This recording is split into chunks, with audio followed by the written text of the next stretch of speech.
Hey guys, welcome back to the Open Chess Anime Podcast. If I look especially clear this evening, it's because I have new internet. And it's like, I don't know, 20 times faster. Thank you for that. Thank you. Yes, let's not be playing around. So joining me tonight is Lance F. and Powers. What's up, guys? Dan is with us. Hello. So is FTD&M. F and D, D and M. And Reese2753. Yes, I'm here too. Hello. I keep getting a glimpse of the freaking Knights Templar between transitions. I chose not to use that as the thumbnail for YouTube because Reasons. I don't want to get banned. So, how you guys doing tonight? Green Line, if you are there, you can feel free to join us as Lance F. and Powers did. So let's jump right in. Actually, I need to close that. I'm closing it. There we go. All right. Now we're good. Oh, I already have it in there. Sweet. So, tonight's show, this is the thing I'm trying to not show you to. So, if you guys would like to support us, you can do so with the OCA podcast Patreon. And if you'd like to support me, there's the Anime Collector Patreon. Also, I plan, keyword here being planned, to get the logo sent over to Kenichi Sonoda in the next couple days, just a FYI. That is something I have on the horizon. If you would like to support me in other ways that results in you obtaining more than just the most hilarious videos on the internet, you can, I don't know, buy some merch off Stealthweed. So that's the thing for you. There you go. Now, something has been brought to my attention that I feel like we need to share. On a most recent haul/pickups episode, Augie got a comment from one John Curran who said, "Nice one, mate. Just curious, but why did you leave the Open Chess Anime Podcast?" My opinion, it got too crowded, and you being one of the founding members were constantly getting ripped on and not really getting a chance to voice your opinion on a lot of topics without being shut down. Great to see you doing your own thing, though. So I will echo the great to see you doing your own thing. I fully support Augie's endeavors here, doing his own channel. Props to him. Happy for him. Here's what Augie had to say. You pretty much answered the question. Add inconsistent scheduling conflicts and an ego of, quote, my convenience, whatever the hell that's supposed to mean, and other ego clashes. When starting, I had 3 stipulations. Please slow down the conversation. I'm a slow at conversation. No politics. And don't show children. I didn't know he was a father. You see that while watching, I had difficulty voicing and keeping up with conversation, leaving me to not really say anything.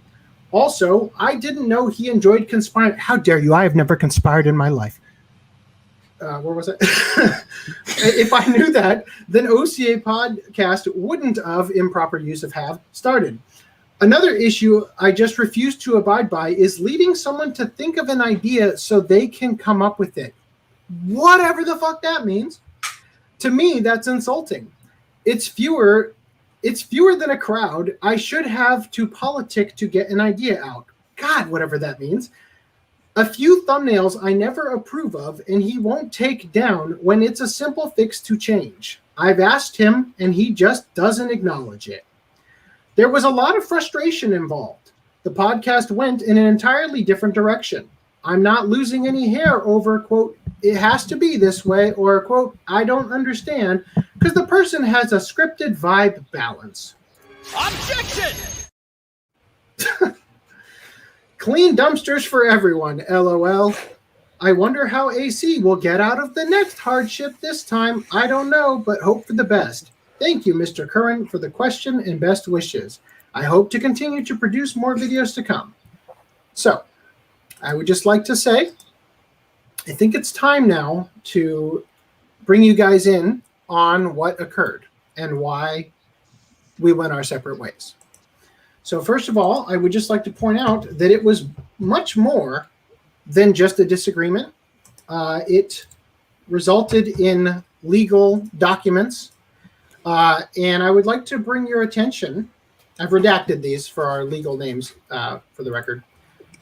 So I would like to bring your attention to this section right here under disclosure. Due to the public nature of the parties' prior relationship, the private nature of their irreconcilable differences, and the unexpected nature of their separation, it is expected that the parties will be pressured for details about these events by their respective audiences. In the interest of not compelling or restricting the parties' speech and to preserve the parties' freedom of expression, the parties will not be bound to any confidentiality. They will be free to openly discuss all matters surrounding these events so long as there is no direct order for followers to attack or harass the other party. Dear God, who is making so much noise? Sorry. So they will be free to openly discuss all matters surrounding these events so long as there is no direct order for followers to attack or harass the other party. It will be perfectly acceptable for the parties to relay their honest feelings on the matter. So, I would just like to say, Augie has followed this stipulation just fine. I don't have any problem with him giving his honest feelings on the matter. However, now that the floodgates are open, I think it's time for us to give ours. So I would like to come back here and address a couple things. Okay? Now, this comment from Augie, not John Curran, hope you're doing well, John. This comment is indicative of the reason why we had to go our separate ways. And what it is that Augie sort of exists in his own mind. I don't think this is a surprise to anybody. And it results in people in the real world having a very difficult time dealing with somebody who isn't. So what Augie is doing here is he's reauthoring the past to suit the feelings he's had about the past in the present. Okay? So I want to go through this one more time. He said, you pretty much answered the question. Add inconstant scheduling conflicts and an ego of my convenience and other ego clashes. I don't have any idea what that means other than, yes, the schedule became a little bit more variable. I don't know what to tell you. You know what? It's funny because FDD&M and Reese never had a hard time getting here. You know, I don't know what to tell you. When starting, I had 3 stipulations. Please slow down the conversation. I'm a slow at conversation. Guys, do you recall Augie actually asking us to slow down conversation? No. Not as a term. Yeah, definitely not as a stipulation prior to the podcast starting. Absolutely not. But I don't recall him ever outright asking us to slow down on the show or about the show, number one. Number 2, no politics. Again, not something that was brought up. Some bitching about it occurred afterward, but no stipulation prior to. And don't show children. Okay, so now this is where things get a little spicy. Augie says, I didn't know he was a father. Well, the first podcast, Look at that episode 1. screenshot. Oh, such a beautiful face with all that hair. Streamed live on June 1st, 2017. Now, I'm going to present some evidence here to prove that he is either an idiot or lying. And I'm not sure which is worse. So I have redacted our legal names from these documents. Why you do this to me, guys? But again, the first episode was streamed live on June 1st, 2017. Well, what's this? Published on February 14th, 2017? Why, it is a meme announcing that my wife and I were pregnant with our second kid.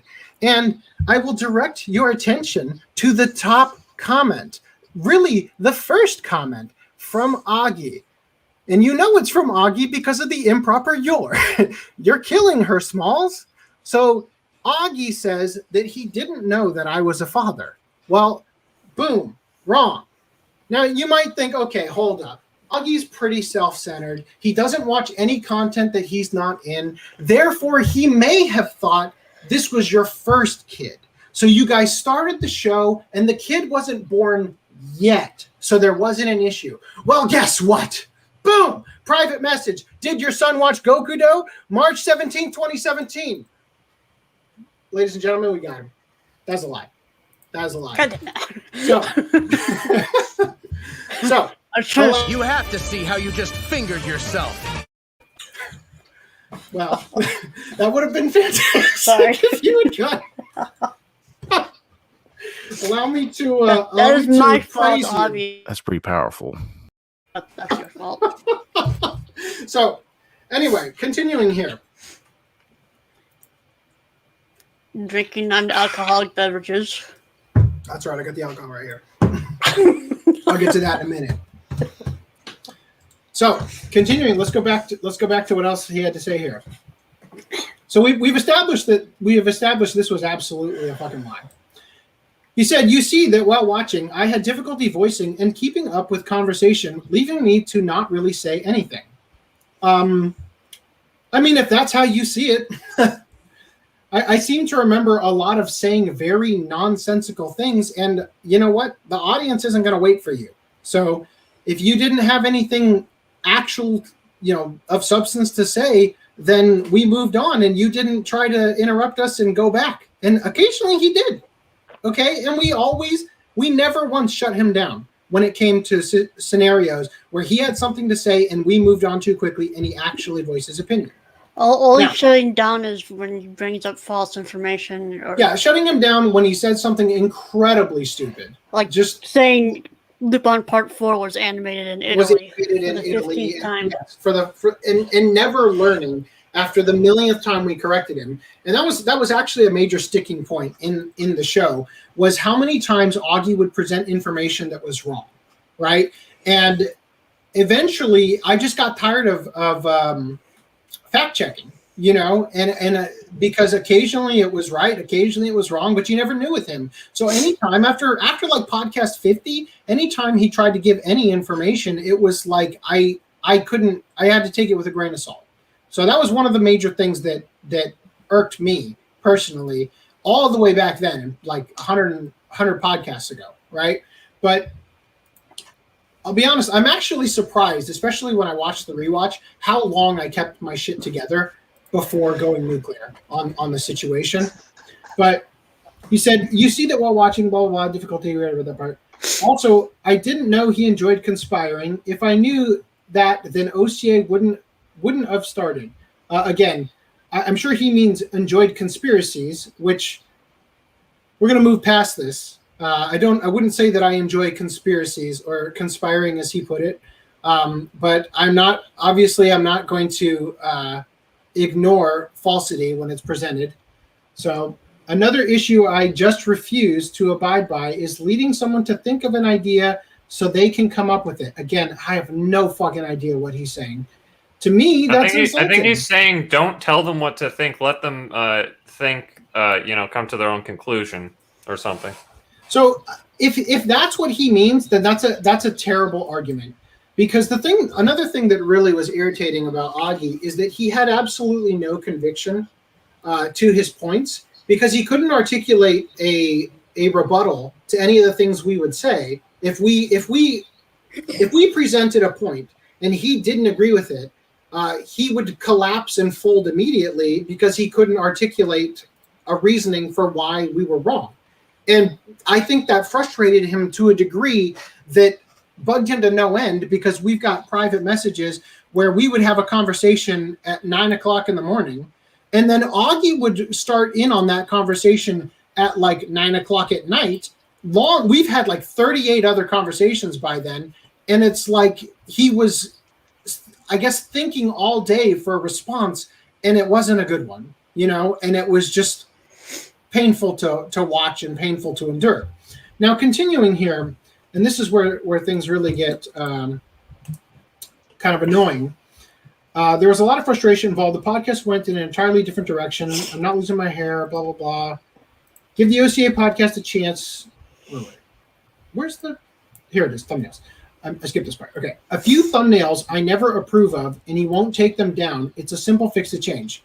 Now, let me ask you guys. How many thumbnails did Augie ask me to take down or change? One. Mm-hmm. You can think of one? I don't think he really even did that one. No, Yeah, I think that so one he just said, hey, what about one that Reese is referring to? The one that Reese is referring to was the one when we showed Aloy from Horizon Forbidden West or whatever. What is it called? Who cares? Whatever it's called. You know what I'm talking about. So I think you got it. That was the one that he actually verbally, well, through typing, voiced an opinion about. Texted me to ask you now, to take it down. I will show you. I have all of our Facebook discussions archived. Okay. Now, archives, when you go through Facebook for the archival process, they present backwards. So it's read from bottom to top. So I'm going to show you guys the messages relating to thumbnails. Here's the first one. That's not it. Sorry. I need more exposure in the thumbnails. This is December 12th, 2017. So let me go ahead and go to OCApodcast.com. And that was December 17th, right? Mm-hmm. December 12th, 2017. So that was 2 days before podcast 15. So what you'll see, it's me, Augie, me, Augie, me, Augie, Augie. Now here's where it comes. Me, something that's not either of us, then me. Okay? So Augie's like, hey, I haven't been on the thumbnails for a while. Can you do something about that? Here's my response. I can do that. If you can do if you can do the Pew Wee Herman dance happily, then you're good. Once again, you know it's Augie because of the improper. Fuck, you know it's Augie because who else would say that? Then I say, from now on, I'll try to get you in the thumbnails more often. So he says, sweet, and I will show you. Here's Augie, that very next podcast, and this is a supplementary video after that podcast about the Costco conspiracy. Yes, conspiring with Costco, where when I would type in a phrase and I hit enter, YouTube was removing certain words out of my chat before they hit the window, and I caught it on camera. That's because the word Costco got removed from my message. Now continuing, Augie, me, Augie. Now I want to show you guys again. If you recall, if you're a real OCA podcaster fan, OG, yes, you remember in the first podcast, I talk about how this is the section of the channel where everything else is polished. This is the section of the channel where, quote unquote, we take our pants off. I didn't want this to be a thing that caused me extra stress and extra work. It was literally just a hangout. So I'm going to show you how the thumbnails got made. When you have a YouTube video, YouTube gives you images to choose from the video that YouTube algorithmically picks. And for the first God knows how many podcasts, I literally just selected whichever one had us holding something. Okay? Now, as you saw, it was me, Augie, blah, blah, blah, that kind of thing. Things later on became more difficult when it came to including other people, namely FDD&M. So, who, me? Let me go back. Let's get it prepped. I'll show you guys in a second. Here is literally the only other time that thumbnails were brought up in our discussion in regards to them being changed or altered or something of that effect.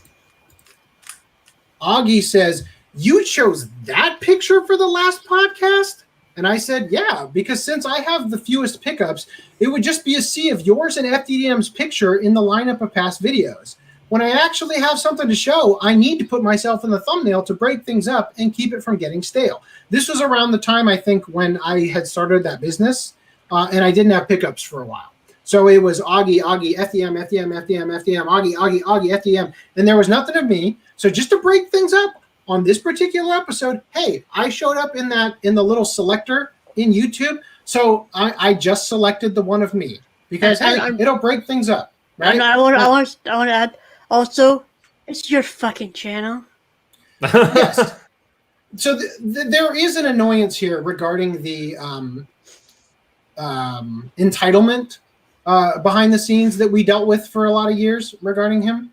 So he says, fair enough on the turn order. So he at least understands what I'm saying. Is like, hey, if I don't get in there, then it's just going to be a nonstop show of you guys because I haven't had pickups in a couple weeks, right? So he says, how often does one hold 2 Shonen Onmyoji in a shot, right? As in, how did you not use the picture of me, you stupid fuck, right? So I said, sensing the sass, I said, get a third one and we'll talk, right? So he says, what the fuck, dude? What kind of response is that? So I said, if you wanted me to use that as the thumbnail, then lead in with that instead of you chose that picture for the last podcast, right? But it's all right, guys. I took care of him. I had him covered, and this was the thumbnail we created. It was the birth of putting effort into some thumbnails periodically. Yes, it was the birth. It was the birth of never having any time left for the actual channel. So this is how things went. There was a bit more now, and I'll show you once FDM kicks in here. FDM, Augie, FDM, there's me. FDM, Augie, FDM, there's me. FDM, Augie, right? So you can see why. Why have you not put me in more thumbnails at this point, Brad? I don't think I've been in maybe 1. You've been in 2. Oh, Your avatar. Have you been in 2? I think You've probably. been The weather report one and weather report snake, one and the snake Mira one. dress. Yes, that's right. The snake dress one. He was also in the hollow one. Yeah. Yes. Okay. So stop whining. Okay. 3. Cool. Now, I'm so proud. Now, I do recall possibly an entire year later, Augie bitching about the Vanna White one. But the point is, he didn't verbalize this to me when it was done. He bitched about it in a passive-aggressive way later. Now, if he had been willing to actually communicate with me, then we would have had a discussion about it and we would have determined if it was appropriate to change it, right? Now, something else that occurred behind the scenes. But first of all, let me give you guys this. Let me go back to this for a minute. I would like to show you what else was in our legal document here. In the licensing section, point 9, AC retains full ownership of all jokes, phrases, images, concepts, quotes, ideas, and memes generated during the recording and or streaming of content for the OCA podcast and/or the Anime Collector channel, including the recordings and streams themselves. Now, you'll note here, this is not me asking permission through the signing of this document for this ownership. This is a statement of fact that signing of this document is an agreement to, number 1. Also, Augie grants AC free reign to utilize Augie's image, physical likeness, quotes, ideas, concepts, memes, manifestations, and interpretations on merchandise with a license, as well as promotional materials for the OCA podcast and the Anime Collector channel.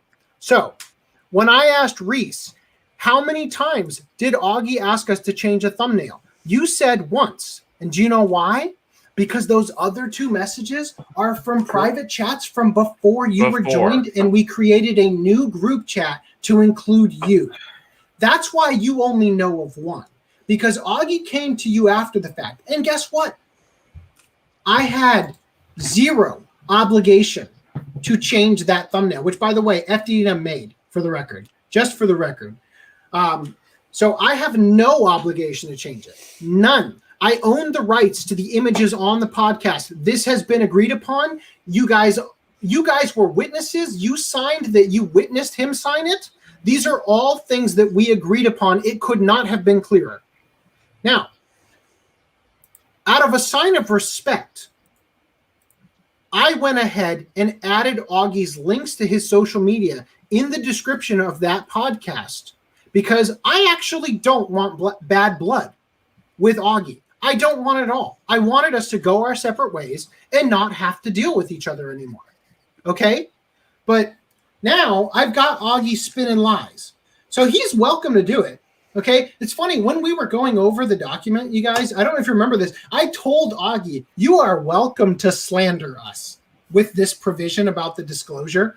But of course, it doesn't mean that I am not going to correct the record on my own channel to our audience, okay?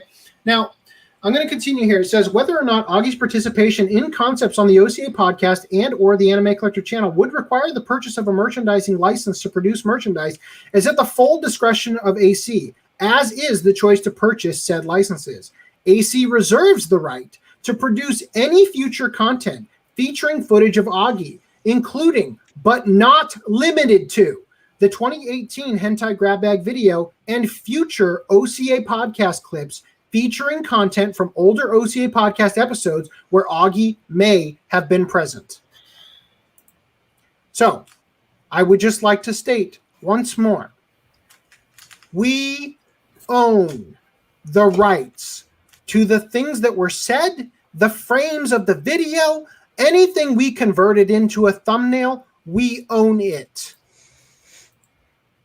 Now, Augie has agreed not to interfere with or exert any authority or control of any kind over any YouTube channel, social media account, website, and or other entity under the control of or operated by any former, current, or future OCA podcast hosts, including AC, FDM, and / or Reese.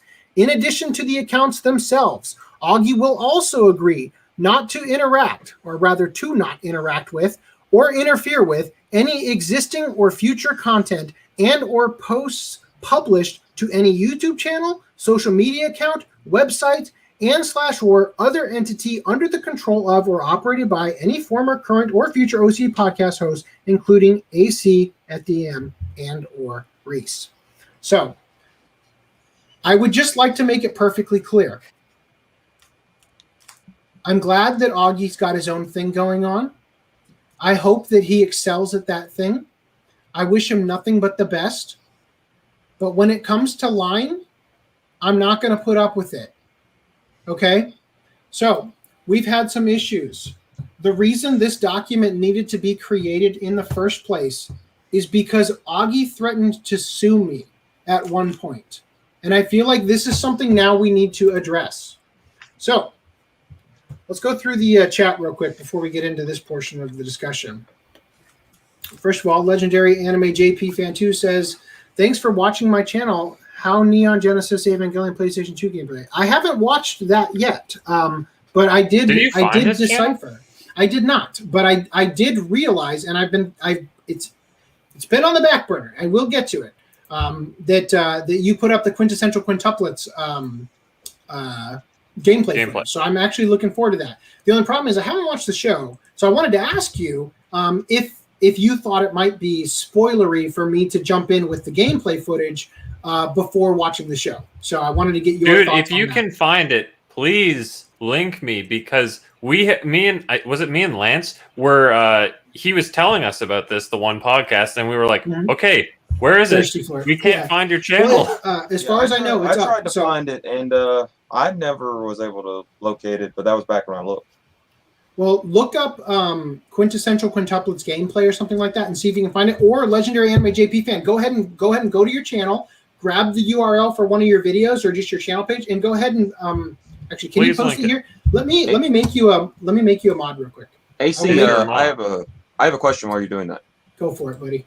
I'm picking up the Quintessential Quintuplets anyway. That's kind of high on my list. If I gave you the digital copy, would that not break your rule of owning it?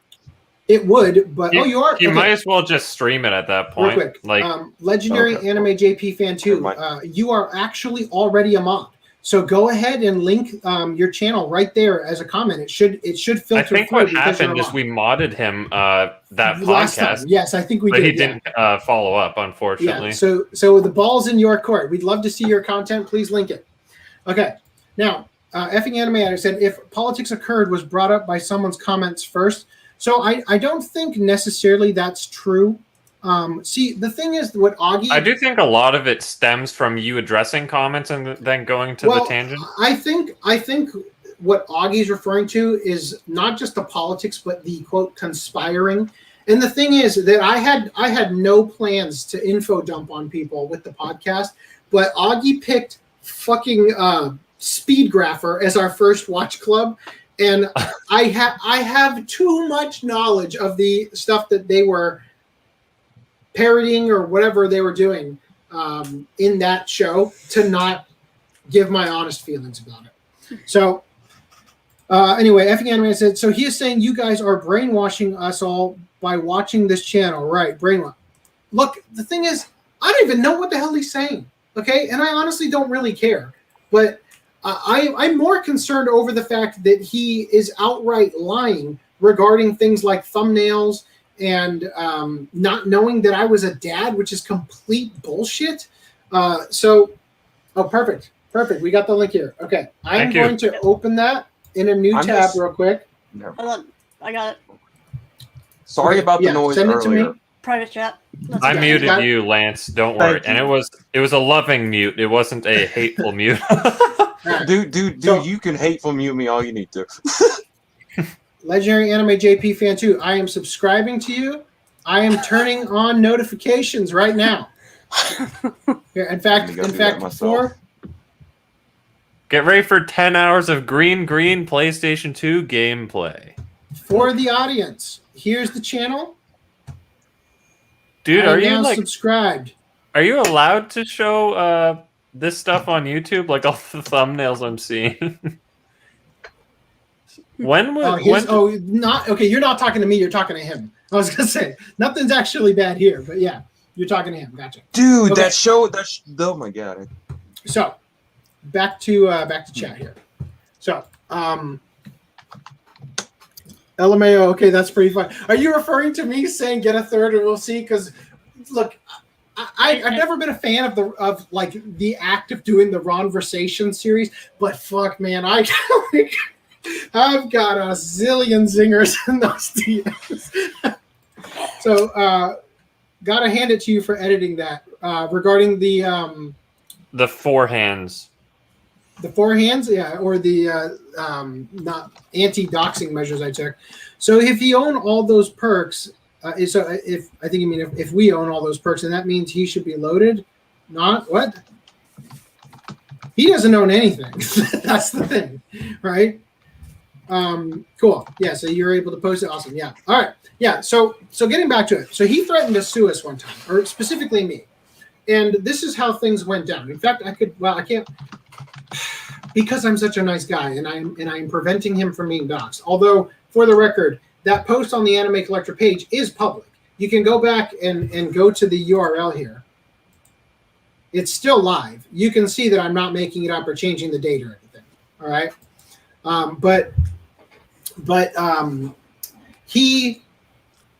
forget which podcast it was. I could probably narrow it down because it's in our DMs. But FD and I were talking about podcast merch. And when we were discussing the merch, the concept, I was telling him what my plans were for my Nichijou and for Studio Ghibli. And I described Studio Ghibli. I'm gonna ruin it for you guys now. Imagine the Studio Ghibli logo with the Totoros, right? It's got Totoro and the little like Totoro on his head, right? Now, instead, imagine the Totoro is in a ball gag in shibari rope bondage, and the Totoro on top is like in a high, long leather boots with like a riding crop, right? Like a dominatrix, right? So that was I was describing this as what I wanted to do for Studio Ghibli. While I'm in the middle of describing it, Augie jumps into the call because this was our pre-podcast hangout before we went live, right? So Augie shows up right in the middle of me explaining it, and he says, I hope you're gonna compensate me if you're gonna use my likeness. And I said, whoa, no, I'm not gonna use your likeness, because to my mind, I'm thinking, okay, I have just described ball gag, rope bondage, and that's a very compromising position that nobody would want to be rendered in a drawing like that. So I would say, no, I'm not going to use your likeness. I'm using the Totoro character, right? I'm using the actual logo with modifications to make it parody, right? And then we start the show, and we go through the whole show. It's several hours long, And then the show ends, and I go to bed, and then I wake up to Augie saying something to the effect of, by like, and again, this is the thing, doesn't know how to answer the statement, waits hours later to finally respond, says, by my likeness, I meant, and I think he meant his slurring his speech, but I think he said like his dyslexia. Do you remember this, FTDNM? I think you said I remember you describing it to me. I think you said dyslexia before. Well, we'll find it. Anyway, he said, I'm referring to my dyslexia or whatever that caused him to say it the wrong way. And then he said, I know my rights. I don't want to have to get my lawyer involved or something like that. Now, this cut me deeply because it operated under the assumption that I wasn't already planning to split the revenue with you guys and him, right? Which was really irritating to hear, that he would just do me dirty like that. And then fast forward to after we've had our falling out, I set everybody aside. One day it was the last straw. Things were way too stressful in the house where I'm living right now. And I needed to get Augie out of my life because when I was out and about doing my job, a post that I had made somewhere was getting replies from him. And before opening it, I already knew what it was going to say.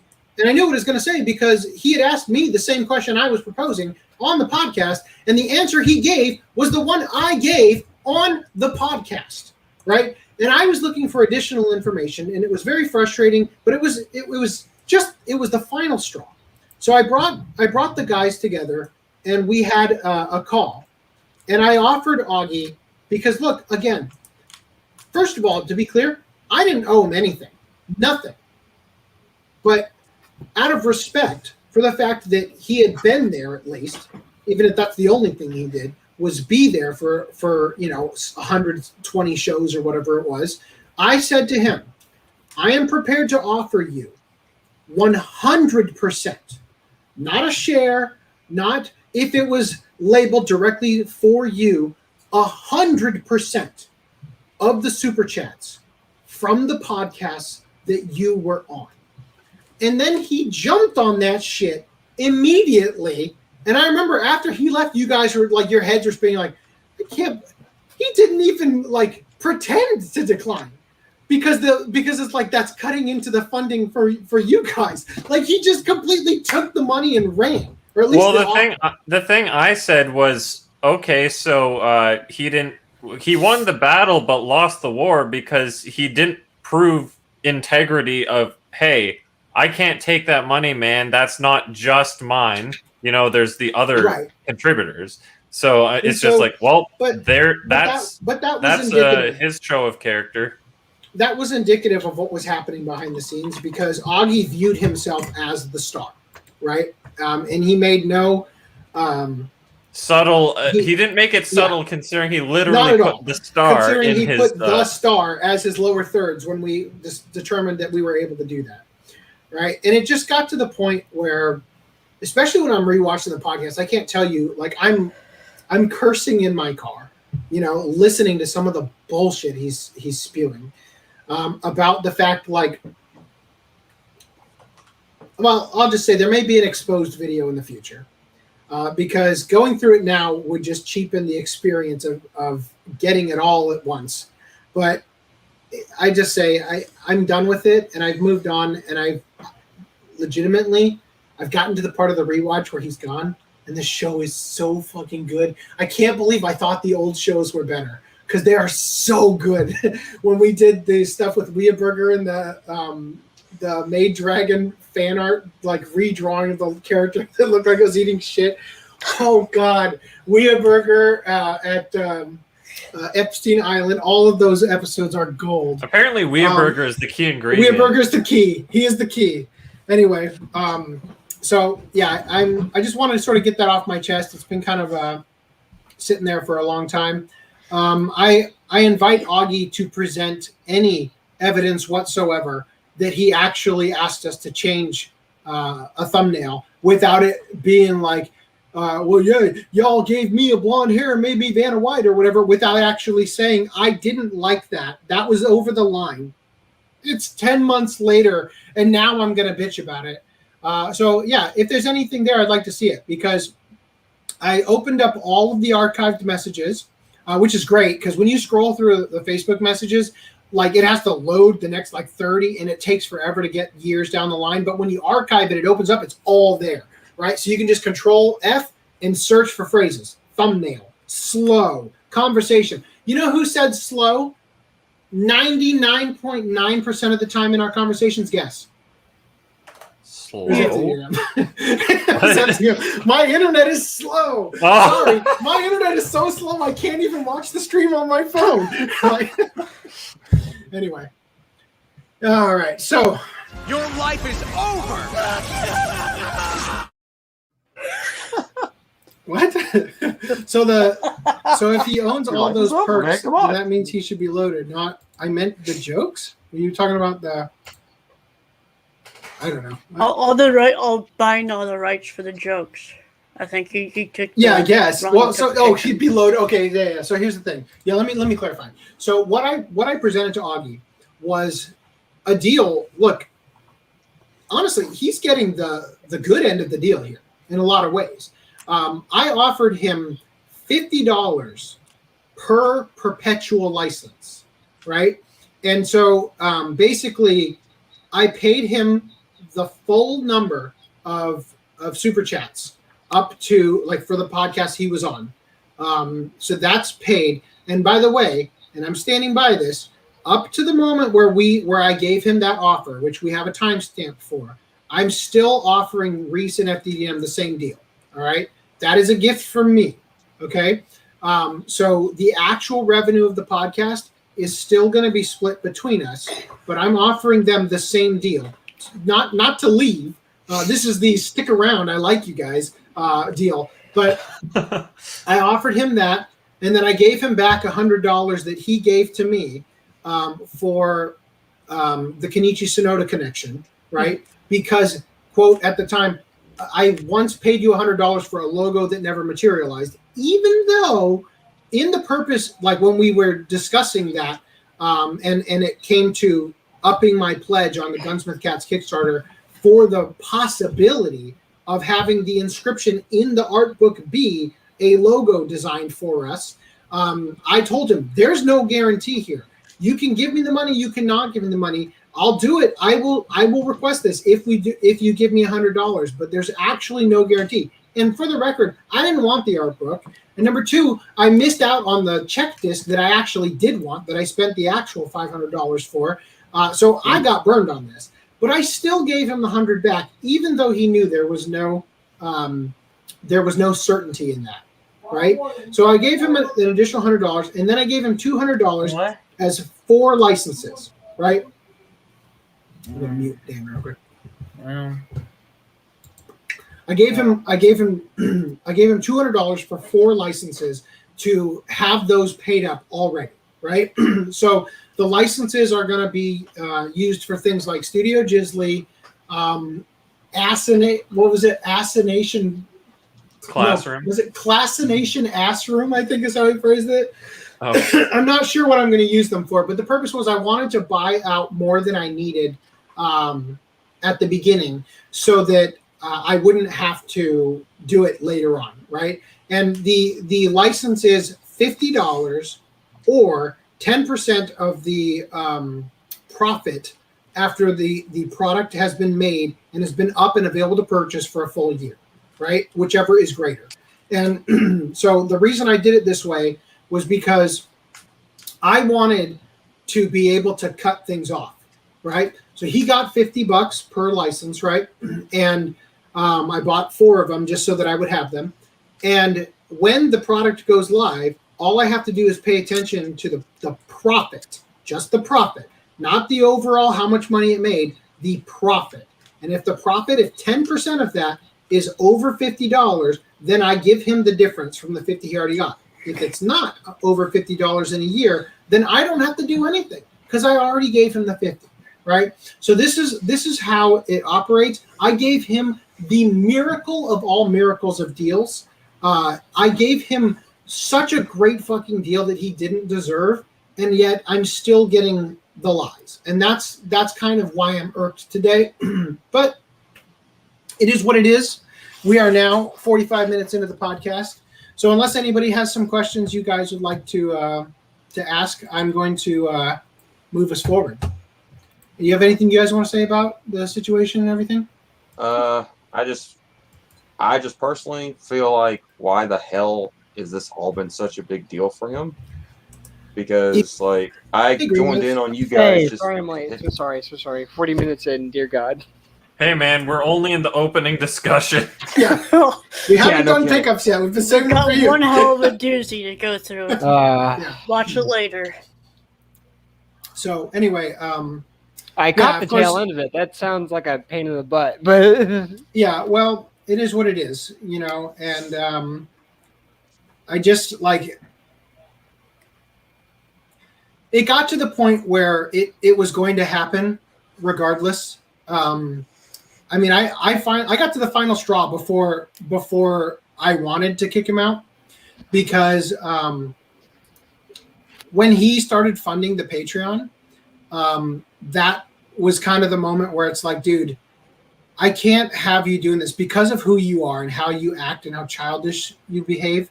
I can't have you funding the Patreon because you're putting in more money than you're going to get out of it. And I don't want to hear the bitching when it comes to that, right?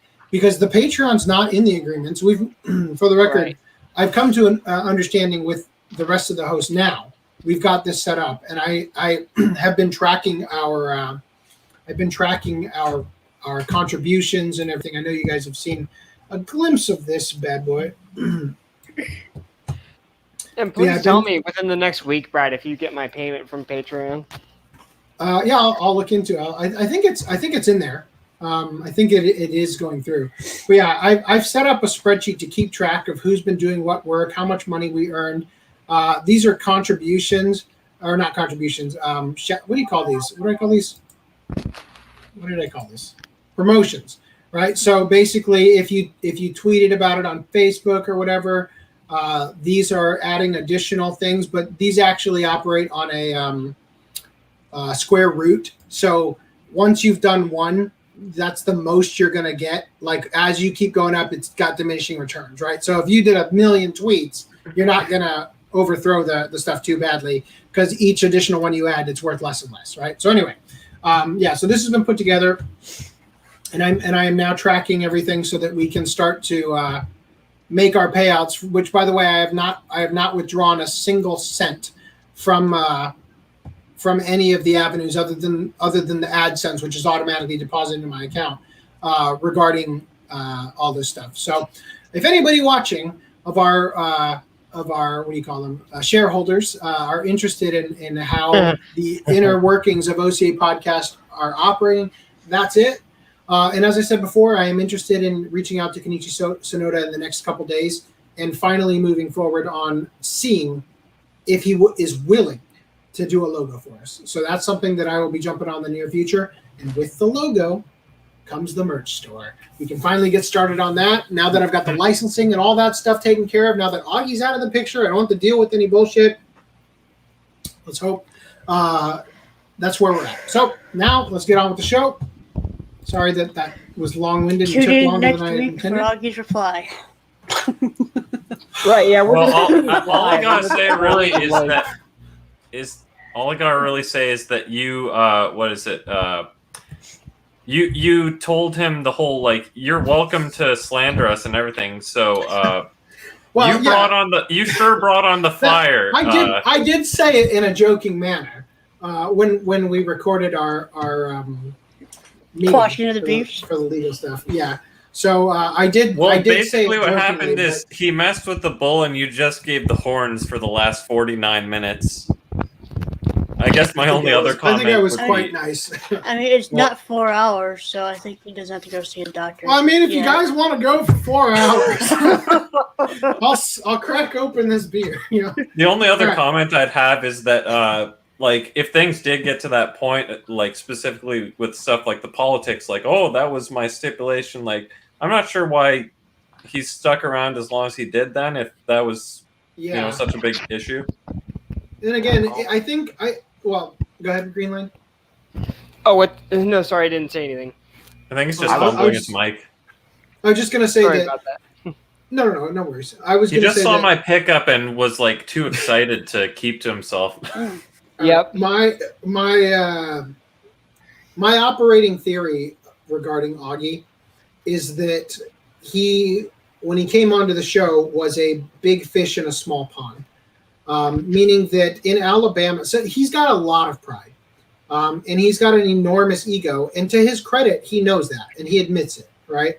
I think that was some of the ego clashing stuff he was trying to articulate and failing at in the comment reply. Well, I don't know if he really disclosed the specific ego thing. It sounded like it was more heavily slanted towards your quote ego. Yeah, but he was saying clashing egos is what he said. But anyway, now I've forgotten where I was going with this, so thank you for that. The big fish in small pond. Yeah. So I think I feel like because he's got a lot of pride, he seems to have some arrested development issues regarding growing up with the situation he was in. In my rewatch, I've heard a lot of things. I was like, fuck, that makes a lot of sense, including the shit about his parents getting divorced and him, his dad having a drinking problem, and him deciding on a day when he was going to leave to be with his mom to grab a bottle of wine out of the fridge and pee in it and put it back in the fridge. Stuff like that. It's like, dude, what is wrong with you? So Yeah. there's a lot of stuff that in retrospect, as I've listened to the old episodes, has started to really paint a clear picture. But yeah, I think he's got a complex over being seen as not being smart, right? And so any chance he has to present information in an authoritative way, he jumps on it. So if you watch the old quote unquote podcast, flex. yes. Oh God, thank you for bringing that up. Sorry. Because I was watching his. Go ahead. Oh, go ahead. I was just watching his. I like Augie, but I was watching his like collection video that he came out with recently, like the past couple weeks. And yeah, some of his mannerisms, I'm just like, Well, like he'll say one good thing, but then mess it up with like several. it's not about. What I mean is, if you watch the show back, like I've been doing, you start to pick up on. There's effectively one nugget of like trivia that he has for any given show, and any time that show gets brought up, he'll say, yeah, and that was from the creator of City Hunter or something like that, right? Literally any time Captain Tsubasa is brought up in any way, he will say, you also might know it as Whistle, and it's like nobody calls it Whistle. You've read a factoid that it is known in some South American country as Whistle, and now it's every single time it gets brought up, you have to throw that in there. Go ahead. Not to be a complete dick, but when I first started watching the podcasts, like I honestly thought you guys had like kind of a skit kind of thing going on, a crooked man, straight man kind of thing. From the way like some of y'all's interactions, and after getting to know you guys as much as I have, I realized that everyone was just being themselves. Yes. I just didn't realize like back. Go ahead. Well, if you rewatch the old podcast, you'll see that I was a very different person because when I first started the podcast, so the way I met Augie was just through collecting groups, because collecting is his raison d'etre. It is his reason for being, right? So he wants to communicate and talk about it all the time. So when you comment or show a picture of a pickup or something, if you show like, hey, just got volume 7 of some show in the mail, is like volume 8's the hard one to get. You should look on, like he always wants to be in the conversation, right? And yes, what you're saying is there's like a shining or a highlight that he tries to place and everything. Well, it's what I'm trying to get at is that that's how we met, right? Is that he started talking to me because I was inquiring about bootlegs and trying to gather more information regarding the Bandai 1-to-1 bootlegs at a time, or something like that was happening, and he and I started talking, and then we had private messages going on. And at one point, after I moved to Arizona, who did we just lose? Dan? Dan. Oh, well, it is getting kind of late. So Dan, if you're checking out, I'll catch you later. Thanks for being here. Oh, there's a private chat. It's probably from here. No.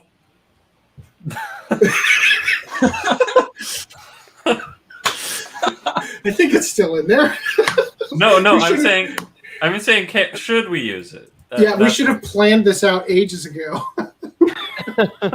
Should have updated the date after. Is this okay that we're discussing this live? By the way, he's gonna see this. And his career. Well, here's the thing. Again, at the beginning we showed the disclosure agreement. In the agreement that we all we signed, can just assure you that yes, it's within the thing. We don't have to go within our rights. Well, the thing is, we are legally sound. Augie to me's never seemed like a bad guy. He just I didn't realize all this stuff was going on with you guys, and I kind of felt bad about it a little bit ago because I was straight up trying to get on your nerves because I was bugging you, and I lost a $50 bet, by the way.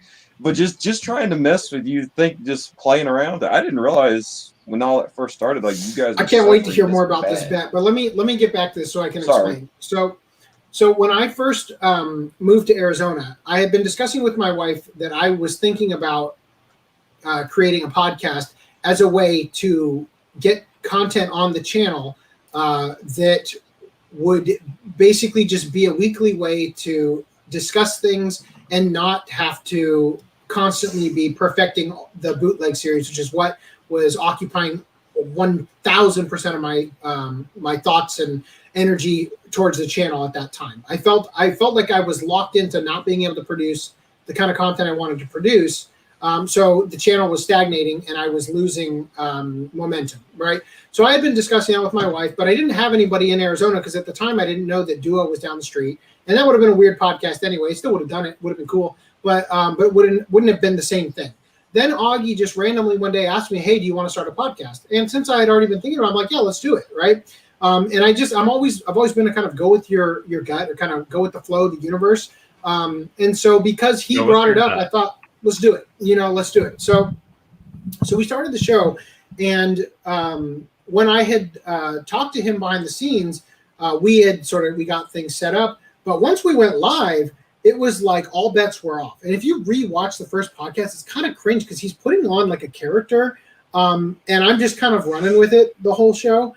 And then after the episode ended, we previously when the show first started, he and I talked all the time behind the scenes. Like literally, the episode would end, we might talk for another hour, right? And he would ask me like, "Were you upset when I said this?" or whatever. Like he was hyper focused on stepping on my toes or whatever. It was kind of bizarre, and I'm like, "Yeah, it's fine, dude. Like whatever." And I just told him like, "Look, man, I'm not the type of person to hold stuff back. If you did something that was over the line, I would tell you, right?" And effectively, we had a bunch of conversations behind the scenes that kept us sort of grounded in how we were doing the show. But then as time went on, and at the end, when you first joined, we were still doing that. Like we had conversations all the time, you, me, and him through Facebook chat, like through the calling, that we would talk in between shows, right? And Augie used to, for the first, 5 or 6 shows, he would rewatch the podcast after it was over. And then he would talk to me about it and ask me, because he was, I guess, nervous to be on camera because it's probably the first time for him, whereas I had been doing a show for a long time on YouTube and everything. But anyway, he, once I moved out back to California, the conversations couldn't happen anymore. In order to keep things going with the podcast and the work I had to do and everything, because once I stopped doing VFX work, it was just a lot more effort. I couldn't constantly have these conversations, and it over time, especially when I started working at the warehouse for the first point, it was just, over and over and over that time period, we had less and less communication going on behind the scenes. And so Augie started to, he has an issue with his interpretation. I would call him a victim. Like he has a victim mentality where he interprets everything as an attack. Would you guys agree with me there, Reese and FDM? I don't disagree necessarily. Same. Well, basically, he would take something like we would have guys being guys, some lighthearted fun going on, and Augie would take it personal. And then as soon as there was a jab back at me in particular, it was like, all right, let's get him, like pull out the spears. And it was uncomfortable. Like, especially the first show that you guys did without me when I was going through peak season and I was working 24 hours a day, it felt like. It was so just like pitchforks and torches. You know what I mean? So like an example, I mean, this didn't actually happen. This is a fabrication on my part, but it would be something like I'd say, hey, Brad, you have some pretty big nipples on you there. And then we'd be all like, oh, ha, ha, ha. And then Augie'd be like, yeah, you're basically a woman. Look at those breasts. And then we'd be like, whoa. See, that would have been funny, but that's not exactly how it happened, right? Yeah. So bottom line, and like I just move off of this topic, but the point is that we had an issue with social interaction, and I think Lance, that you'll probably have observed this in watching the show, especially if you've rewatched some stuff recently, like you said you were for a while. There's a rat-tat-tat to comedy and hosting, and I feel like Reese and FDM and I, we understand each other's humor. We understand each other's references. We make jokes that keep the show energy up. And then Augie will cut in with a Beverly Hillbillies reference or something of that effect that crashes all the momentum. And then I'm struggling to build it back up. What's up, Greenland? Nothing or very little to do with what you were actually discussing. Right. And just grinding it to an entire whole. This again goes back to the Arrested Development. I think from what I've gathered from having rewatched the podcast and sort of had a more outside perspective on it rather than actually hosting it, which, trust me, in the early episodes of the podcast, I rewatched them back later, and not just my recent rewatch, but when I first started watching them back after like podcast 5, I went back and watched some of the old ones, and it's like there were audio issues occurring because of Google Hangouts, where I legitimately could not hear some of the things that Augie was saying. They were not coming through my end. And it looked like I was ignoring him completely because I legitimately, Google was dropping the ball, getting the audio to me, right? And if you download the early episodes, they're completely desynced when you try to watch them because they have a weird variable frame rate that puts it in this weird place. And so I think that Augie not understanding how things work when it comes to producing a show, especially using the technology we were using, took everything personally, right? And it got to the point where, like, I got angry, like, I want to speak to the manager level, like, Karen, like, replies from him, and I'm like, Jesus Christ, what is it this time? You know what I mean? And at the end of the day, it just became too taxing to continue with the show. So because he got his own thing started, and if you rewatch the podcast after he started thing, it's very clear that being on this show to him ceased about being about this show and became a platform to promote his content. That's fine, right? That's cool. If you're going to do that, that's fine. But once I rewatched it, I was like, yeah, he was ready to go. And I'm glad even when we were trying to do the Promised Neverland watch club. Fuck me, dude. Yeah. So behind the scenes, there was a lot of really irritating, annoying shit going on, and it just like about those inconsistent scheduling, right? Regarding the Promised Neverland, how fucking long did it take for us to schedule that? Right? It was absurd.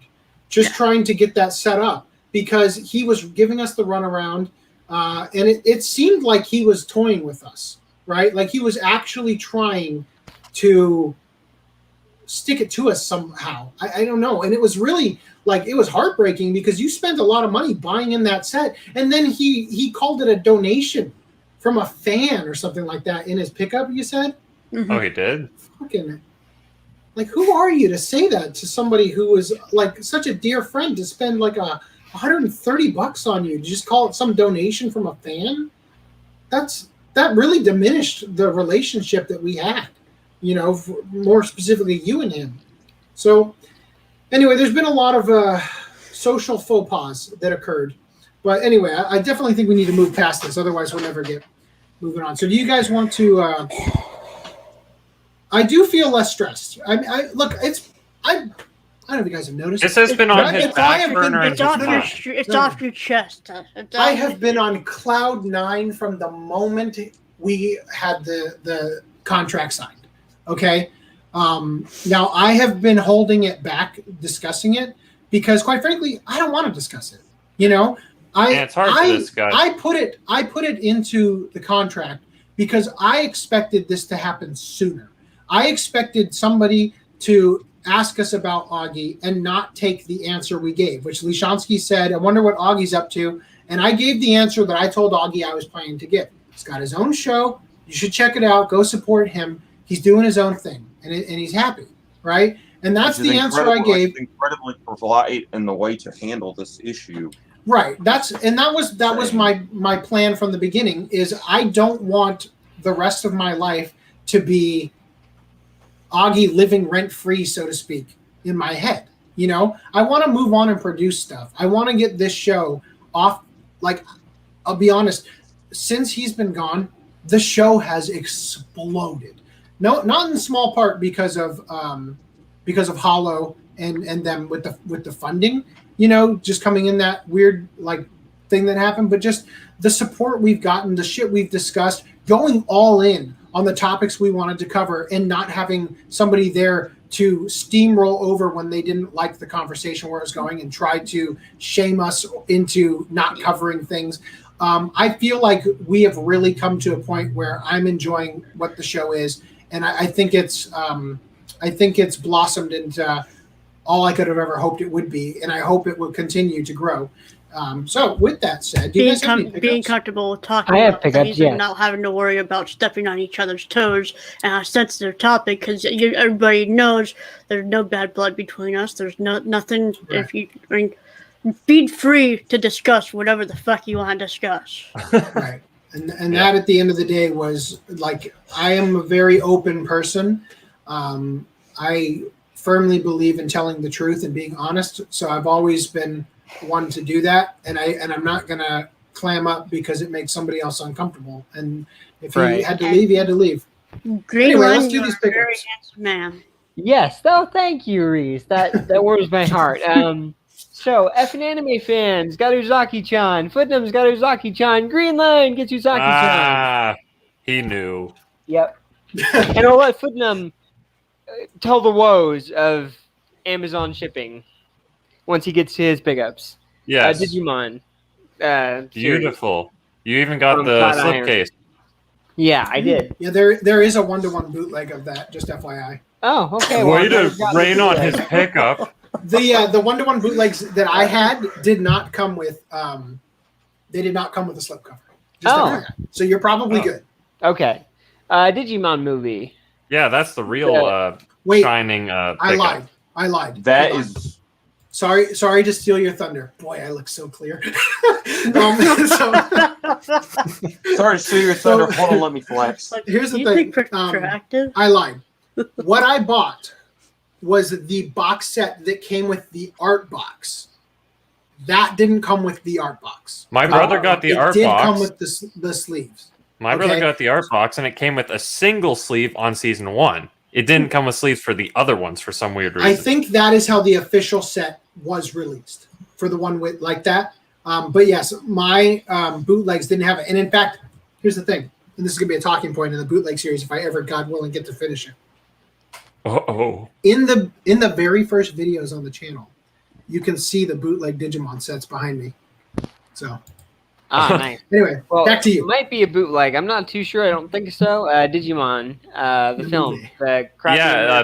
That's a good accomplishment because the UK one is the only one you can seemingly get affordable. Last I checked. So getting the Region 1 version... I got that for like $12, so yeah, it might be a bootleg. Oh, it was sealed, but... It would have been a bigger flex if you got the original pressing, the one that had like the Digipack package, that had the clip thing. Oh, but that's disgusting and makes me. But that's the original release. That's like the first pressing. I used to as a kid. So you see, Reese, almost 20 years ago.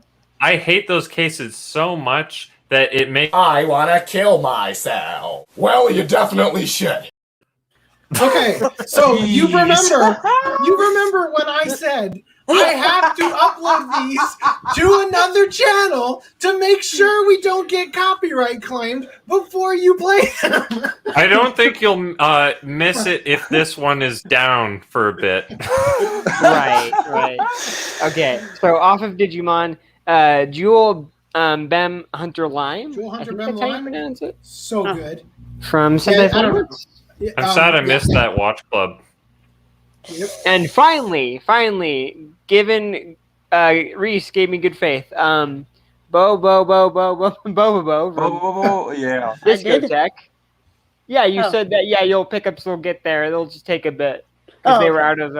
Hold on. Is that a show. rounded slipcover? No, No, it's not. it's Oh, a just camera Sorry. lineup. oh the Sorry. I the suck. top of the pieces are sticking out a little bit. It's Okay. just small. I was thinking, wait, did they change their slipcovers? Because that was an Samurai older Pete's release. Cats. Oh yeah, Right Stuff had all those deals on discotheque stuff. Get it, cucking me. man. Oh, by the Finally- way, wait. For Nice. tomorrow Switchblade. is the last day of the Right Stuff Funimation. birthday sales. Release. Can I line it up with the camera? I suck at this. Sorry, guys. Yeah. There we go. Kind of. The DVD box set collection. Is it missing a DVD? Why is it? No. What do you think? Art book? It has An art book? I think it's for a art box or a CD. Or a CD? I think it might have been a CD because that opening I is a do banger. have I do have the CD with me. It's Oh, in the separate art box container thing that came with it. Cool. And that's it. All right. Putting them onto you. I'll say that you're.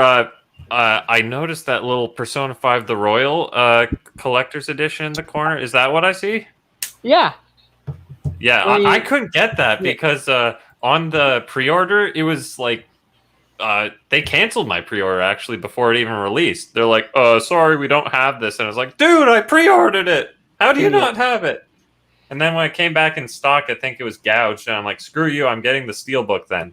And I already got the collector's edition of the regular No, that's game. the collection that who was it? Oh my gosh. Otakuso. Otakuso gave me crap. Yeah, And he told him to when he was talking about buying it, he said, why don't you pay that money to the podcast instead? So all of our super chats from then on from Greenline, he was calculating it up until he reached the moment where he spent the exact amount for that game on our show as super chats.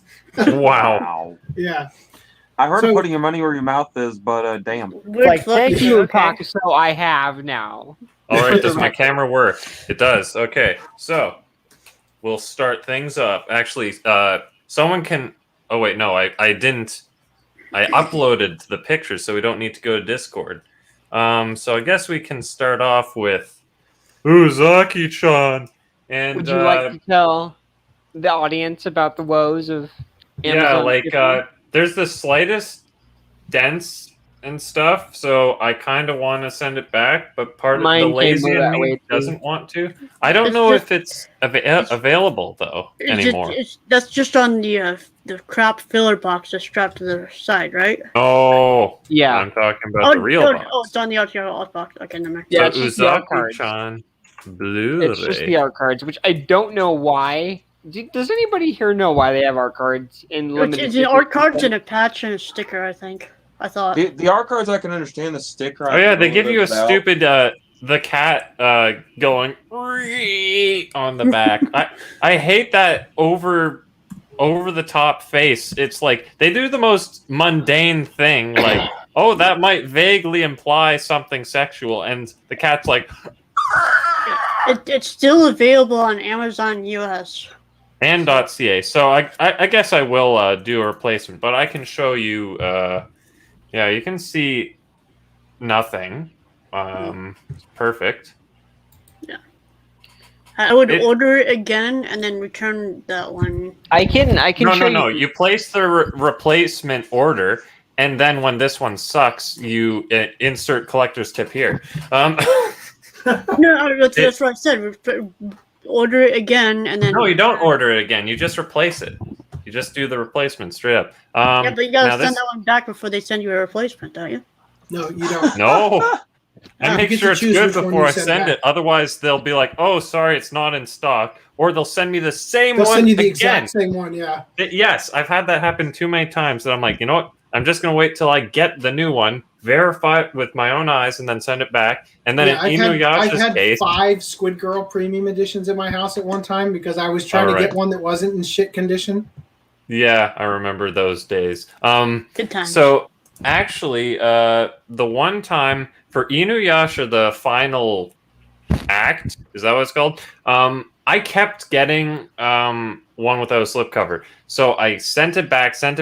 I got one with a really poor condition slipcover. So I stole the slipcover. I'm confessing to a crime, guys. I stole the slipcover in case they didn't send me a slipcover ever again. But then it came with a better slipcover. So I'm like, well, now I have 2 slipcovers. So once again, it's for sale for like $1 if you want it, if you're looking for one. Okay, so I would have just taken the junky slipcover off, and then just threw that away, and then just returned it and get your money back and be done with it. Or you could just do what I didn't actually get the slipcover eventually. No. The one, instead of having to hold on to 2 releases, just return it. I didn't hold on to 2 releases. That's why I stole the slipcover, because I guess I sent it back before they sent me the new one. Oh, okay. Because I was assuming they were going to send me the new one. Which, by the way, I cleverly took a tiny blue tipped marker and marked one of the releases on the plastic wrap, so that if they send me the same item again, I'd be able to identify it and be like, "You son of a bitch, you sent me the same one." So anyway, on to these. Are we in the right one? Yeah. So I actually originally bought some other card, but I'll show you the cards they threw in as bulk or something to. Like, I didn't order these. This is Man-Eater Bug in English. Yeah, like and in Japanese, it said Man-Eater. I'm glad it's good enough that you can read it. Now, I don't know what this dragon is, but he's parallel rare. Or Eclipse Wyvern. Oh, well, I'm glad you can recognize it, because I have no clue. It's parallel rare. It's really hard to see, but it's like you have this grid of sparkly stuff that goes across it. Really hard to see on this camera. But the crown jewel, preview. So this is the English art, right? And this is the Japanese art. How dare you? You bastard. So much Can't show better. that. Notice the difference? Oh, sorry. You're saying, you bastard, take that off. We're going to get demonetized. That's your fault for not paying attention, fuckface. Jesus. Hey, he has control to take it off. So then I feel like there was another thing. I don't think... For the record, there was no nudity in that card, for the record. There wasn't. In other news... I know what card he's showing. There's a comment. Putnam, check out Discord. I posted one of my pickups, and then I said, "Give me," because he's got a card called, was it Tundra? Tundra, yep. Which is a very expensive card. So I offered him a card that I have called Retard. Nice. I'm waiting on a. Hell yeah. I'm waiting on. Counter a counter offer. All right. So All right, that's it. Okay. So I've effectively got us triple demonetized at this point. Yes, thank you. How's like I will take you. I will take demonetized. your retard and raise you Tundra. Everybody got their pickups? Reese, did you have any you want to share? Nope, I don't have any pickups. So real quick, I want to address Effing Anime said, so do you think he is jealous? I think, yeah, jealous of the amount of anime you have, AC, and is trying to compete with you? I think not the amount. I think he's just trying to compete in general. Right. So I think he is just trying to compete because, as I said before, and I'll try to keep this brief so we don't go another hour on it.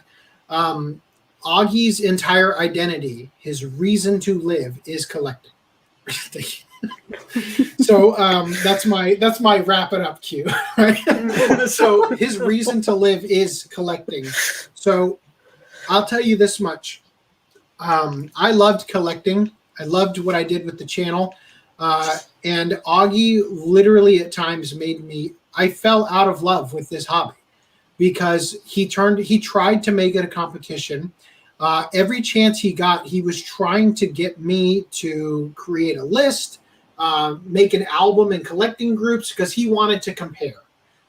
His self-worth came from being better than somebody else. And in fact, I think largely the thing that was the real final straw was he posted a picture.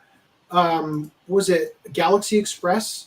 Leiji Matsumoto stuff. The Leiji Matsumoto collection of everything that had been released up to that point. And somebody in the collecting group said something like, "Wish I could afford to collect like that," or whatever. Augie's response. Hold on. He posted that picture like maybe 3 weeks before this happened, like saying, "Oh, I finally got the last of it," and then yeah. This person on Twitter or something was talking about the streaming. It was on Facebook.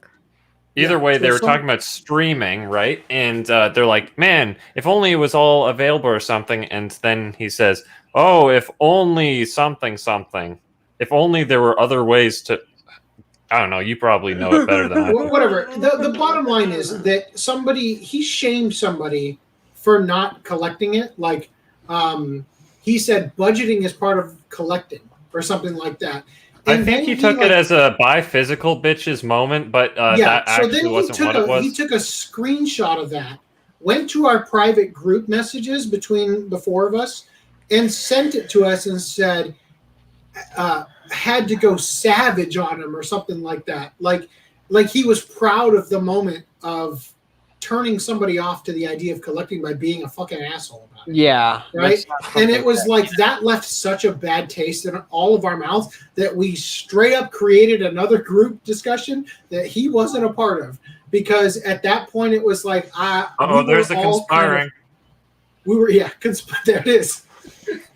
There it is, the conspiring. There it is. But at that point it became like we couldn't in good faith go on from there without addressing the fact, like we just had to talk to them, like this is kind of fucked up, right? Like it's not just me, and so that was a major thing. So like I said, yeah, he really took it to a degree that made it less fun for the rest of us because as I've described it in the past to you guys, it's like he's just constantly jerking off all over you. Right? Like it to the point where like you just don't want to be in the room with him, because he's literally using the hobby as a way to just jerk himself off, like to butter himself up, to make himself bigger and try to have power over people who didn't collect to the degree that he did and flex on people or whatever phrasing he used. And yeah, at the end of the day, it's one of the reasons why I stopped showing my pickups, right? Because I wanted partially to not show everything because I wanted it to be a surprise for the room tour and bootleg series, but also just because at the end of the day, like I didn't enjoy it anymore. I didn't enjoy collecting because everything was a comment that kind of tainted the experience of getting it, So anyway. So I don't think necessarily he was jealous about that. I'm not trying to do that. I'm when I see it written the way you wrote it, I legitimately am forgetting the jellyfish. word. I don't think he was jealous of the amount of anime that I had. But Augie is a quantity over quality collector, where he will go for the cheapest version because all he's trying to do is check a box off of the release. I went out of my way to buy the premium Demon Slayer sets because I wanted to celebrate the show and I wanted the premium edition of a show that was, even though I didn't think it was a great show, obviously I bought them beforehand, but even though I didn't think it was a great show, I still like that I have the premium edition because it's kind of like an important milestone of anime in general because of how it's blown up and everything. It would be kind of like, imagine you've got all these premium editions for all these shows, and then stuck in the middle is a little regular DVD-sized collection of Evangelion. You know what I mean? Like, sometimes a show needs to have a presence on your shelf that represents how it represents in the fandom. You know what I mean? Even if you don't like I like, for instance, it doesn't take a big presence of it, but to me, having the Blu-ray edition of Baccano, go buying that, having to buy it secondhand, having to buy pay 3 times the price on it, but if to me, I can see it a mile away. It has meaning. It means to you. It's what you wanted. It just. Look, well, sorry, just to be clear, we're different types of collectors. That's all it is. Like, I'm not trying to say that he's wrong for being a quantity over quality collector, but we had different goals, and he was constantly taking out his dick measuring stick to try to compete with us. And it's like, get out of here with that. I don't want to be, I don't want you to try to flex on me with your green wall of save DVDs that were $1. You know what I mean? So at the end of the day, that's kind of where it all came down to. And anyway, I don't want to have this take another hour, but that's kind of something that. Am I okay to talk now? That's something that's been on my mind a lot too. Anyway, just real quick. Oh wow, very lewd regarding your pickup. The card. And that card was not lewd. Have you seen it? Did you actually see it? Yeah, he showed the card. He showed it. I've seen that card in real, like IRL. Are you sure? An actual pickup. I don't believe it. You know what? Half the room got a boner when I showed it for the first time. Links didn't happen. I will figure out. By the way, just so we're clear, that is a real card that I offered for trade. As you can see, it's the French. For the card called Delay, which I translated to. There you go. If the spell is countered this way, exile it with 3 time counters.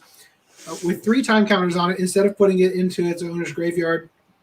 If it doesn't have suspend, it gains suspend. So you literally just translated it. You didn't make it meme funny. That's annoying. All right. No. Okay, so I printed this out so I could functionally use it in a deck and know what the hell it does while keeping the retard name. Why don't you just take the card, the English version, and just change the name to retard? I don't have the English version. I only have this version. All right. So, Demon Slayer's Zenitsu voice actor Hiro Shimono returns to work after having COVID-19. Oh, that's nice. So he said on Twitter, Tadaima, I'm home. I'm back. Right? Now, moving on from there, he lived. We don't care about saying anything more. We don't care that he lived. He didn't die from a paper cut. That's good. He's alive, so fuck it. Move on.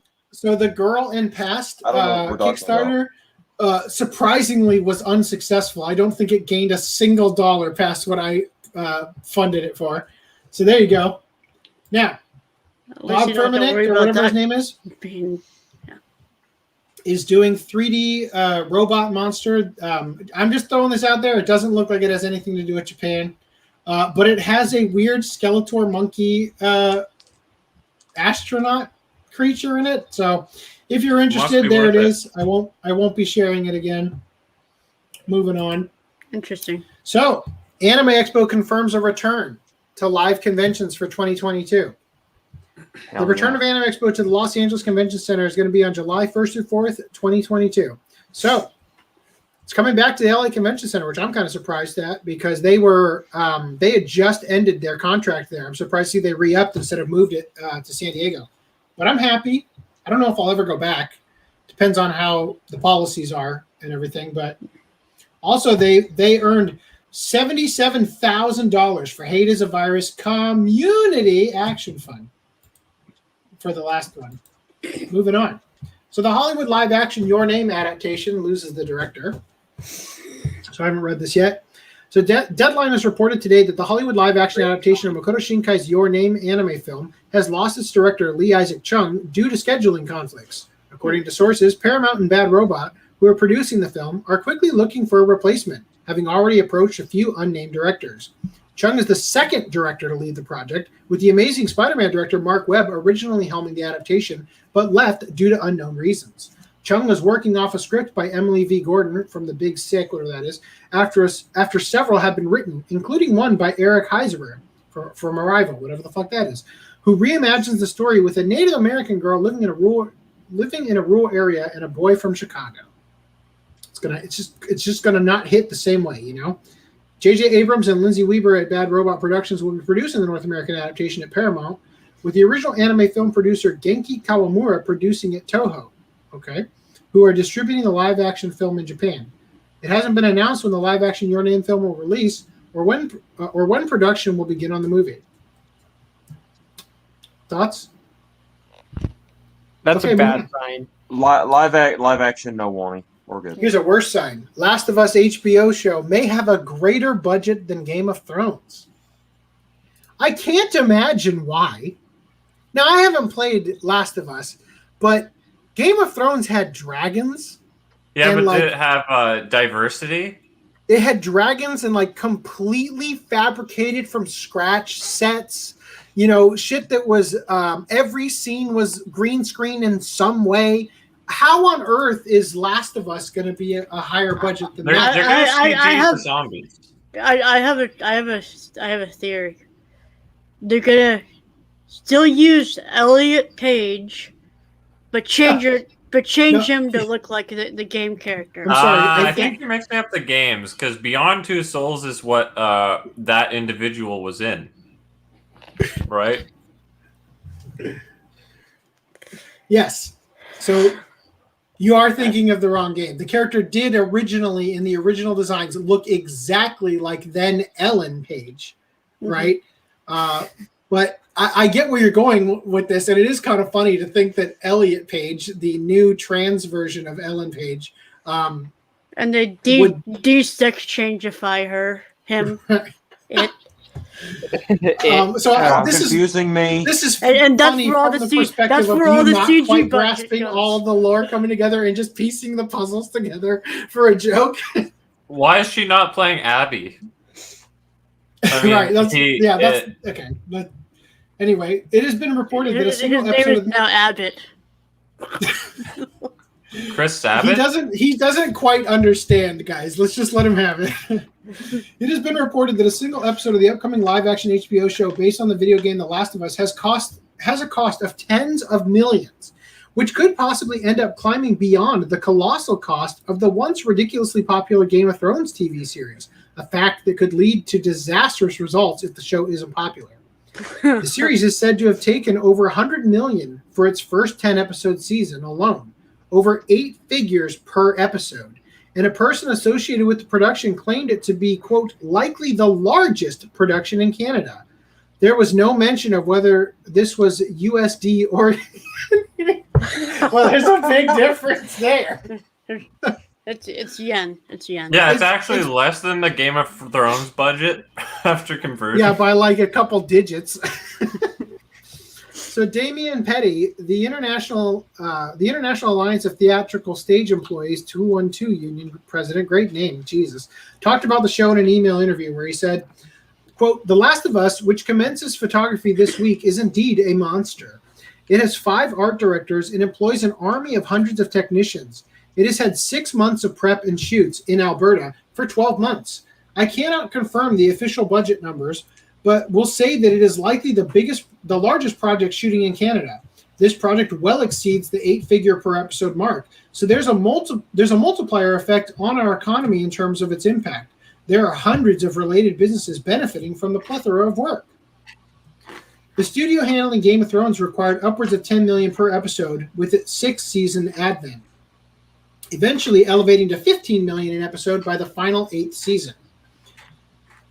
The Last of Us HBO show is The Last of Us HBO show, in contrast, is accumulating hundreds of millions in costs in its mere first season. it has been stated that other platforms, such as Netflix, Disney Plus, and Amazon Prime Video, spend similar amounts of money on shows as well, such as The Crown, Loki, and The Lord of the Rings. Great job. The Last of Us live action show will debut on HBO and HBO Max in the US sometime in the future. Production began in July and is expected to continue until June 2022, pardon. Anyway, thoughts? I'm not looking forward to it. I didn't like the Last of Us games, so it's probably going to be AIDS and probably going to insert a lot of other diversity bullcrap that has nothing to do with zombie killing. But I have thoughts from the Your Name thing. Is when you said the director's last name was Chun, all I could think of was. So, thank you. If anybody hasn't figured it out yet, Reese gave FDM the keys to the kingdom, and now I can't get him out.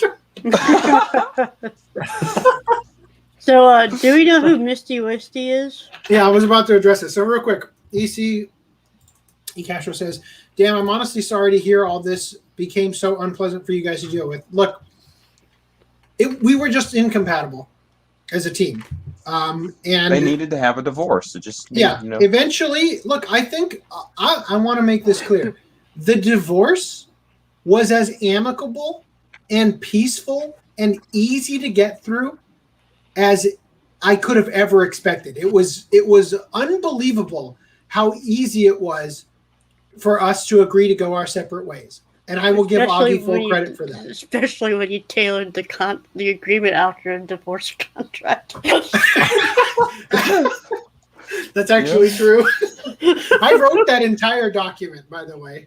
I am a legal genius. So this shouldn't have a budget higher than any Walking Dead adaptation. No, for sure. Misty Wisty says, I am your neighbor. Which one of us? There was a package at your door earlier today, just letting you know. Yep. I think, was this FDD&M's neighbor? Anyway, let alone Game of Thrones. Yeah, for sure. I don't know what this Last of Us thing is. There was a package in my door earlier. That's kind of creepy. If you're my neighbor, I'll be impressed that you figured out that A, I even had the show, and B, where to find it.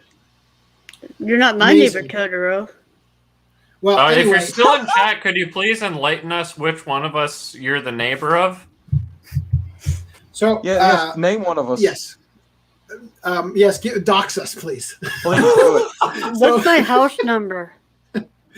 So, I live at 123 Actual Lane. Okay. In official news regarding further live action stuff, U.S. produced Netflix Pokemon live action series is reportedly on the way. Now, I want to show you the image that Crunchyroll chose to use. Clearly, Daryl Harding is sad about this news.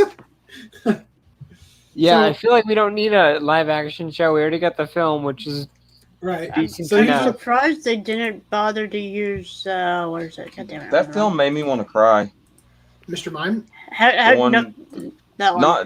Not the live action. Not the live. Let me be clear. Not the live action one that they did with the Pokemon in the city, but there was a remake of Mewtwo. Yeah, the 3D Mewtwo one. That was terrible. The CG one? Yeah. Yeah. So U.S. entertainment website Variety says that a live-action Pokemon series is in early development at Netflix with Joe Henderson as writer and executive producer. Dear God, you guys have... It's like I let my kids into the show to hit all the buttons at the TV production studio. Jesus. Dad, can we draw some for this?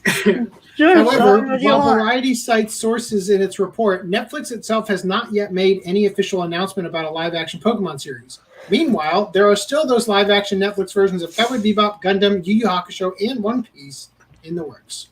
Also, I noticed this on the side here, FTM. First, in-costume photo from Digimon live-action stage production teased.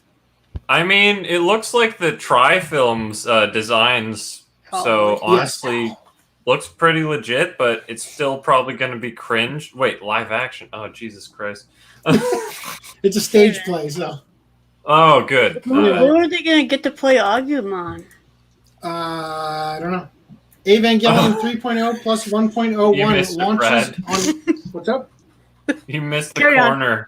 Carry on. I saw the corner. I chose to ignore it. Evangelion 3.0 plus 1.01 launches on Amazon Prime Video in Japan the same day as around the world. Did we talk about this previously, that it's launching? It's Probably. launched. There you go. You can watch it now, I think. August 13th, not yet. I lied. August 13th. You're a liar.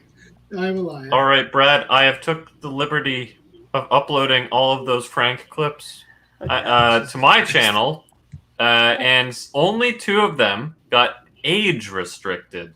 It's a trap and the hot singles. Oh. You know, okay, I'm not going to go off on this tangent about how that clip of me got age restricted and community guideline striked on your channel. No, it got removed. Got removed. FDD&M cut together a clip of me to make it sound like I was disparaging people of the Jewish faith.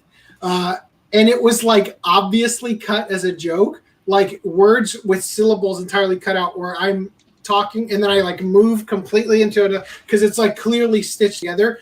It was a private video or an unlisted video. YouTube just up and removed it from its Just channel. yeeted it. Anyway, back to this. Damn it, guy. Platinum End anime is coming to Crunchyroll. So Platinum End is the show / series from the creator of Death Note. Mm-hmm. It's coming to Crunchyroll. Mm-hmm. There you go. More accurate to say the Death Note team. Whatever. Yes. Well, yes, the artist and writer, yes. High Dive acquires Laid Backers anime film, so Laid Backers coming to High Dive. Ooh. Ishida and Asakura, dub and sub, is streaming on Amazon Prime Video.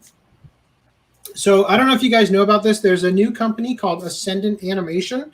Remember our woke chart? Our tier list, which Our technically woke should tier be list? updated. They're like Yes. they're right up there at the top with. They are off the chart. They are S plus, but only because they like exclusively staff trans and LGBT people. Now, And they're doing with that Titan's said- Bride. what's up? They're doing. Yeah, they're doing Titan's Bride. Yeah, they're That's dubbing going on Titan- Amazon Prime too, by the way. Yeah. So with that said, I am intending to buy this show and watch it. It's just not a so show. It's just- just like a 15-minute OVA. Yeah. Wow. Well, just because they're at the top of the woke list for those reasons doesn't mean I'm not going to support at least one release to find out if it's dreadful or great. Could still be great. I don't know. So I'm going to give it a chance. But I just wanted to tell you, if you didn't know about it, there is a new distribution company, licensing or whatever, licensee, I guess is the term, to be looking out for it. Yeah, I was told by that one guy, technically they're not called licensors or whatever. It's like, okay. Yeah, the licensor is the company in Japan that licenses out the property. To Also, the licensee. Crunchyroll. What's up? To the Yeah, to the licensee. Crunchyroll and Adult Swim reveal the new Blade Runner Black Lotus trailer and key visual. Spoilers, it's 3D. Spoilers, there's no actual Black Lotus card in the anime, so it's I think the character's name is Black Lotus. So here's some stuff from it.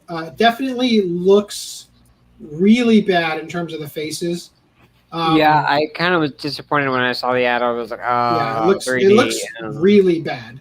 The And bad actual 3D too. animation, in terms of like how the characters move, doesn't look terrible in the action sequences, but everything else, like, it looks like a Ken doll with facial hair, right? Like it looks so plasticky. So anyway, there's a GIF at the bottom here. Boom, boom, kick, kick, kick. I can kick. Okay. So there you go. That's what you have to look forward to. I hope when you saw this, you thought, yeah, that's what Blade Runner is, because nobody else thought that. All right. Funimation announces Demon Slayer Kimetsu no Yaiba Entertainment District arc simulcast, to the surprise of no one. So that's right. The Entertainment District, where you go to get your balls entertained, is what they're doing for the next season. It's the final The season, show for right? kids, everyone. Anyway, continuing. Baki fights on in Baki, Son of Ogre. Well, Guys, the video is tell me unavailable, so you can't actually watch the creditless opening. But here's Baki. More Baki. High Dive. So we talked about this last podcast. High Dive to stream see-through version of Mother of the Goddess Dormitory. Yep. So we talked about this. Yeah, we talked about this. So I'm going to actually read what it says here because you are correct. But when you actually see it written out, you're like, Jesus Christ, why? So this is for High Dive. The site previously announced the censored version, as well as the uncensored, cultured version, available on their site. So what's the see-through version? Literally what it sounds like. The steam and God rays of the censored version, but you can still see everything through them. Why? Why? Also, when you click and watch this, they straight up call it a straight Shota show. Straight Shota, as in the genre of adult women preying on underage boys. Yep. Sexually. The kid's 12 years old. Jesus. So there you go, fans. So, Kamuy Media licenses 8 Shogakukan manga series. So this is a new company. These are being licensed for like streaming, or what do you call it? Online viewing?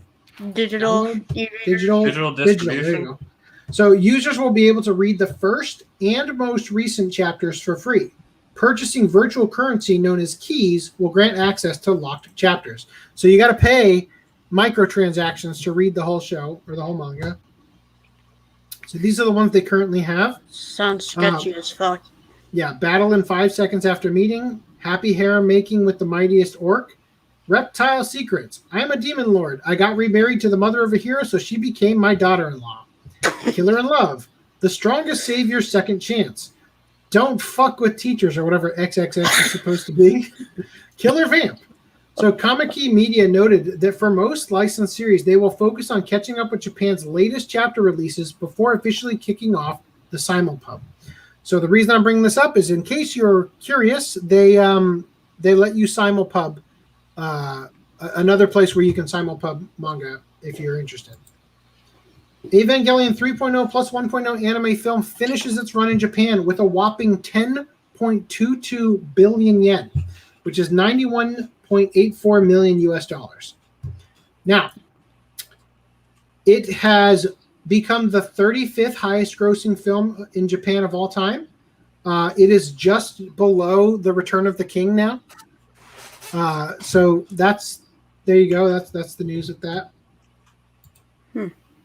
I guess I was supposed to read that here. Where was it? It's now between Bayside Shakedown, whatever the fuck that is, and Lord of the Rings, Return of the King. All right, Japan box office. Belle makes an impressive #1 debut with 890 million yen. And then it repeats at #1 with a strong 523 million yen. Anybody have anything to say? Anybody give a shit? No. We've said all there is. I'll see it when it comes to theaters over here. Yeah. Gintama, the very final, hits North American theaters this November. So November 21st and 22nd. I will not be seeing this in theaters. Knights of Sidonia anime film heads to North American theaters on September 13th. Interestingly, this is coming by Funimation. Really? Oh, yeah. And Funimation is going to be streaming the series here pretty soon. So I don't know what the deal is with Sentai's license, or whether just Funimation is just streaming it for the shits and giggles, like their Viz library or whatever. Yeah, I was going to say maybe it's because Funimation has the theatrical distribution down a lot better than, most other anime companies.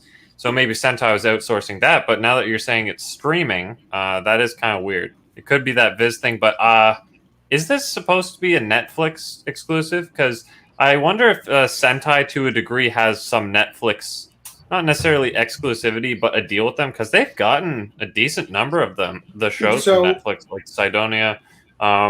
This was a fake Netflix original.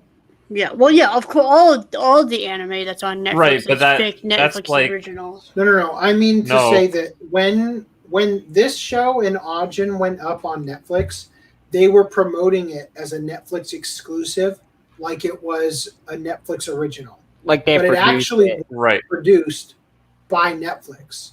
It was just like they were sort of faking it or whatever for this one. Yeah, Then it's later just a on- third party. Oh, it's exclusive to stream on Netflix. Whereas but they they were have kind of shows treating it- now that are actually funded by Netflix. Right. So they were kind of treating it as more than it was back then. Now there are ones that Netflix is on the production committee and funding Like the entire Yasuke. process and all that. Yeah, like Yasuke. Well, Sentai also has stuff like Seven Seeds and Baki. other stuff that was actually produced by Like Netflix. Baki. With Yeah. Baki. Yeah. Yeah. Which my brother was watching Baki. this week for some reason, and it was kind of interesting to see when I popped in. So then we've also got here Science Saru's film Inu-Oh announces lead cast and drops trailer. So this is a really weird trailer. It says here, Inu-Oh is based on Hideo Furukawa's novel Heike Monogatari Inu-Oh no Maki. In reality, Inu-Oh was a well-respected Sarugaku no performer and playwright in the 14th century. But the book, and by extension the movie, puts a more paranormal twist on the real-world figure's history. In the film, Inu-Oh is said to be born with unique characteristics and is forced to cover his entire body. He meets the blind biwa player Tomona during his travels, and the two sing and dance together as they try to break each other's curses. So if you watch this trailer, there's a bit in here where he's just like humping the sky, and it's like the weirdest thing. That's That was it. very Misaki Yuasa. Yeah. Right here. I think. Trying to break it from. There it is. Do you see it? Anyway, there, I showed you a guy humping the air. Let's move on. All right. The Prince of Tennis's new 3D CG film's full trailer shows a new level of tennis battle. Guys, the rap festival. Remember Boo, Wolf, and Foo? Do you guys remember? Do you remember this? No. Yeah. That's from the End podcast. You don't remember? Ghost in the Nazi? Oh. Anyway. Yeah.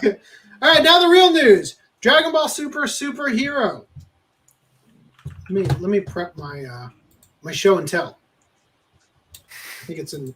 I can't wait to hear what you have to say about this because I've had like 40 different people tell me like 12 different versions of what this movie's going to be. I've stopped being able to. Here's what happened. Stupid ass announced, title. Dragon Ball Super Superhero character concepts were revealed at San Diego Comic-Con 2021. So, there's 2 supers in there, which is great. Ioku remarked upon the reveal of the new film title. We really wanted to emphasize that this movie is all about the superhero vibes. Wow. Toriyama is really focusing on the aspects of the superhero this time. The new title reveal came with a new, never-before-seen teaser of Dragon Ball Super Superhero. The short animation featured series star Goku warming up on a 3-dimensional franchise logo before the new film title zoomed into view. While the clip isn't from the film itself, it does showcase the art and animation direction that the team is going for in the upcoming release. So look at this. Here's what they're doing. They're returning to the manga roots. This is how Toriyama drew the hair. Now, Toriyama has written the original story script and also the character designs. He's deeply involved in the story structure, of course, the character design, and every detail of the dialogue. The panel revealed official artwork from Superhero, including character models of Piccolo. Do you notice anything different about Piccolo? I'd have to increase the resolution. Oh. How the hell did you do that? It's an overlay image. He's yellow, not pink. Yellow, not pink. I can tell no difference. He's got a blue. His sash is blue, right? So they're returning, like I said, to the manga style. So this is how he looks in the covers of the manga when they're in color. So his pink like shades on his arms are now back to yellow or pale or whatever you want to call it. Now, on top of this, we've got other characters here. So Pan is being aged up, implying there's a little bit of, I don't know, two or 3 years. She was a literal How old do you have to be to infant. go to kindergarten? 5? Wow, That she's is almost probably this 4 or age 5. she was in GT. Yeah, so effectively they're catching up to the final episodes of Z. Right? So the next few designs was of a slightly older Pan, the daughter of Gohan and Videl. In the Dragon Ball Super series and previous film, Pan was still very much a toddler, but now sports a kindergarten uniform. This alludes to the idea that the new film jumps ahead in time a number of years. Ioku referred to Pan as, quote, an integral part of the new movie. So I haven't been reading Dragon Ball Super's manga, but it seems like they the Moro arc isn't that supposed to take place in between? Oh my god. So because Pan, I assume, hasn't been aged up in the manga. Like, so they're going to jump past Moro. The Moro arc is all about mastering Ultra Instinct, and that. So if they're going to skip past all that, I don't know. I don't know where this is going to go. Like, I'm guessing Pan's like 6 or 7 in that picture, or well, 3, maybe 2. So I don't know. It says here, Ioku referred to Pan as an integral part of the new movie. The new design reveals continued with Krillin in an updated police uniform, showcasing a bright yellow and purple design that is very much different from the classic uniform he wore in Dragon Ball Super. The panel also showed how Krillin has undergone a subtle design change, now featuring black pupils over white sclera, a change from the skin tone look of his eyes in the past versions. So in Dragon Ball Z, remember his eyes look like this? Mm-hmm. But in the manga, they actually were white. They weren't skin color. So he actually looks like a human being. Yeah. So again, well, he still doesn't have a nose, but so yeah, they're going towards the manga designs, right? New art concepts are Piccolo's house, sitting atop a mountain at the foot of a lake in lush greenery. The art panel provided by Toriyama was one of the first ever looks at where exactly Piccolo lives. Upon realizing that Piccolo's house features a mailbox, Nozawa, that's Goku's voice actor in Japan, remarked that some of my coworkers would say, Piccolo doesn't send mail, so he doesn't need a mailbox.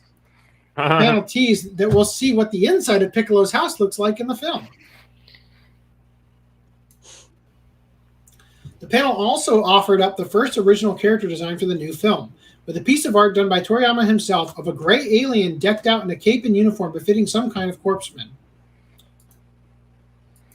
Anyway, that's it for that. Now, I want to show you guys, at the risk of getting copyright claimed, the thing with Goku.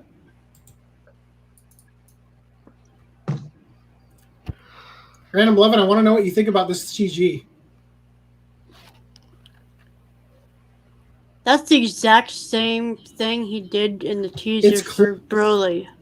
It's close. I think the idea, like, first of all, again, that looks unbelievable for a still image of it looking like it was drawn by Toriyama with like the watery color, almost looking paint for the shading and all that.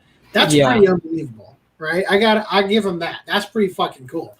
And the CG has got to be better than it was in Broly for sure. So, but I don't know. There's a couple of areas where I can see some funkiness because it is 3D, but it's pretty impressive. I gotta say, we're getting into uncanny valley of CG where it's just like it's starting to not look 3D anymore. Yeah. So, any other thoughts anybody wants to share about? I have nothing constructive to say because reasons. Only destructive. E. Castro says that looks like a nightmare. Who greenlights these projects? Interesting to hear Toriyama's actually writing all this. Isn't though? I thought he was. I thought he was They said in that the about last Broly. 3 projects, like the movies involved. and Yeah, he Super- wrote Battle of Gods. He also wrote Resurrection F and Broly. But they are claiming, I didn't highlight it in the article we just read, but they're claiming that he is more heavily involved in this one than he's ever been involved before. It feels like him being involved is what is making these properties bad. I don't know. I don't know. By the way, Brad, I should have brought this up way earlier, but turn the gain in your mic down a bit because it sounds like you've been constantly peaking slightly. So there's like this buzz when you speak. Turn it down? Okay, I'm turning it down right now. Tell me, how does it sound right now? Slightly up. Talking a little bit more. Tell me about my voice. I'm almost back to where it was. I'm almost back to where it was. There we go. Right, that's literally exactly where it was. Yeah, I don't know what's up with this distortion. Is there some sort of electromagnetic interference on your cable? Must be the let me see if my test. Hold on, let me disconnect it real quick. Man. Is your thing on cardioid? How's that? Sound better? You know how you have another knob that has all these shapes? Yeah. The one that looks like a dong head is the cardioid. Yes. What about it? Son of a bitch! I never put that together. Yes, what about has it? it been on that? Yes. Okay, as long because that's the best mode to get the best, sound quality when your mic is in the position it is. When your mic is in hard dong mode. Yeah, that's the best position. By the way, I'm on podcast. Like I'm only like 11 away from catching up. From being in my caught rewatch. I'm so close, and I'm enjoying every minute of it. So I'm really looking forward to catching up a lot faster. I'm noticing. Yes, because for example, you're not stopping every 3 seconds to take a screenshot and write a note and. Well, yes. I am no longer noting all the mispronunciations. There's a lot of merch that I've written down. Let me show the audience just real quick. Let me just show them. I'll be right back. So- I'll be back, guys. I'm gonna dip out for a couple, like an hour or two. Okay. Let me All right, see. Greenline. So I have an album here. Can't show that. I'm wanna over show here the playing D-Day Yu-Gi-Oh! album. Online, so I'll be back too. I'm just right here. So here, I'm just gonna take a screenshot of it and then show you the screenshot. So I can not ruin Augie's day. Let me just say that I'll just say this. If he wants shit to get real, and I mean this literally, shit will get real. We still have the H bomb in the hangar. The H-bomb. The H-bomb. Okay, so let me show you. Fine, the D bomb. The hentai bomb. Dear God. Okay, so these are my Small bomb. timestamps. That's an album of the timestamps. 4,507 of them so far. Yeah. So that's what I'm going through. And I will have to rewatch podcasts 1 through 31 because although the audience won't understand this for many years to come, Hopefully D-Day never. occurred after I had already done my rewatch on those. And I needed to go back to enlighten myself on things I may have not been paying attention for. So, moving on. All right. I That got have a really random weird. question. What's up? question. So, I think I've noticed, like, because when I get a notification on Facebook that's like, your friend Brad Barrett. Oh, wow, Thank I'm an you. idiot. Thanks for talking. Yeah. I don't think I even bothered to remove our names. Wow. Well, your friend Guy posted Guy here? is live or whatever. Right, Eddie? Yeah. So does that post to your friends? Because I was gonna say maybe that Yep. Misty Whiskey person is on your end and they are your That'd be neighbor or fine. something. No, I think they're it's not my because you're in the group. It doesn't matter. I don't. They had their I'm- chance. They had their chance to dox me, and they didn't. They're gonna Empty wait 24 threats. hours, man. You know, it's the first Anyway. 24. So eCatcher said, yeah, honestly, if he wrote the last couple of films, then my confidence in his contribution is low. See, the thing is, I don't think he's actually doing these things. I think that they are literally just paying him, taking his name for and the he's right like, to yeah, say that's that good. he's doing them. You know. Anyway, so moving on. Maybe asking, hey, do you think this scenario sounds good? Yeah, okay. Yeah. Well, yeah, basically, that's probably what they did. That's why. Oh, well, he never goes to any of the things. They always send his editor, you know. So I don't know. And right here, there it's going to be like he's contributed the most to this film, and it's like, oh, he drew the opener, like, you know, the flash screen of like a sketch of, hey guys, Dragon Ball's back or something. Well, he did draw his chibi mascot version of himself that has the gas mask on. Oh my. He did draw a picture of that to accompany the message that they probably crafted as if he said it, right? Anyway. Yeah, so that's his contribution. So space-aged vampire TV anime Suki to Laika to Nosferatu begins October 2021. So we talked about this previously. I don't remember. Did she have brunette hair, though? I thought she had blonde hair. I don't remember. I mean, it doesn't look brunette. It looks black, gray. Well, whatever. Brunette is dark. I think it was always blue. I don't remember. Black anyway, net. It was I'm watching out definitely for this. greenish purple. Seems like it could be interesting. Step-sibling romantic comedy light novel Mama Haha no Surego ga Moto Kanodata receives anime project. So this is getting an anime, whatever the fuck it is. The official Twitter account, what is this? My stepsister is my ex. It's the name of it. That sounds God. That sounds like a freaking ripoff of what is it, Domestic Girlfriend? Mysterious Girlfriend X? No. Domestic girlfriend. Domestic Yeah. girlfriend. Domestic girlfriend. He bangs this girl, and then that girl's sister becomes his like stepmother or something.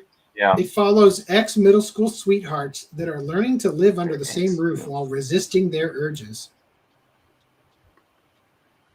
What are you doing, stepbrother? Oh no. Okay, this must be on my end because everyone's voice is vibrating now. I mean, So I did first, that. Uncle from Another World TV anime key visual reveals the power of coma gaming. What? Yes. So apparently, it's a story about a guy whose uncle's living with him after coming out of a coma, and it turned out that while he was in the coma, he was isekai'd to another world, and he grew and like leveled up like Shield Hero style, and came back to the real world with the powers still, or something like that. That sounds hilarious. It does, right? I can't wait to see it. So here we go. This is all you, Reese. You want to talk about it? I'm gonna step away from the mic to breathe. No, I'm gonna go take a quick pee. It's all on you. Okay. I don't have these pages up, so I guess we'll just start this for a second. Dude, you had all this time. The to be two ready. dubs, because this isn't going to tell you about the two dubs. But I want, like, I can't move around to show things. He's still tied up in the chair, man. Give him a second. Talk for a second. Let me find the links real quick. What has it? What the fuck, man? Footum, how have you been? Thank you. How have I been? Yeah. Pretty good, I Will guess. us off for a second. God damn it, where's it? Glad to hear it, man. Yeah, we're really good at stalling. Exactly. We are really good. By the way, what I did keep you think of forgetting that I can show off that I can do Yu-Gi-Oh pickups here. Where's it? What was that? I keep forgetting I can do Yu-Gi-Oh pickups here, or try to piggyback on yours. Yeah, I thought you were I going had to say, Yu-Gi-Oh I didn't know we pickups. were allowed to, and I was going to say, oh, sorry, man, but you just said, I forget. Well, that's on you, man. Yeah, pretty much, because we've already covered that before, and I keep forgetting. Also, like 4 times now. 4 times Brad has 3 times Brad has I've been like, I'm saying something, cut off, and then I'm like, Brad. Case. Wait, am I not supposed to call him Brad? You can do whatever you want. Just don't drop his last name like I half did. Yeah. Okay, I got it. I thought you were calling him Barrett from the Final Fantasy VII. Oh yeah, just keep bringing it up so people can get more hints. I'm gonna start screen sharing now. Okay, cool. So Sentai Filmworks streams Vinland Saga's English dubbed trailer. Okay, they actually mentioned this. Netflix Japan has an another English dub that they've been streaming that was recorded by VSI Los Angeles. And so this is, I'm going to go over to... So rip off Bang Zoom? Basically, yeah. So here is the cast. This is Sentai's cast, which they basically named in their press release. And this is the VSI Los Angeles cast, which I don't know. They don't have a narrator in that dub? No, they do, Whoa. but just because I watched all of the show with this dub when it went up on it went up on Friday, but I watched it on Saturday and Sunday. It is pretty fucking good. I'm really disappointed because when I remember me saying that I wish I'd had a Bang Zoom dub just so I could hear Patrick Seitz as a Viking. Yeah, Patrick Seitz as fucking Thorkill, and he is awesome. This motherfucker. I'll have to take your word for it, man. I mean, this fucker. I mean, it was so good. But, nope, that's not what I did. Go back. So they had Alex Lee. That's a One Piece character. I missed the name of the show. Hold on. For some reason. So they had Alex Lee as Thorfinn, and Alex Lee played Pikachu in Demon Slayer. What's his name? Zenitsu. Pikachu. He played Pikachu. More like he played Pichu because he was unconscious during his actual moments of power. Zenitsu in Demon Slayer, and he sounds good as Thorfinn. That's the main character? As the teenager. That's the main character? Yes, So this is with- the main character. Right. So with this said, did we ever learn why they're doing 2 dubs? Yeah, well, it's obviously because Netflix has some weird exclusivity from I bet their you I just IP. figured it out. I bet you it's a union thing. It's probably a union thing. It's not streaming. It's not streaming on Netflix in the U.S.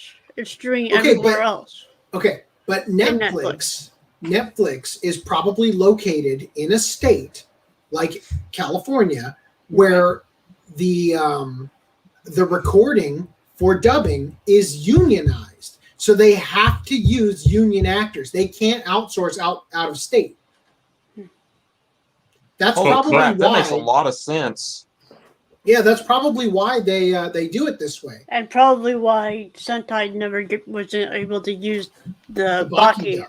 Yes, right. I would almost bet money that that's the reason, because I know that LA has their thing is unionized, so the actors are guaranteed certain amounts and time in the recording process when they take a job, and they have a little bit more solid work with the contracts, right? Whereas in at Sentai and whatnot, they are just a little different, right? They don't have the same. They've got almost nothing. They aren't unionized in Texas, so they can't. That's why. And that's just why it's handled differently, I guess. I don't funny. know. That's funny that you say that, considering Funimation has just lately started using more than a handful of. Yeah, that's what I was going to say. Three different studios. But anyway, Crunchyroll is able to give Sentai their shows. Hey, look, it's Edward Elric. With union dubs or whatever. And Viz. But what do you call it? Funimation is located in the non-union place, so they can freelance people outside of right. And for Attack on Titan, they used a mix of LA and Texas for Attack on Titan. Right. And Vic lived in LA but contracted to Funimation in Texas as well, back when that was a thing. So what I was trying to coming back to what I was trying to get at was Alex Lee sounds great as Thorfinn as a teenager, but with the nature of his voice, I'm not sure how well he'll sound as Thorfinn. As a the woman? adult. Spoilers! Oh, he grows up. Jesus. Maybe they'll just change out the actor. I don't know. Maybe not. But well, they did conversely- for what's his name? The butler in Hellsing Ultimate. So who knows? well, yeah, but that was a very drastic change Walter or from whatever? 14-year-olds to 40-year-olds to 80. Well, I'm 41 now. We're gonna I have thought- to change our voice actor.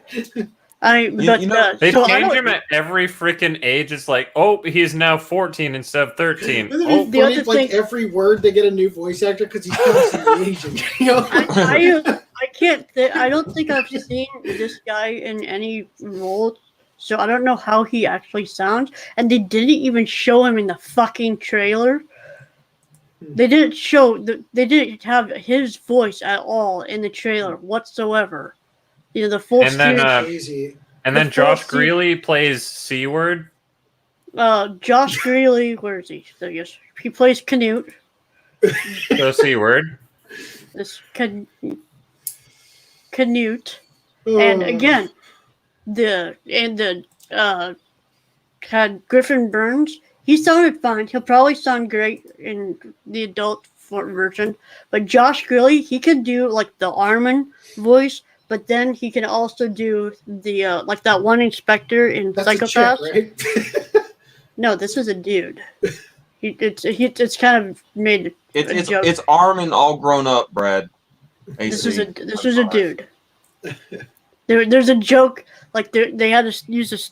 I don't want to spoil it, but yeah. This is Please so don't. Brad. This is I'm gonna watch this so the hard. best opportunity for them to use 5.1, so you can swap out specific characters Yes. that you want in your dub, Although- customized dub.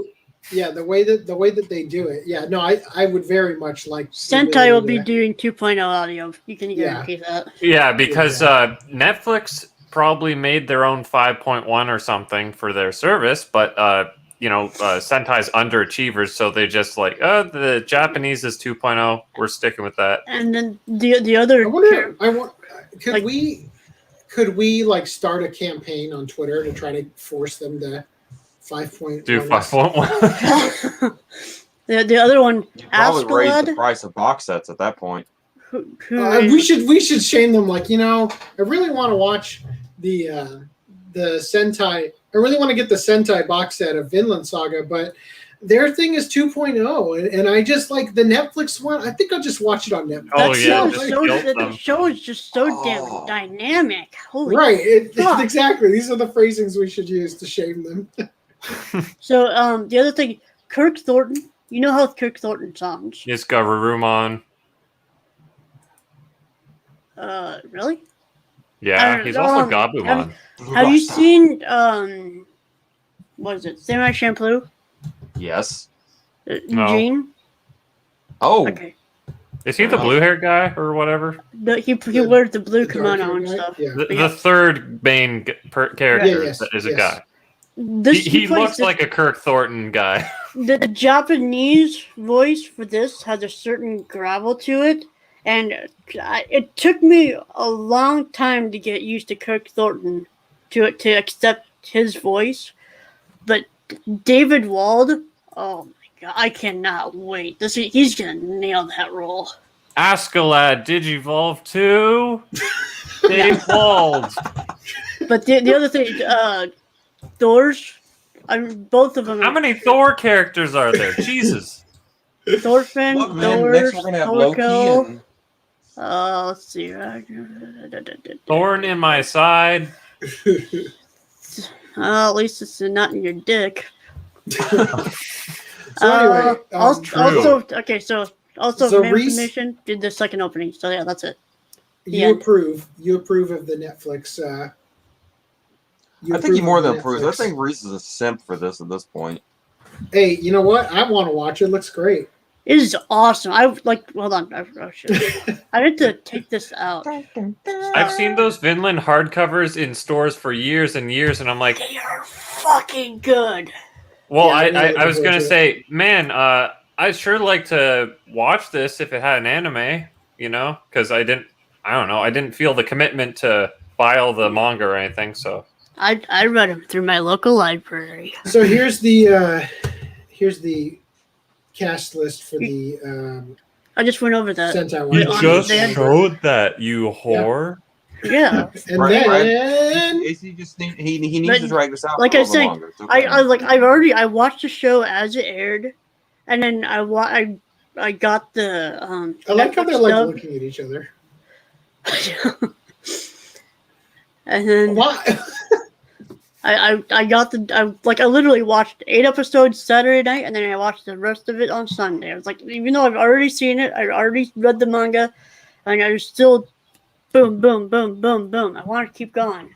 I resisted doing that with when I checked out to Loveru's dub. I'm like, damn it, I really want to rewatch it, but then I'm gonna hit the brick wall where they haven't dubbed the next season, and I'll have to wait again. And then I'll have to rewatch it again to lead up to that and kill myself. So, regarding season 2, Vinland Saga's TV anime director confirmed season 2 will have almost the same staff. Now, this is significant because it was previously confirmed that Yabuta would be returning as the director, even though he switched his anime studio affiliation to Mappa from Madbox, who used to work closely with Wit Studio, with Takahiko Abiru continuing on as the character designer, even though they have now affiliated with Studio Kafka, which is currently producing the upcoming Ancient Magus Bride OADs. The production studio for Vinland Saga 2 hasn't been confirmed as of yet, nor has a release date. So even though people are reaffiliating in different ways, it seems that they're still coming to work on it, largely the same team. So that's pretty cool. Yeah. My money is Kafka. Probably. Is that who Your did the money? first season? Yeah. Who did the first season?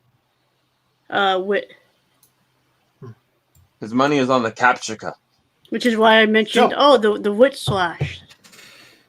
Which sounds like an awesome move, by the way. Right. Is it? Yes. So the swastika, quote unquote, was censored in Tokyo Revengers anime for the West. Now, again, this isn't the swastika. It is definitely not the Hakken Cruise. It is the manji. So in the opening for Tokyo Revengers, you can see the manji here. It's actually a very important part of this series, as I understand it. And they're straight up blurring it out to the point where you can't even see it. So taking into account the oversensitivity in the West on things that can possibly be offensive, it should come as no surprise that the swastikas, or manji, according to some, present in Tokyo Revengers were removed or censored in the anime's Western release, despite the symbol being a rather vital point to the series. Those online drew attention to this censorship, providing screenshots comparing the original Japanese version of the on the top with the censored Western airing on the bottom. So here's, again, the ones we just saw. Look at that.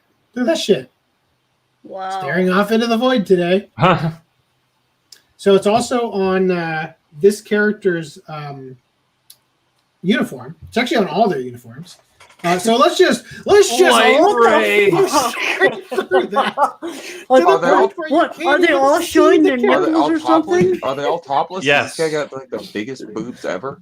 What the? So here's they say that I can't figure out where it was removed on here. Oh no, they put the wrong one. These ones. Maybe are the wrong formation of the characters were in This a swastika. No. This one they put the censored one on top by accident. So it's here, right? You can see it on some of their arms, and then it's removed on a couple of them, like right here. It's gone, right? Critics claimed the manji existed way before the Nazis ever did, with some even stating that it can be found all over the ancient world as a ubiquitous symbol. Another explanation one commenter provided from a Spanish site. Hold on, before I go into that, let me just baseball swastika. Hell, I don't know.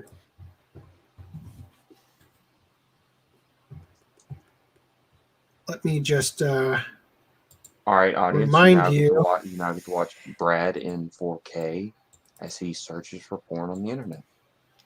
These are the faces pardon? he makes while he's alone. Oh, by the way, guys, And then his audio made just breaks $2. really bad. I made $2 on one of your guys' purchase of Uzaki-chan, so thank you very much for that. And I wanted to confirm the Right Stuff affiliate code is working. So all you guys have to do when you check out is make sure that you go to Right Stuff using our affiliate code, and we make an absurdly small amount, but it's still more than zero. So I just wanted to tell you guys that I appreciate the support you've given us through that avenue. We appreciate it. We all do. Okay, so here, I wanted to show you guys this. I just now have seen Agumon in the top right corner. Holy crap. Hey, it's thematic, okay? It's appropriate. FDM, you're going to get me banned so hard. Okay, yeah, so drink Coca-Cola in bottles. This is a good luck charm that was given out in the United States before World War II. The swastika was long seen as a good luck symbol. Look, good luck. That's what it meant. Before the specific reason that Hitler took it was to try to steal its luck. It was absurd, a dumb plan. Now he's ruined it for everybody, as well as that bitchin' mustache. I thought the swastika was like, yeah, the good luck, but I also thought it was a play on the 4-leaf clover, which I guess runs back to good luck. It Okay, could. never mind. Could be. Anyway, so this is what the Spanish Maybe site had the to say. 4-leaf clover came from that. So this is what the Spanish site had to say. Oh, cool. Ooh, nice. To understand the situation, it should be noted that the name of the band in Japan is Tokyo Manji Gang, which in Japanese is written as "Oh!" That's an actual kanji, using the swastika for its writing. It is not necessary to think much about it to identify the reason why the symbol has had to be censored outside of Japan, as it could easily be confused with the swastika, which is commonly associated with Nazism, though they are completely different. So there's also a video here comparing both versions, which I'm not going to play because I think we got the point across. French Crunchyroll Twitter account addressed a question asking why the swastika was censored, saying, "We don't censor anything. This is the version that Japan gave us. We are strictly prohibited from editing or retouching episodes." So there you go. We're getting cucked. Yeah, it's just another one of them stupid things. We have to censor something in media because apparently people can't, leave fiction. I love this idea, though. Seriously.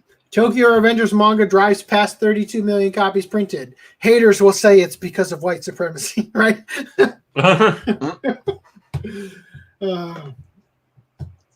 gonna go ahead and turn off the ticker real quick, just because. So anyway, 32 million copies. Good for them. Seems like an interesting show. I think it has. They got revenge on the complainers. Yeah, well. New Game manga goes game over next month with its final chapter. So sadly, New Game is ending. This girl seems waifu material. My cold dead heart. She looks cuter in the manga cover than in the anime, though. Alba's once the again, main female I'll say that basically. this literally. If they just didn't gloss over the whole 3D model from the ground up thing at the beginning, this would have been way better. Yeah, the show's really good. I'm guessing that's right. Y'all haven't watched it. Okay. Apart from that, that's my only complaint really about the show. I only own the first season on Blu-ray, but I would love to do this for a watch club at some point. Meaning I will get season 2 or whatever. Anyway, Golden Kamuy manga searches for gold in the final story arc. So Golden Kamuy is entering its final arc. They have no idea, they haven't described how long it's going to be. I'm so looking forward to them putting this, finishing off. Making a season 4 and 5? I cannot wait. I loved this series like I've not loved something in a long time. What was the company that did the animation? It was something weird. Wasn't it the JoJo studio, or am I on track? It was studio animate hacking into the mainframe. Geno Studio, animation production by Geno. God, it was so good. I loved every second of it. Loved it. So the future of the Berserk series is currently undecided. Oh, I thought no. I could have sworn they said, "Oh, they do have some people that are trying to fill in." So they do have he had a team. Kentaro Miura, may he rest in peace, had a team, but they, in terms of the official decision on what they're going to do, it's undecided. Here's what they said. With the untimely passing of Berserk mangaka Kentaro Miura, diehard fans of the revolutionary manga are naturally curious just how the series will proceed, if at all. A question that even Young Animal magazine was unable to answer, as they mentioned the future of Berserk is currently undecided. The Young Animal Twitter account gave insight to a manga's future in response to a concerning English-speaking fan, where they said, "We are nervous because you didn't announce anything related to Berserk. Does that mean we will never get any answers or continuation? People followed this masterpiece for years. At least you should confirm that it's the end, or I don't know, many fans still have hope." So they went on to say, "We're sorry, but the future of Berserk at this current time is undecided. As soon as a decision is made, we will inform you through Young Animal magazine. So please wait. Thank you very much." Quote, only at the end, apparently. The Berserk series hasn't seen an anime adaptation since its disastrous 2016 edition, but considering the passing of the passion for the franchise and the fact there's still material left to adapt, it's possible the fans will at least eventually witness a new anime sometime in the future. God, can you imagine the technology that they've developed for the Dragon Ball Super superhero? If they were to apply that to Berserk, fuck, even that just would be like insane. freaking what Studio Wit has done with the Vinland Saga. Oh, that would be great too. Like, don't get me wrong, but if they did it all painterly and stuff, that could be insane to see. Like, just moving versions of Kentaro Miura's artwork. That'd be masochistic, but beautiful. I like to think so. To articulate this, I'll first tell you about D&D. So in D&D, there are some campaigns that are like drop in, drop out, or if it's like, oh, someone can't make it this session, you just have their character like get a spontaneous coma or something until next session, right? So I like to think of the ending approach to Berserk being like they just resume it for a single chapter just to end it, and it's just like Guts just like kills himself, everyone else kills himself at the end, and then they just end it. So just they all got paralyzed and couldn't get up the stairs out of the dungeon. So they were too crippled from their memories of Griffith doing nothing wrong actively. The stairs weren't wheelchair acceptable. So eCastro says, "I kind of hope they just let the manga be. It would be a huge shame if they tainted his work by trying to continue without Miura's writing and art." So they had a team that helped with his art, right? Mm-hmm. So I agree, nobody can finish the series the way he would have been able to. But I think that it's fine to recognize the point where, okay, anything after this point, it's no longer Miura. It's they could literally do Berserk Brotherhood or whatever. Berserk, like, it's not a remake, but it's like after that point, you can consider it. Yeah, Berserk Shippuden. That's a better way to put it, because it's like anything past that point, isn't Miura. But I think it's a damn shame if you don't cap off such an epic story that everyone's, obviously. I don't know. I think that what they are probably spending their time doing right now is they are reading every single scrap of paper they found in every trash bin, the dump by Kentaro Miura's house, everywhere. They are looking probably right now for any notes on the future, any sketches that they might be able to I'd be surprised if he didn't have anything planned out, written ahead. I'm sure he had things planned out. I can tell you, because the way that he wrote the story, the very first issue of the manga takes place like after volume like 30 or whatever, right? Because he's already missing the arm and the eye and stuff in the very first manga, and then it goes back and tells his story growing up and meeting Griffith, and then the listen to my story. The God Hand or whatever the thing is that occurs. That's kind of interesting because that's exactly what Vinland Saga does. Oh, really? They started off actually, like the anime goes in chronological order, but like the events of chapters 1 and chapter 2 are literally episodes 7 and 8. So does Viking Griffith do his thing in the first episode? I don't know. I haven't read it. Does Thor get Mjolnir? eCastro, I agree with this. Seeing Conviction and Falconia be properly adapted would be absolutely awesome. I know Studio Dada was handpicked and trained by him probably for this purpose, so I know their art is pretty high quality, but the story is what I'd be most worried about. Yeah, but I think that I don't think it's impossible. I don't think it's impossible to finish the adaptation and do it justice. And I think that even you might find that it's significantly better than you expected it to be without him there. Like, let me rephrase that. That even though he's not there, you may be impressed with the adaptation they end up with, right? If you ask that anime snob, he'll say that Miura, when he got to this certain point where now it's all about fairies and crap that doesn't advance the story or something. So it could actually honestly be better than the place he was intending to bring it. Who knows? So I feel like when you are creating a manga, it seems to me like I think you're better off just not making a new chapter for a couple of years. When continually putting content out is very, very difficult. And you're going to lose and you're going to start getting stressed out by the constant turnover that you have to do. And you're going to write yourself into corners. You're going to start flying by the seat of your pants the way you do when you have to write an entire paper in one night because you put it off. You know what I mean? Because occasionally you need to get away from your work and live a little bit. And come back to it to keep producing content that's good. And I think that as a creative person myself, you have all sorts of ideas that float around in your head. And if you put them to paper in some form or another, somebody else can come in with a fresh take on it, and they can link the puzzle pieces together in a way that your brain, with all the extra ideas you never verbalized, would have been impossible for you to put together. And there could also be those super fans that they'll see. I'm lacking an example, but like a Marvel or DC something adaptation where they do all these things. It's like, dude, you're totally missing that really specific thing that Spider-Man does in this. That's kind of what happened with Dragon Ball Super.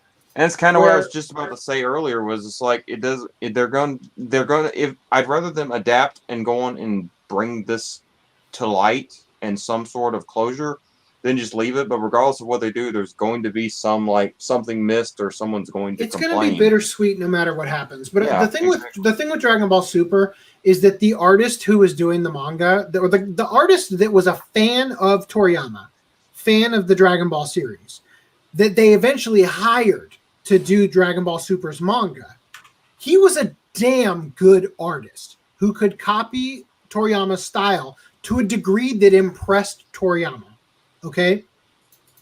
The story of Dragon Ball Super could be good, but it isn't. The concept of bringing the gods in there, all that stuff, that could have been fucking great. But they didn't handle it especially well. And then the story really falls apart when they start pandering to fans to bring back future Trunks and just ruin all that shit. Goku Black and all that was garbage, but dude, point look, is, man, they really, really beat the dead horse of we want to keep with these models and archetypes that we have already procured, and they just kept beating it until the point of, hey, we got ourselves into a corner. Because Goku Black is just he's just another painting of Goku, literally. Well, yeah, like and I think I firmly hair. believe, and I want to get off the Super topic because I'm trying to go somewhere with Berserk with this, but I firmly believe that Super, the goal was to resell the most popular toys reskinned, right? So Golden Frieza, Perfect Form Frieza or whatever, his final form, that was the most popular toy. It was Frieza, right? So make him gold, sell it again.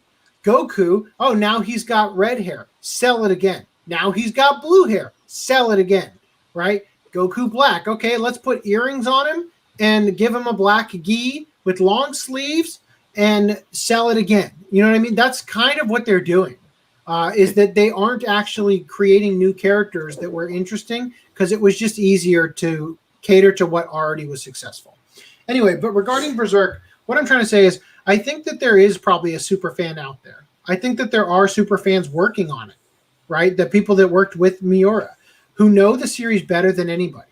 right? Even better than Miura himself. When I rewatched the podcast, there's so much shit we talked about that I forgot about, and so I think that what they should do, if they aren't already doing this, is they should take like 5 months off and really just go back and reread from the beginning everything that's been produced so far and just study everything, every aspect of everything, and let that permeate in their minds, and then look at the notes of where stuff was going and figure out how to tie in the stuff that already existed and sort of bring storylines that may have gotten off into the weeds back into the main story and wrap them up in a way that is satisfying, which I don't know if you can do. I'll be honest. I think Kentaro Miura had no idea how he was going to kill Griffith, and that's why it's in Fairyland with the story. Is because he had to go somewhere else just for a while.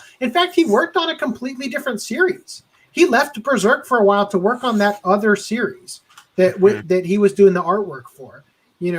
So I don't know where things are going to go with it. But regardless, I'm going to give it a chance, and I'm expecting it to wow me in ways that it shouldn't, right?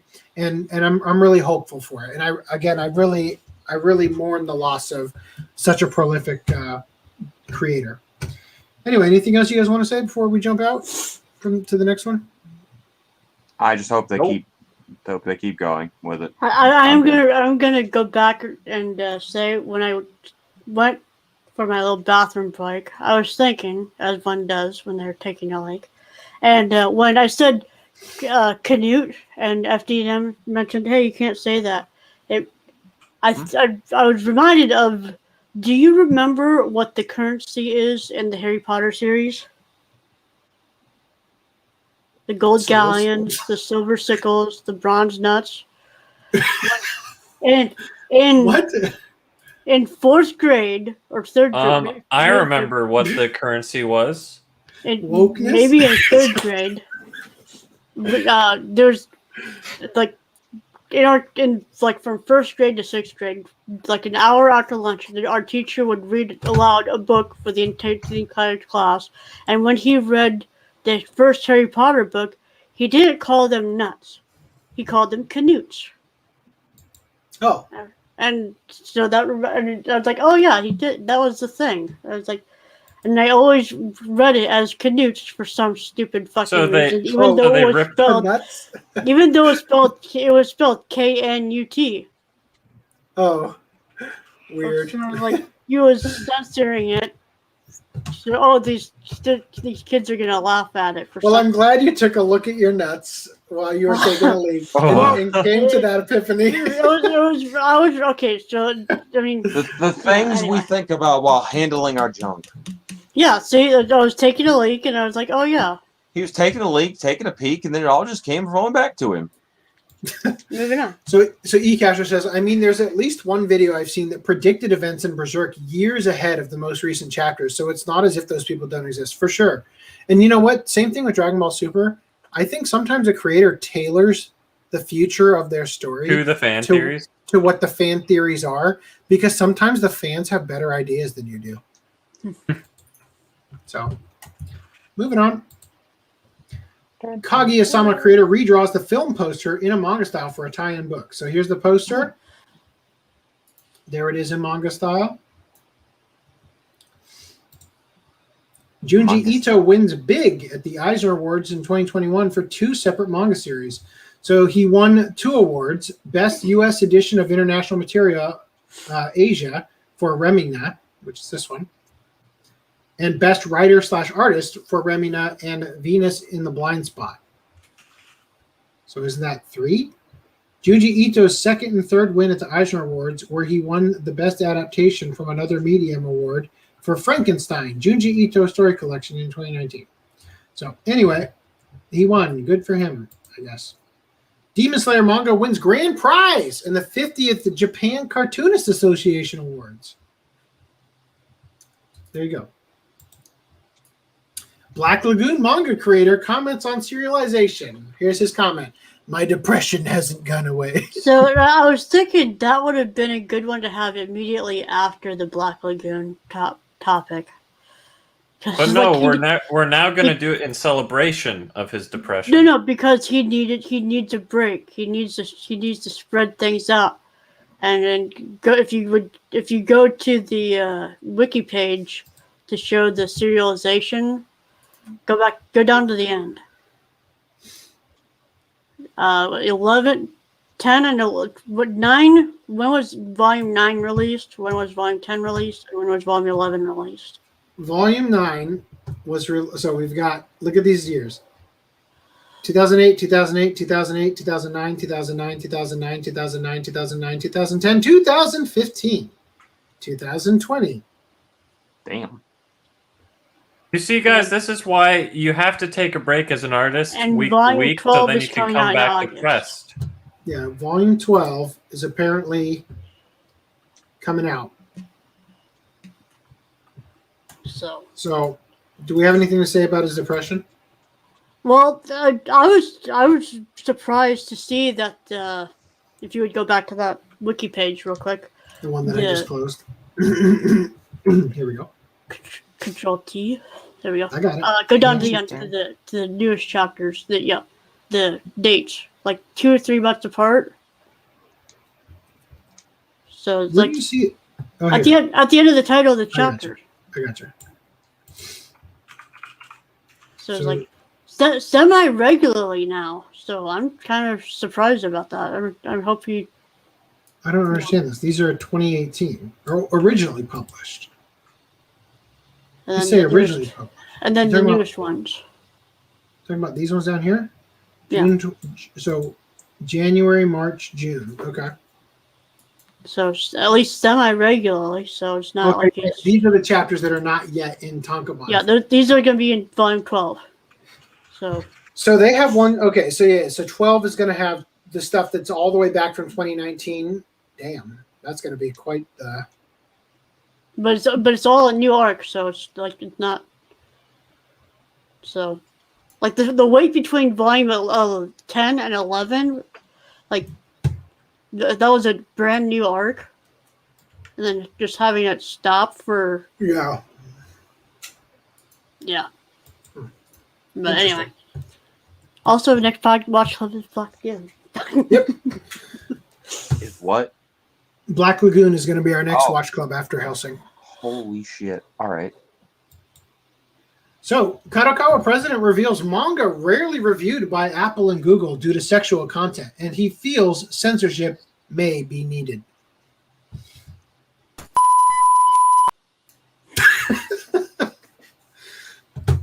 So, Kadokawa's president has reportedly stated manga is rarely reviewed by Apple and Google due to sexual content and may need to be censored.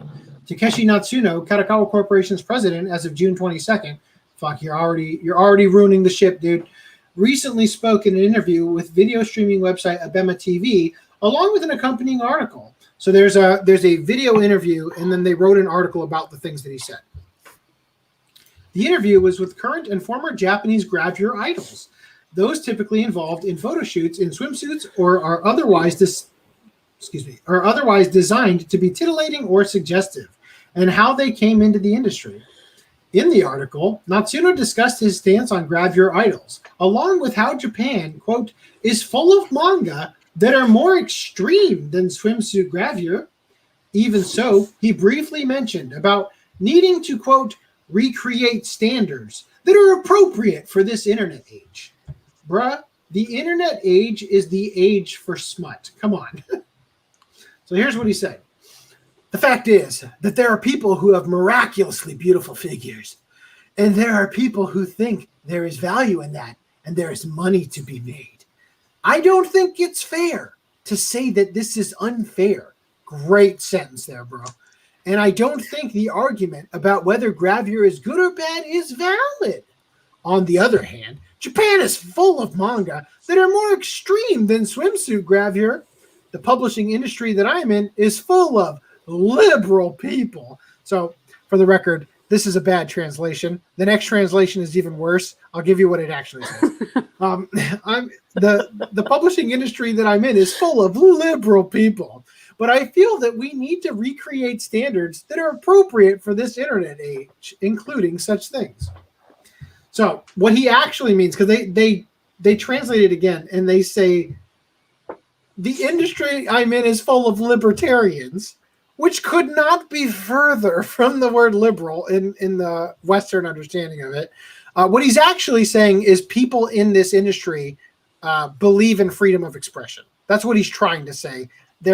It's a bad translation here. Classical liberal is what they're referring to, but it doesn't come across here. Yes. So yeah, however, like all of these. So this is about like all these lewd, gravure models and stuff. Because when you watch that stuff, you start to have unrealistic expectations, or you're just on the internet all day because you have a digital waifu waiting for you. Where in the real world, you're gonna. Oh, I'm gonna take you to the rice fields tonight. Welcome to the rice fields, motherfucker. Okay, I'm going to revoke both of your privileges in the near future. Everything can't just be an excuse to use a clip. Anyway, so this was how it was portrayed in the translation of the article. Now here's the video interview, what was said. So in the video interview, Natsuno mentioned more specific information. The video transcription comes via manga critic and doujinshi researcher Naoto Misaki and a couple of Twitter users. Therein, Natsuno mentioned that in addition to other factors, Japanese manga was usually rejected for review by Apple and Google due to sexual or suggestive content. As such, he believes, despite his colleagues being in favor of freedom of expression, that manga may need to be altered because of it. So this is what he said in the video form of the interview. Japan is full of manga that are more extreme than gravure. This and other factors prevent Japanese manga from being reviewed by Google and Apple. So I feel that we need to redefine the standards of the internet age and determine what is acceptable for the public and what is not. The publishing industry I'm in is full of libertarians, but I really feel like we need to rethink things. Libertarians. Misaki also highlights how this is the second time Abema TV, Misaki being the guy who translated it, also highlights how this is the second time Abema Times, that's the written article form of the Abema TV interview, how Abema Times had removed controversial statements from their article, possibly as a policy. On the subject of the Tokyo 2020 Olympic Games opening ceremony, they reported Natsuno had reportedly said, compared to the Olympics, such shitty piano recitals don't matter. However, the such shitty part was omitted in the Abema Times article. So I looked into this a little bit more. It was in reference to the fact that this event is canceled, but the Olympics is going on, right? So the idea was, well, who gives a fuck about piano recitals? This is the Olympics, right? Was what he was saying.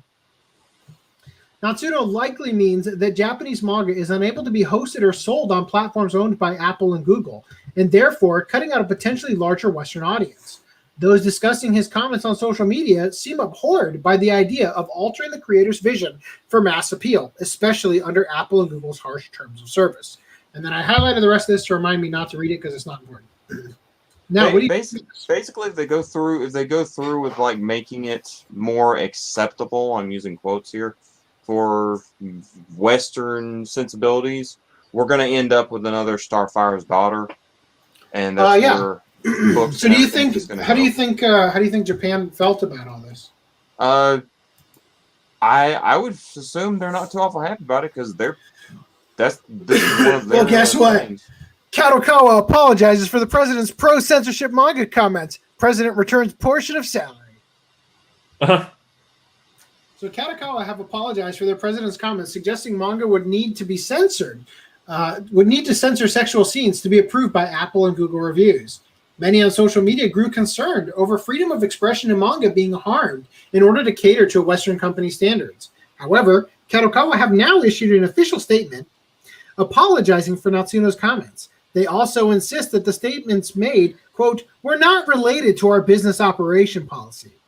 Further, it seems Natsuno, I think you mean? It seems Natsuno may have offered a return of some of his pay, no doubt a sign of good faith. You can find the full translated statement right here. So this is what Kadokawa had to say. On July 21st, Takeshi Natsuno, president and representative director of Kadokawa Inc., the company, they fucked this up, appeared on the Abema TV program on July 21st. Great telling us again. The exact same thing again. I love you for that. He participated in the program in his personal capacity. However, as the president and CEO of the company, it was very inappropriate and he deeply regrets it. In addition, the series of statements he made in the program were not related to our business operation policy. The series of comments made by the person in question in the program have no relevance to the business operations policy of the company. We take this matter very seriously and have received a request from the person in question, Natsuno, to return a portion of his compensation, which we have accepted. You want to give us some money back? Oh, well, sure. We would like to inform you of the following. Subject and amount to be returned to Takeshi Natsuno, president and representative director, 20% of the monthly remuneration for directors. Applicable period from from August 2021 to October 2021. 3 months. So think about that. 20% of his paycheck for 3 months. 3 months is 25% of the year. So that's like what, 5% of his overall pay? I mean, I wouldn't want to go without 5% of my pay, you know? Yeah, but he was basically starting to hint at selling out the manga and anime industry. Yeah, well, effectively what he was saying is selling out to a wide audience. Yeah, and see to cash in rather than cater to the art form. That is something I love about Japan.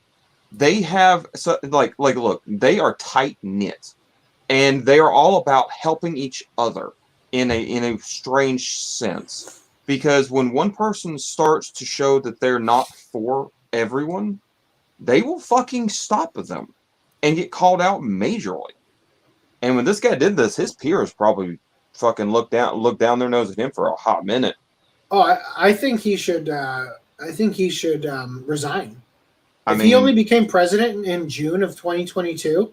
I'm sorry, June of 2021, and he's already. Wow. Was it June? Was it June of 2021 or 2020? If it was only 2021 and this guy's already trying to pull this shit, no, he should resign because he's as of June 22nd. He cares. That's why I screwed up. As of June 22nd. So it was literally less than a month before. It was literally 1 day less than a month. He has literally shown within a span of 1 month, part of what you just said, that he is willing to start adjusting everything for Apple and Google. Yeah. The article here, and I think there's some truth to what they're going to say. They speculate as to why he would have said this. So we at the company will take the opinions we received from you very seriously, and we will make every effort to ensure that all writers and creators, as well as readers and users, will be able to enjoy their works. We will continue to promote our business by paying close attention to our authors and creators, as well as our readers and users. Thank you for your continued support of Kadokawa. Hold on, I have to... Fuck. So late on this. Dude, I'm so proud of you. What? That's pretty powerful. So the original clip that's from is regarding Kadokawa. It is? Yeah, well, he said something like, and I'm going to keep the mispronunciations in there. If I'm hearing this correctly, it sounds like Kadokawa has a branch called Kodasha. And if that's true, that's pretty powerful. Right. So this is the second time Natsuno may have given Kadokawa a headache. On the subject of the Tokyo 2020 Olympic Games opening ceremony, they reported Natsuno had reportedly said, compared to the Olympics, such shitty piano recitals don't matter.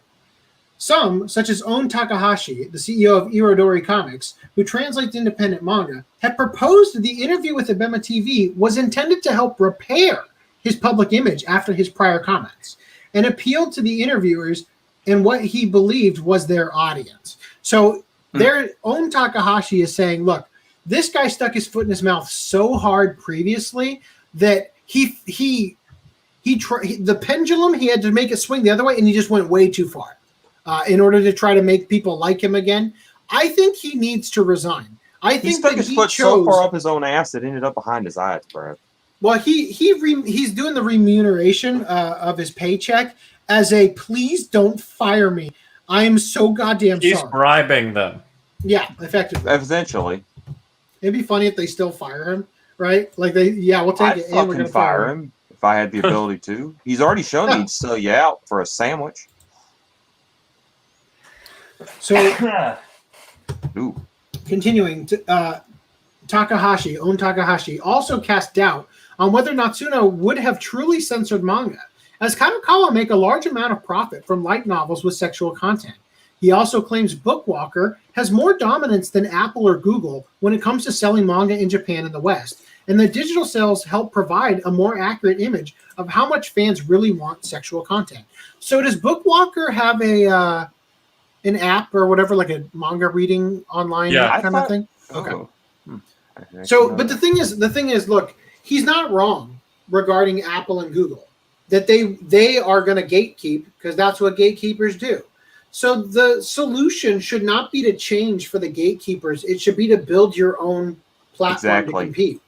Right? That makes it so compelling that people bitch at Google enough that Google is like, oh, well, we should allow this. Look, if Google thought anything, I'm just going to use the word anything, would make them an excessive amount of money to whatever they would be, because I can't fathom what they make, they would literally be for anything.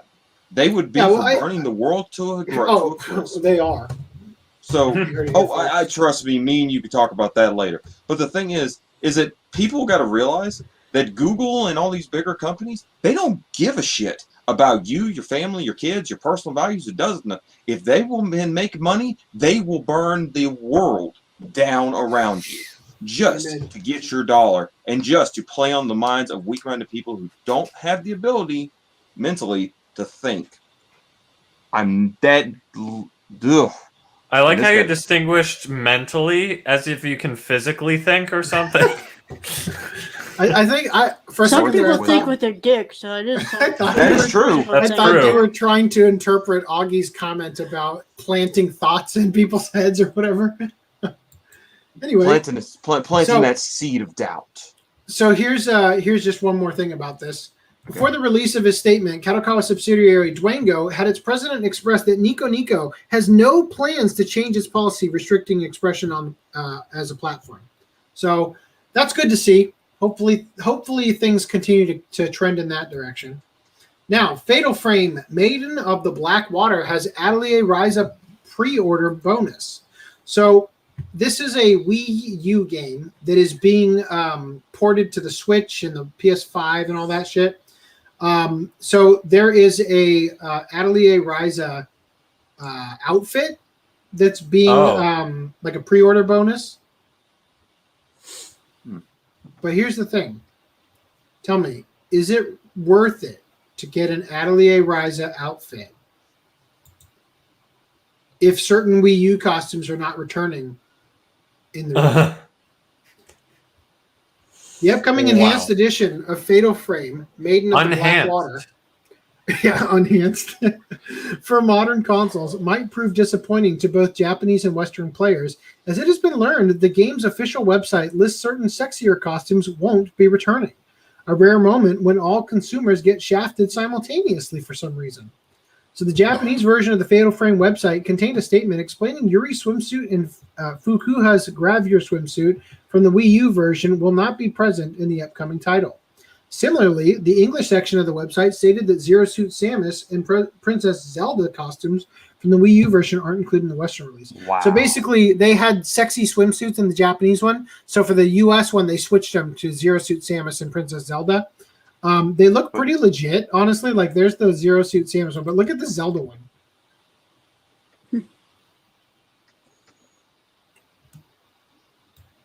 Like, no small expense was spared. Like, okay, yeah, you got some Gravure swimsuits. I mean, they probably imported literally the Nintendo models because it's on the Nintendo console. But I mean, it's possible, but they would have had to fit it to her body. And I'm just impressed with the intricacy of detail that they catered to actually doing that. The, In my the opinion, Samus though, one is probably way easier because it's mostly a texture.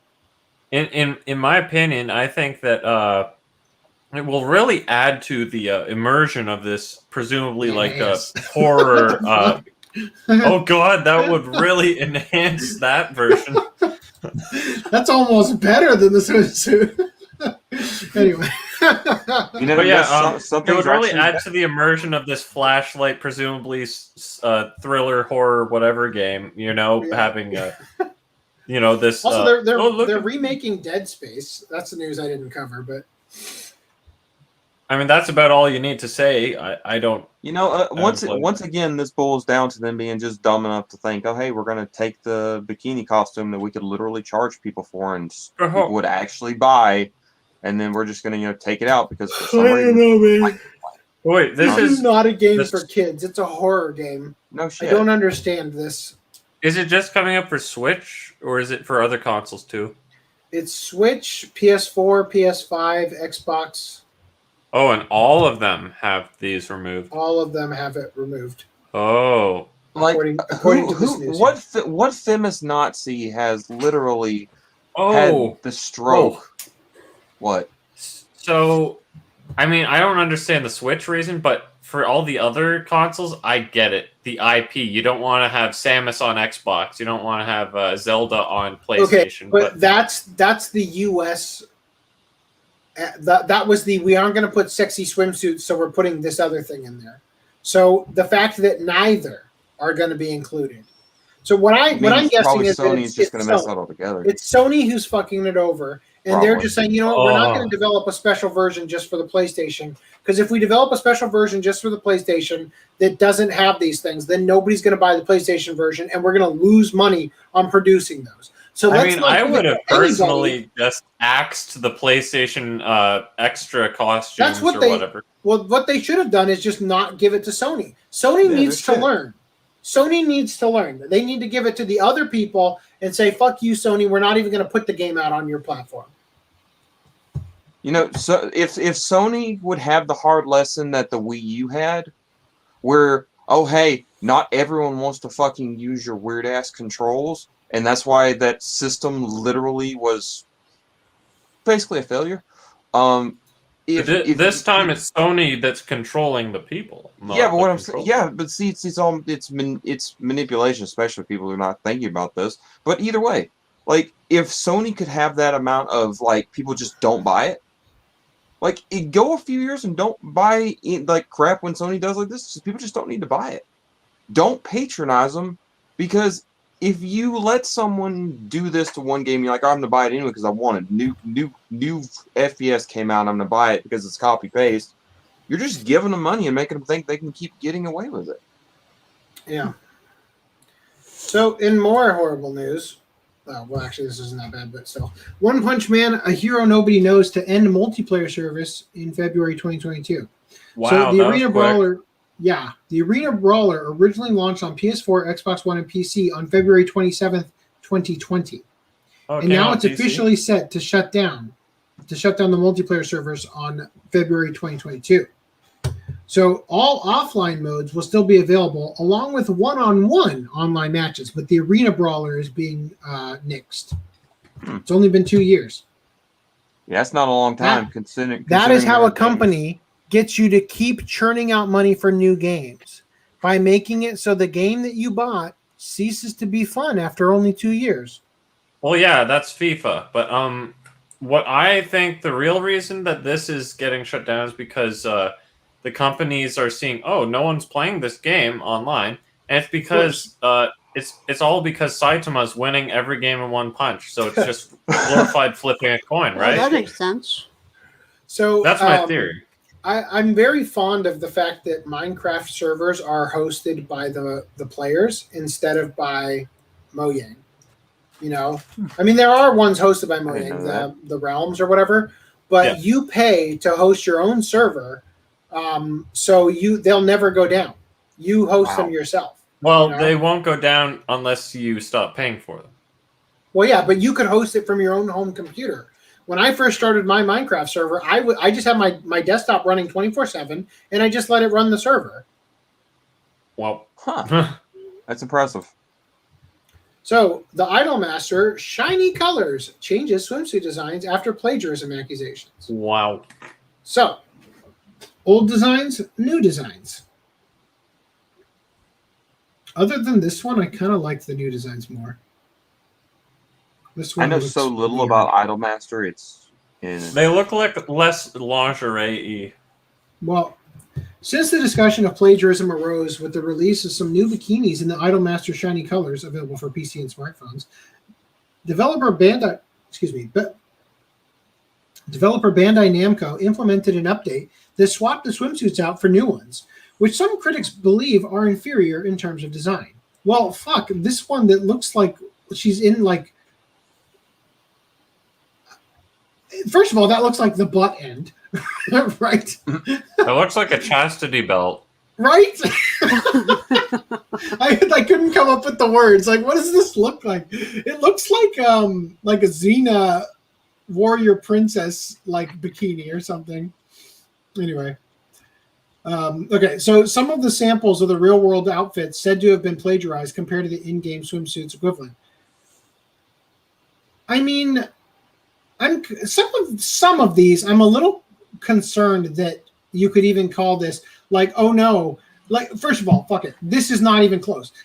It's got a diamond instead of like just a loop. It's got extra stuff here. This counts. Okay, maybe the bottom's a little too close, but like, for fuck's sake, man. Oh no, you wore a dress and a hat. You own the rights to that. Yeah, the whole clothing licensing and right stuff is kind of lost on me, considering that. But it is an art style, so I don't know. All clothes are licensed, so what do you I don't expect even characters fucking to know. wear? Nothing. It's like, Lance, to me. did you say right stuff?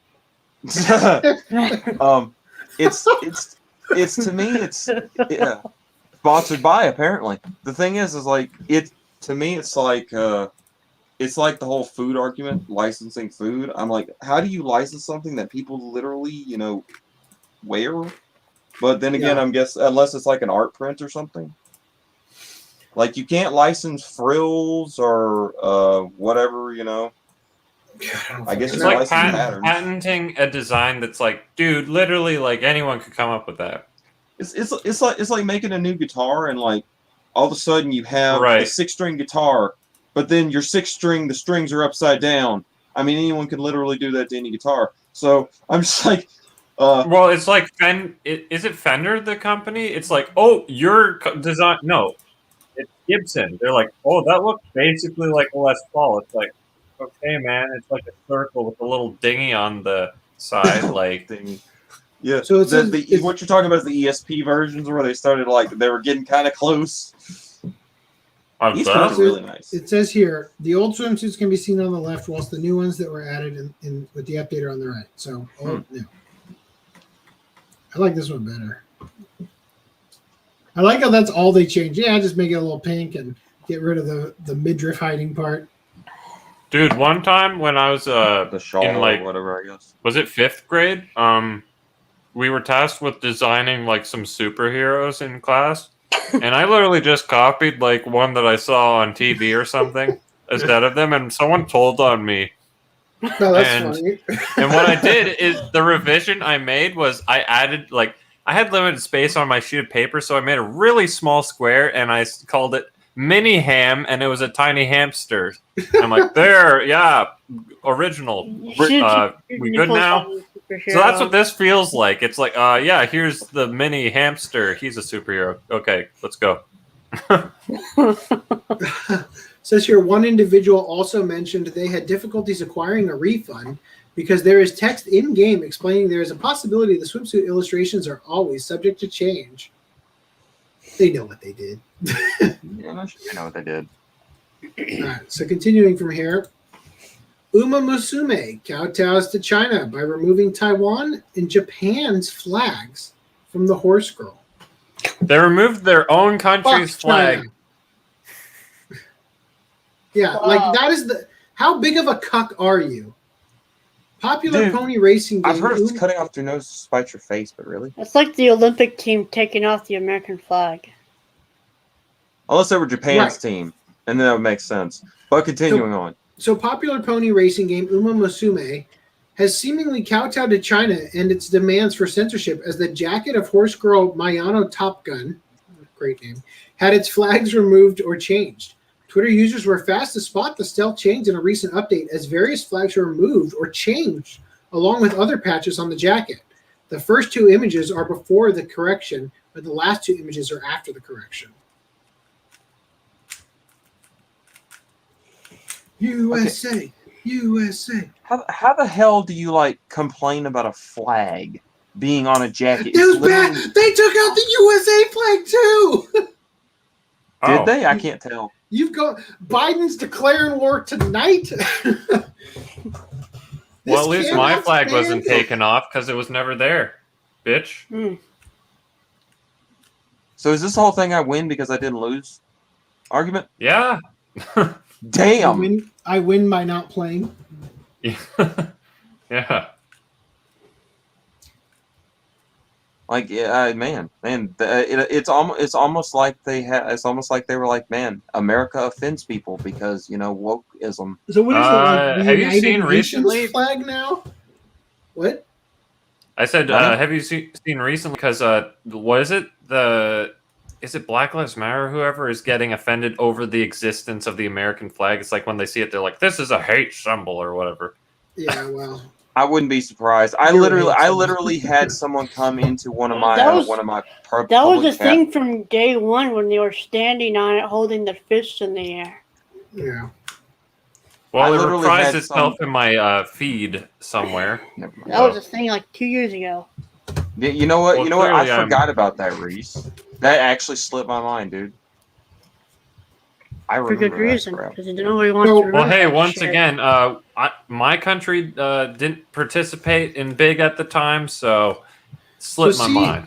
See what's on her back in the changed one? Excuse me while I... It looks like an Amazon shipping envelope, that big blue Is and white. that a Korea flag? Well, I'm trying to pull what I think it is over, but I can't because I've got too many tabs over here. He's got 40,683 tabs. For fuck's sake, where did it go? Now 40,682 because he accidentally closed one. Nah. If you'd like to support the Open Chest Anime podcast, we have a affiliate link for Amazon as well as Bright Stuff. So wait! You guys have an affiliate link for Amazon? You mean if I buy some random shit that I'm always buying anyway, you can help out this channel? Oh, so you're actually asking the question? I thought this was one of those staged. I can buy on Amazon. Yeah.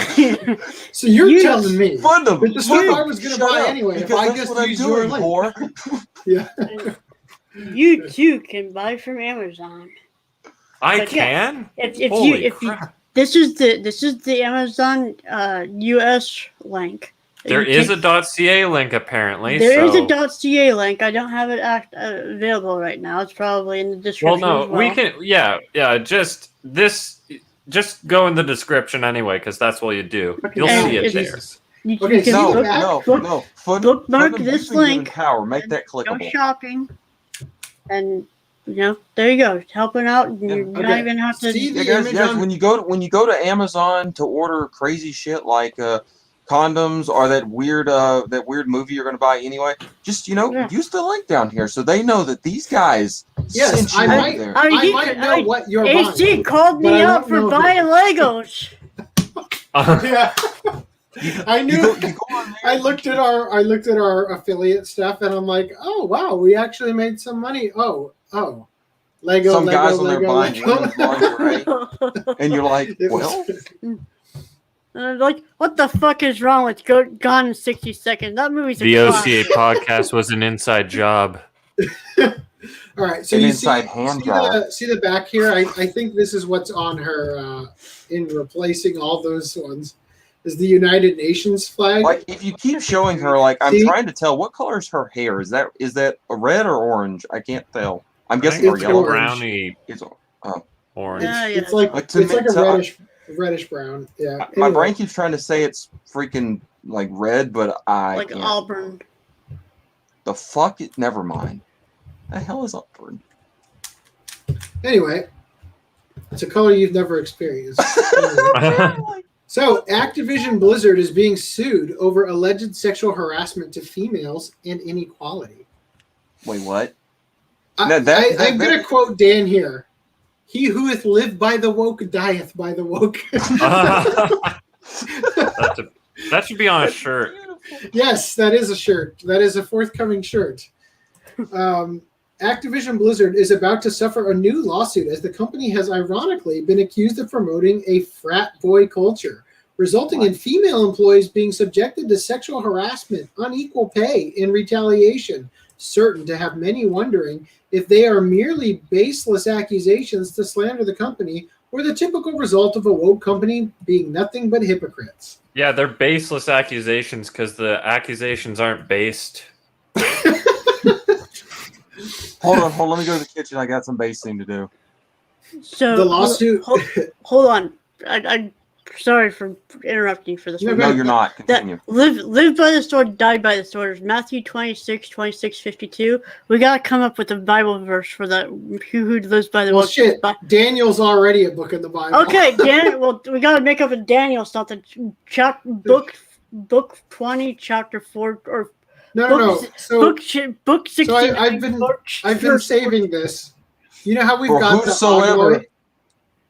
Say what? You know how we've got the Ogloy? The Ogloy? Yeah. Yeah. So I haven't revealed it yet, but I have an Ogloy for FDD&M and Reese as well. Oh. I'm terrified of when you finally come after me because I see where this is going. No, it's just literally I've been screen capping great quotes out of context that I'm going to be putting into our repertoire of clips.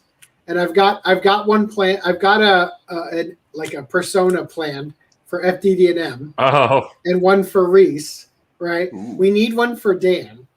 So as soon as we find something that we're like, wow, this is like Dan or whatever, boom, we've got it. And then we'll come up with the name, and that will be the book that it's from, right? Book of Woke? Frick, I don't know. Danathy, 2742. Nathaniel? 644, 2069. 420, 2069? Well, that's what I was trying to say. Like, what is it? Chapter 69, verse 420 or something like that. First. Anyway, all right, so back to this. So the lawsuit was filed by the California Department of Fair Employment and Housing, and an investigation spanning 2 years, quote, found that the company discriminated against female employees in terms and conditions of employment, including compensation, assignment, promotion, and termination, and that the company's leadership consistently failed to take steps to prevent discrimination, harassment, and retaliation. Female employees, who make up about 20% of Activision's workforce, were said to be disrespected as males would occasionally drink heavily and then crawl underneath the cube crawls, exhibiting behavior deemed inappropriate towards the female employees. I'm sorry, how is that inappropriate? How is being under a cubicle? Wait a minute, whoa. They were under the cubicle? Are these cubicles, are they having some fun with these guys? The pubicles? So, male workers were accused of playing games during the... How dare you? You work at a game studio. How dare you play a video game? Like, they can't even test out the shit they're making? Well, I think they're accusing them of playing Smash Bros or something, but so male workers were accused of playing games during the day and pushed their tasks off onto the females. Are we sure the women are engaging in sexual banter? Sorry, go ahead. I'm just saying, they're playing Smash Bros. Smash Bros. Are just feeling left out. See, this is where the misconception came. See, the women said that they were engaging in sexual banter and openly joking about rape. They just misunderstood what Smash Bros was. or just misinterpreted, I'm gonna fuck your mother. Yeah, that's a common misunderstanding. Come on. So female employees were apparently kept from getting promotions because of, quote, the possibility they might become pregnant, criticized for leaving to pick up their offspring from daycare, and were forcibly removed from lactation rooms by the so-called toxic males so they could hold meetings. I'm sorry, so you're saying that they used the lactation rooms, of which, how come you're not just using a bathroom? So that they can hold whoa, meetings. they have entire rooms for women to like pull Hold out their up. boobs and feed babies. What do they use the lactation room for? Like, do So they when a bring their babies? when a woman has a First baby, time I've actually heard the term lactation.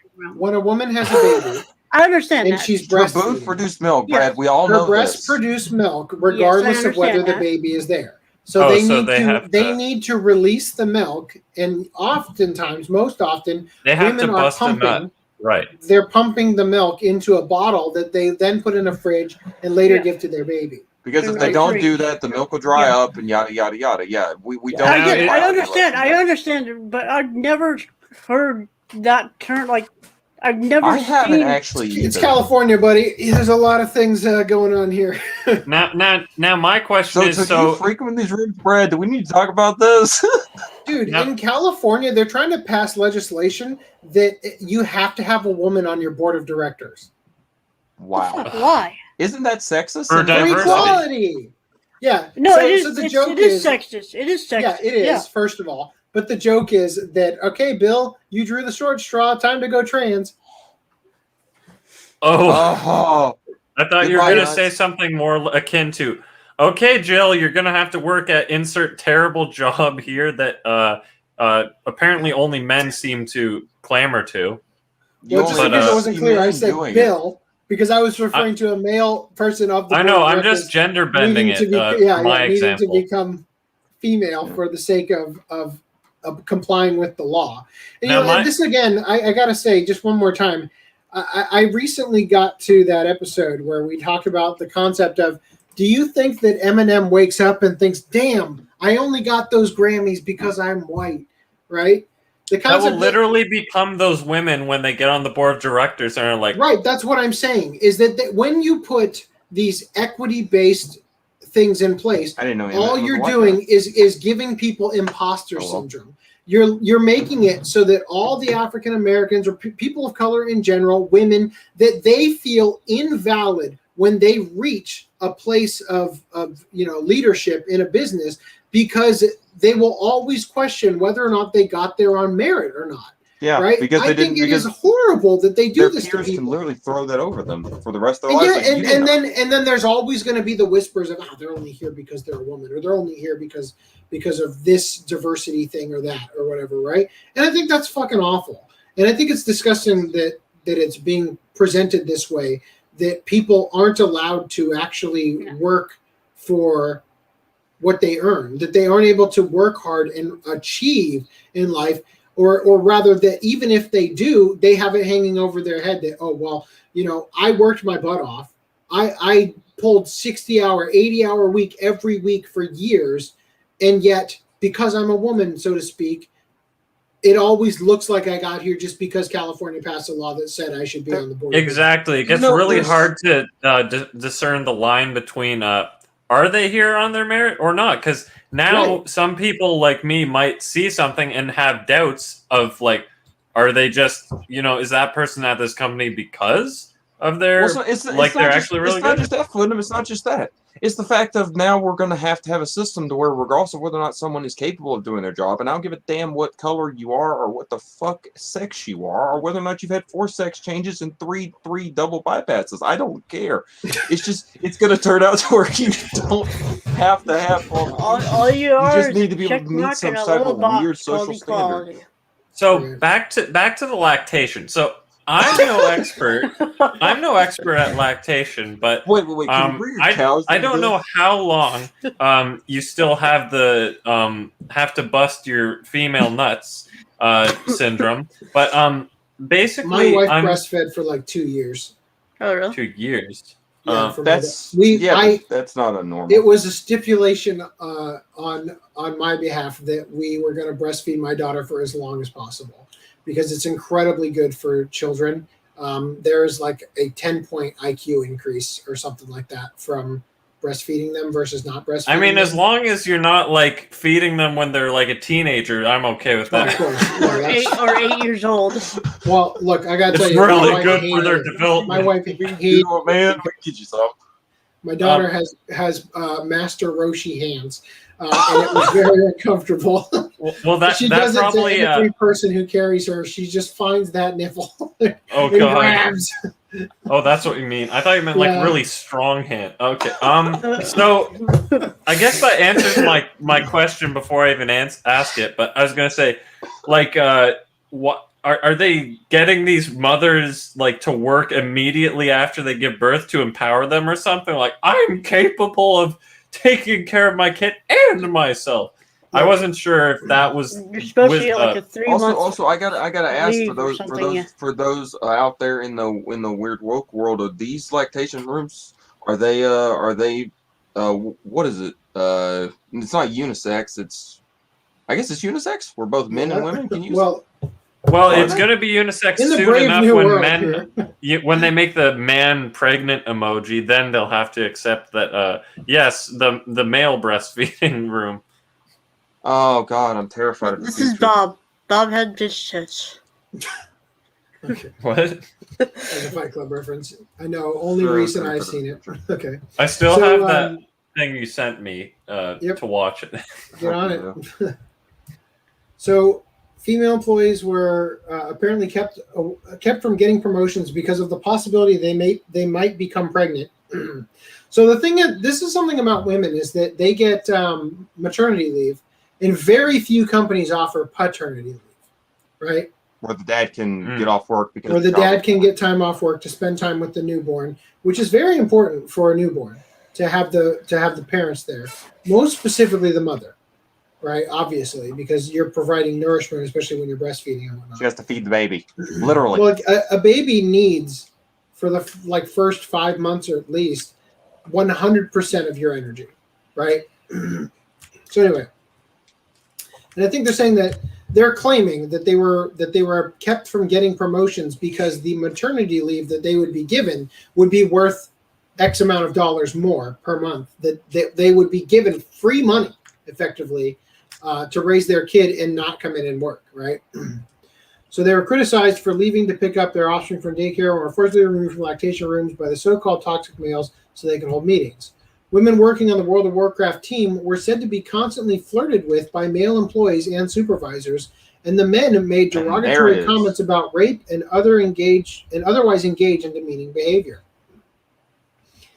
One female Activision member supposedly committed suicide while partaking in a company trip alongside her male supervisor, the woman being sexually harassed to a severe degree before her passing, with one example being nude photos of her being shared at a company holiday party. Okay, first of all, that's a totally big issue that, like, oh my God. So first of all, don't get involved with people at work romantically, number one. Or nudularly. Well, two, yes. Don't sex people, because that's stupid. Yes, the thing is, look, I went to an art school, and there were a lot of women at that art school. And without naming any names, several of those women slept their way to the top. We had somebody at the school who dated the animation teacher, and the relationship continued beyond her graduation. I heard of that person. I think she might have actually worked at Blizzard, and stories got around. All right, now women are different from men. They have assets men do not. Men have assets women do not. If a woman is going to use her assets, meaning her sex appeal, her literal assets to get somewhere in a business, then you know what? That's her prerogative. But at the end of the day, there are downsides to that, and sometimes you get a cushy position, and sometimes your photos get leaked all over the place. Sometimes you get a very hard it's a minefield. position. Look, I don't. Get put in a just position where you can't keep up. I would just say that I think sometimes you just never put down. It happens. But if I could just present some advice, I would say don't get romantically involved with coworkers. Don't date your teacher. Don't take nudes. Yeah, no shit. Now, and this is just advice in general. This isn't just about this woman who committed suicide or anything. This is like in general. Also, let me. I want to bring up this other thing because I don't want to leave this topic without hitting this. Men were flirting with them, Whoops. Yep. Was one of their complaints? All right, fair enough. Fair. It's not fair, but it's like I've come to understand it at this point. So the thing is that, and this is the natural progression of things, men flirting is an issue when they're neckbeards, right? And again, this is the thing. It's a problem almost everywhere now. It is a problem everywhere. It's the thing is not that just neckbeards. Attention, unwanted attention is unwanted because the person giving it to you is not your type, right? And this is true of men and women, okay? Men get attention from ugly bitches too, right? I mean, true. I mean, hey, not too long ago, like we literally got stopped at a drive-thru because the girl was flirting with my buddy, and he was like, she wasn't going to give us our change until he responded the way she wanted. And then he was like, "Sorry, not my type." And I was like, "If you don't give me my change, then I'm gonna go somewhere else." And she's like, "Oh no, I'm kidding." And she handed me my money. But I was like, "Damn." But either way, it's like apparently. Oh, I had a women can weird. Get away with that shit. But if a guy does that, I had a woman at a drive-thru flirt with me the other day. It was so weird. She was like new to this. I haven't eaten at Del Taco in like a month, but when I was going there daily because grandma will die if you cook anything in the kitchen that smells at all. That was what I was told. Can't make any food. Oh my god. Okay. Anyway, so when I was eating at Del Taco, there was a girl there who had like a new, she was like a new hire or whatever. And so she's talking to me because I guess she takes the order, I pay her. And then, there's like that awkward pause where you wait for them to like stick the French fries in the thing and then pass it off so you can grab it and hand it first. And she starts talking about her. I just got my ears pierced. It's like, they totally fucked me though, because this one is like really low. And I'm like, oh, isn't that something? I wouldn't have even noticed if you hadn't said anything. And it's like, do you want any hot sauce? And I'm like, no.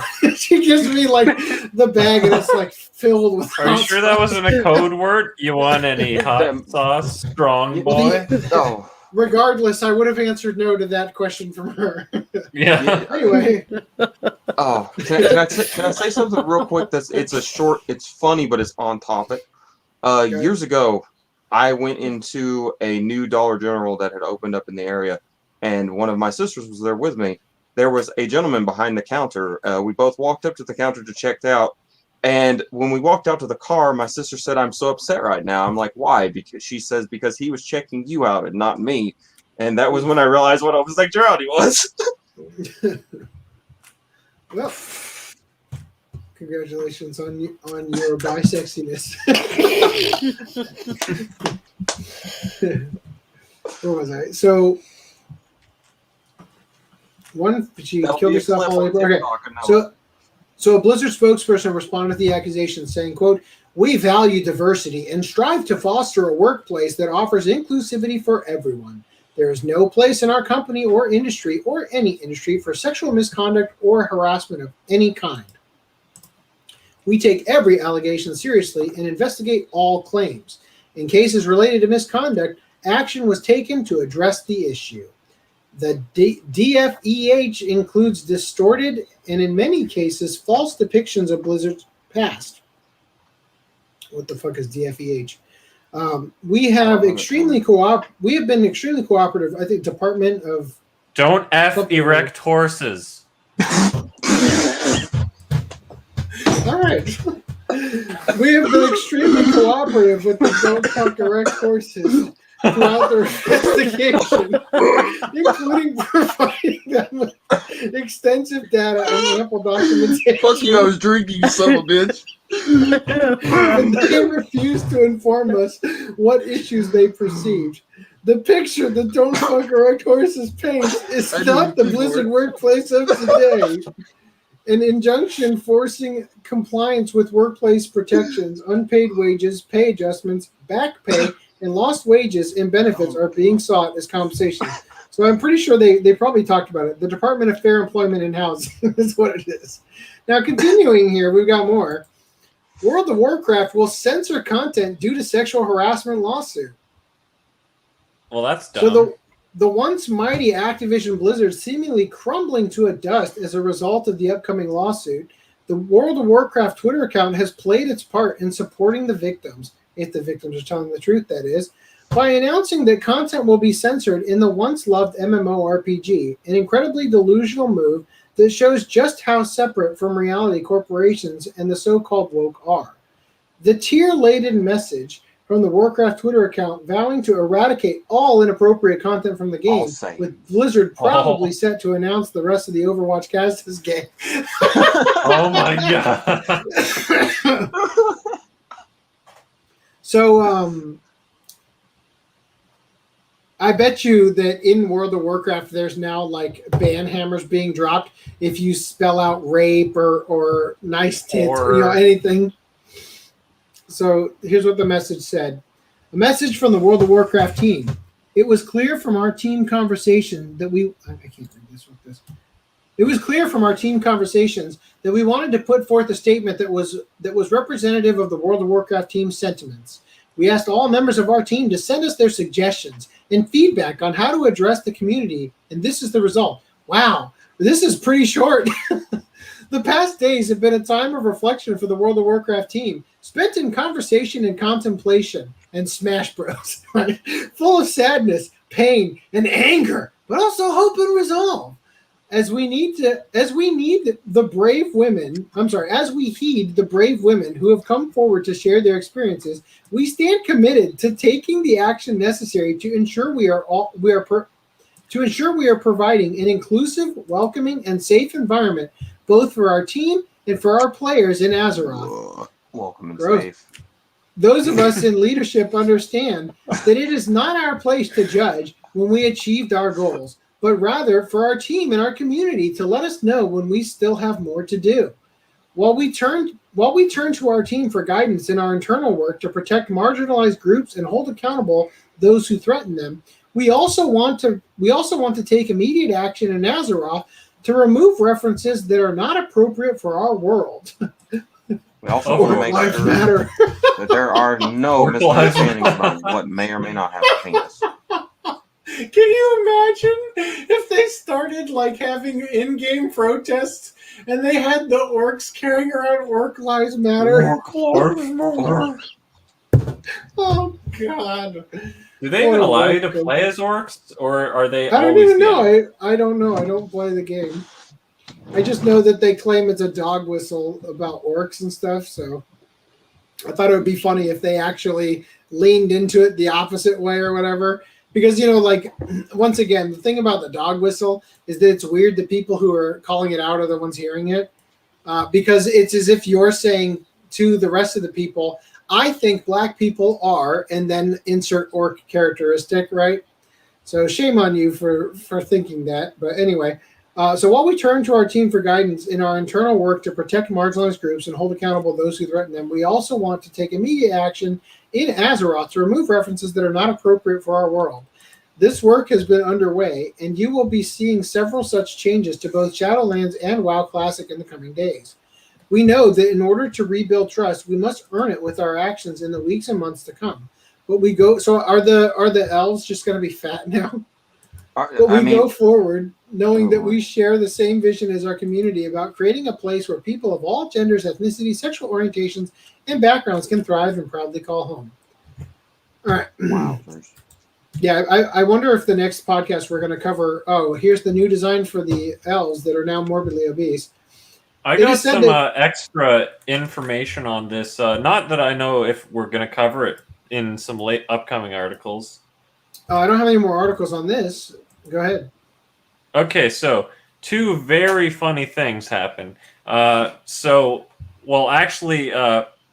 one, this morning I saw a video that apparently there was this one employee or something was not necessarily forced to confess, but they got a confession of one person who was responsible for putting a spy cam in like one of the bathrooms or something. Putting a what? A spy cam. Oh, fuck. Yeah. So that's just adding to the pile of Blizzard atrocities. But my favorite thing to happen is that do any of you guys know Jason Schreier? That's his name. He's a games journalist. I do know him, actually. I've met him. You've met him? I'm friends with him on Facebook. Wow. You son of a bitch. I mean, what? Well, you're going to want to cancel him now. No, I'm kidding. No. But he's effectively been canceled. Cancel that friendship. He's effectively been canceled, and I thrive in this because... You thrive in it? That's the right name, but I think that's a completely different person. Is he a games journalist? So here's the thing. Is he a flaming homosexual? This guy was a friend, like a family friend to a guy that I went to school with, and he worked at Blizzard. A likely story. And then during the portfolio Blizzard. shows, he was there, and I presented my portfolio to him. So is this not the guy you're thinking of? No, that's not at all. I'll show you the one I'm talking about. He looks way different. Here, I'll send you a link in the chat. So real quick, I want to address eCasher said, I'll be sure to use that link for future purchases. Thank you. If you open the link and add it to your bookmarks, next time you type in right stuff, it'll autocorrect to that link. So do that. Do that for me, buddy. Oh my god. So maybe he just changed his name because he added the R, or he removed the R. Well, you can share. Yeah, look at that photo. Completely different guy. He used to, was it write for Kotaku and all that? Reporter for Bloomberg. He's former Kotaku because I think Kotaku's defunct. Anyway, yeah. What about? But basically, this guy, I don't think he's necessarily hard woke, but you can basically consider him, woke up hard. woke to a degree. Honestly, I haven't heard enough articles about him lately to remember the things he's famous for, but I do know for sure he is always simping for the developers side of things because he's all, crunch is the sins of humanity. Now, to his credit, he has actually done a lot of decent investigating reporting. I figured out that BioWare, is that it? BioWare has terrible working conditions and stuff like that. Like, he does have a lot of good things he's done.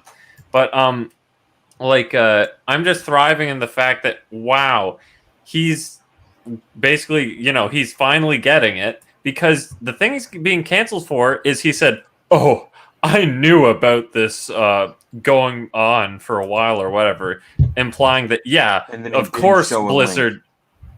What, did you find the real one now? I did, so I'm not his friend. I don't know if you're semi-doxing him, but okay. It's his public Facebook. Okay, I wasn't sure. But he basically affirms that, yes, this is definitely a real thing at Blizzard. I've known about it, like his insider information, right? But it backfired because everyone's like, if you knew about it, why didn't you tell anyone and prevent that lady from killing herself? Yeah. And I'm like, what a pile of crap. Literally, it's the woke points, right? Yeah, he was going for woke points. But if he actually genuinely did... This is exactly what happened with Vic when everybody acted like, oh yeah, this was an open secret for years. Like he banged 100 women and or whatever it was. He sexually harassed 100 women. Well, I'm thinking more like the tough guys, the real tougherinos who were like, well, when it came to being on a panel with Vic and Mari Ajima, I told him, no, you're sitting on this side. I'm in the middle. And then the photos come out and it's like Vic is sitting right next to her and you're a fucking cuck, right? Like, it's what happens when people decide to run their mouth and they don't ever look into any facts before they fucking start. They just fucking forget. They just forget that all this stuff is recorded and the internet is forever. It is forever. Fucking that is true. Samantha Inu-Oh Hart using the same fucking photo already on her Facebook to claim she got swatted again. What? I don't know what you're talking about, but what? So Samantha Inu-Oh Hart voice actor for Funimation, she claimed that the I Stand With Vic people had doxed her and swatted her. Oh my god! But the image that she showed was an image the exact image she had previously also uploaded to the same Facebook where she had posted that she got swatted years prior about a break-in at a rental property she had. Then this bitch kicked in her own door and called the police so she could present a police report to say that she wasn't lying and that she only used the old image because the new image showed too much of her address in it. And then the police report was dated the day after because she didn't call them the same day because she kicked in her door after because she was getting canceled over being a fucking liar. That was a beautiful way to put it. I need to buy a kazoo. I had more passion in that moment than I did that hour I talked about Dude, but look, yeah, man, like, when you redo your vows in like 8 years with your wife, just remember this moment. I still appreciate it. I gave up Augie for you, my love. Oh dear God! My Well, that wife was an easy. begging me since almost the first podcast to get, please, no more. He's too retarded. No, I'm just kidding. But yeah, my wife is basically, fed up with him Jason before Schreier, so he was fishing for woke points, blew up in his face. But even if he wasn't fishing for woke points, it's like, bruh, you didn't do the right thing. And then he said, "Oh, well, I didn't run any stories on it because I don't run stories on rumors and speculations." Even though he's built a career on speculations and rumors and unconfirmed knowledge, he's the one that says, "Oh, Fallout 76 is gonna have 17 dildo characters you can play as or something." Like, that's what he does. Please tell me that turned out to be true. So that's why it's ridiculous. Totally agree, E. Castro. It's ridiculous how Right. shameless So that's people why are. I feel such Clout chasers. I feel so good about him getting what he deserves, I guess you could say, in this situation. But I'm not saying go cancel him. I'm just saying, it's great to see that the people that were vouching for him, being like, "Oh, he's the good guy. Oh, he's anti-crunch and all this stuff," are seeing him for the slimy scumbag they actually has been this whole time. Look, guy. Look, if he looks like a lizard. No, he looks like Mark Zuckerberg, like 2.0. When they were trying to create a convincing human, they fucked up bad with Zuckerberg, but the second attempt, this is who they made, right? They mixed Zuckerberg with John Lennon. Yeah. I mean, okay. Hold on. Put your thumb up and just cover the top of his head and look at how round and apple-shaped his jaw is. I mean, you could say he's Tim Cook, Apple CEO as well. Oh, okay. All right. So, are we cool with moving back to this article real quick? So, it is said that Blizzard employees are also staging a walkout due to the sexual harassment allegations. Many are anticipating this lawsuit might be the final nail in the coffin for Blizzard. A video that more thoroughly covers the events regarding the lawsuit. So I got to tell you guys, I would very much. First of all, I want to applaud you, FTDM, for having knowledge on this subject to enrich this portion of the podcast. But I would just like to verbalize that it's not my on field journalism. No, well, it's not on the audience who's currently watching. You guys are great. But I'm just gonna speak into being that I would love it if at some point in the future I got the show to the point where it was a full-time job, where I could, for every article, be informed on the topics we know we're going to cover. I would have loved to have actually watched this video and been able to do a back and forth regarding the stuff you're talking about. Luckily, you had the information we needed to keep that extra bit of flow going with the conversation. But I'd just like to say, I would say it's sort of my dream to at some point get to the point where each topic we cover, we narrow it down just to the stuff we point. actually want to talk about, which is something I've been working hard on to really hard on, Chris. Which is something I've been working hard on Working it hard on, chat. To bring the show into just the stuff we actually care about discussing, and really trying to cut out a lot of the stuff we don't care about. Look, man, the Open Chest Anime Podcast, we got some organs in here that don't belong. Like, there's a cat's liver. I gotta say, I really love the title of the podcast because I think it really,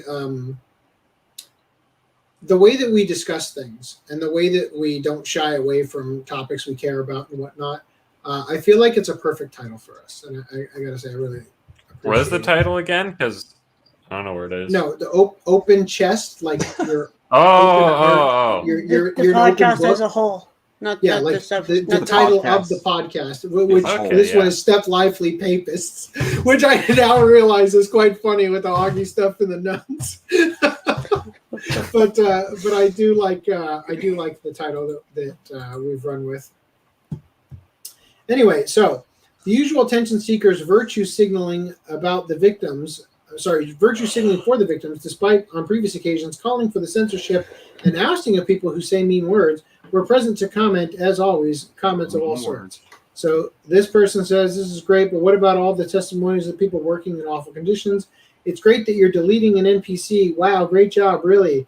But how about less performative action and more real action? So, Man, this look, guy dude. and all the items dedicated to him are gone?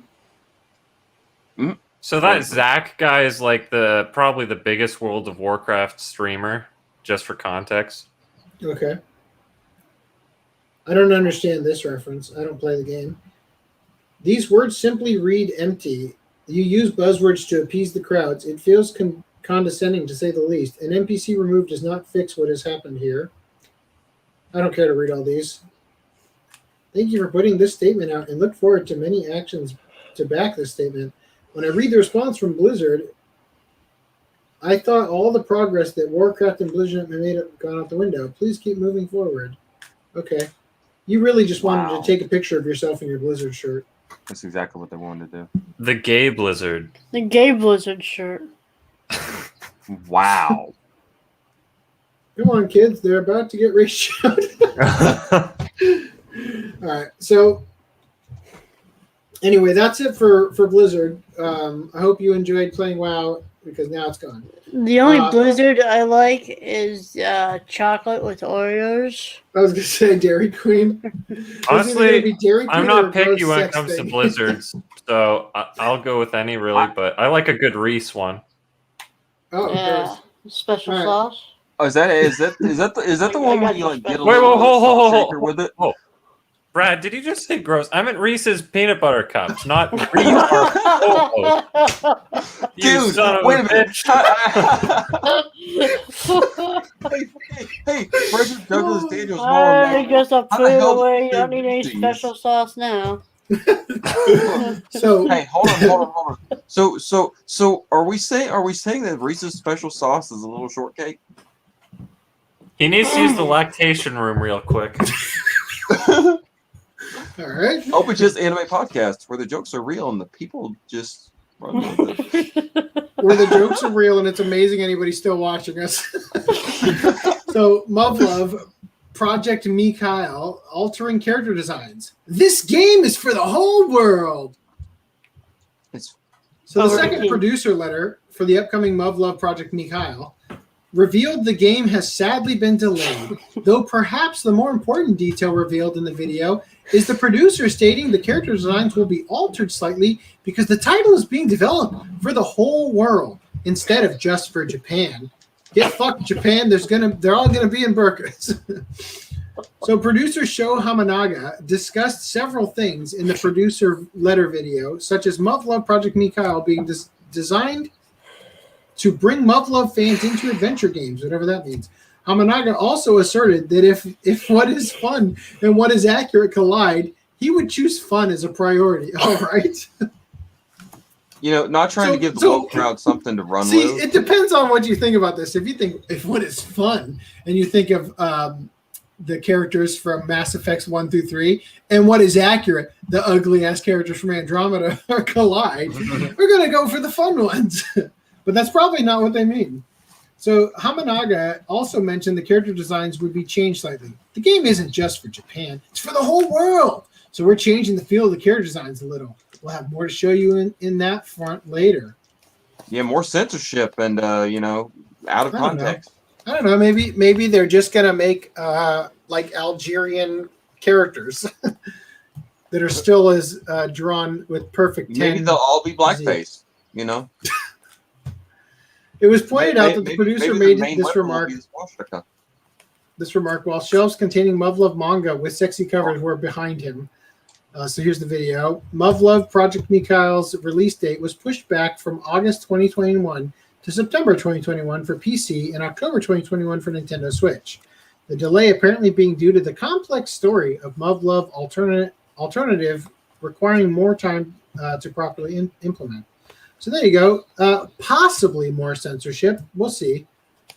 Not trying to give the woke crowd, something to run with, but I can't wait for the day that there's like a Claymore in a movie, and because it's an upside down cross, all of a sudden it's just like all hell broke loose because there was an upside down cross in this movie. Now, yeah, because the audience burst into flames.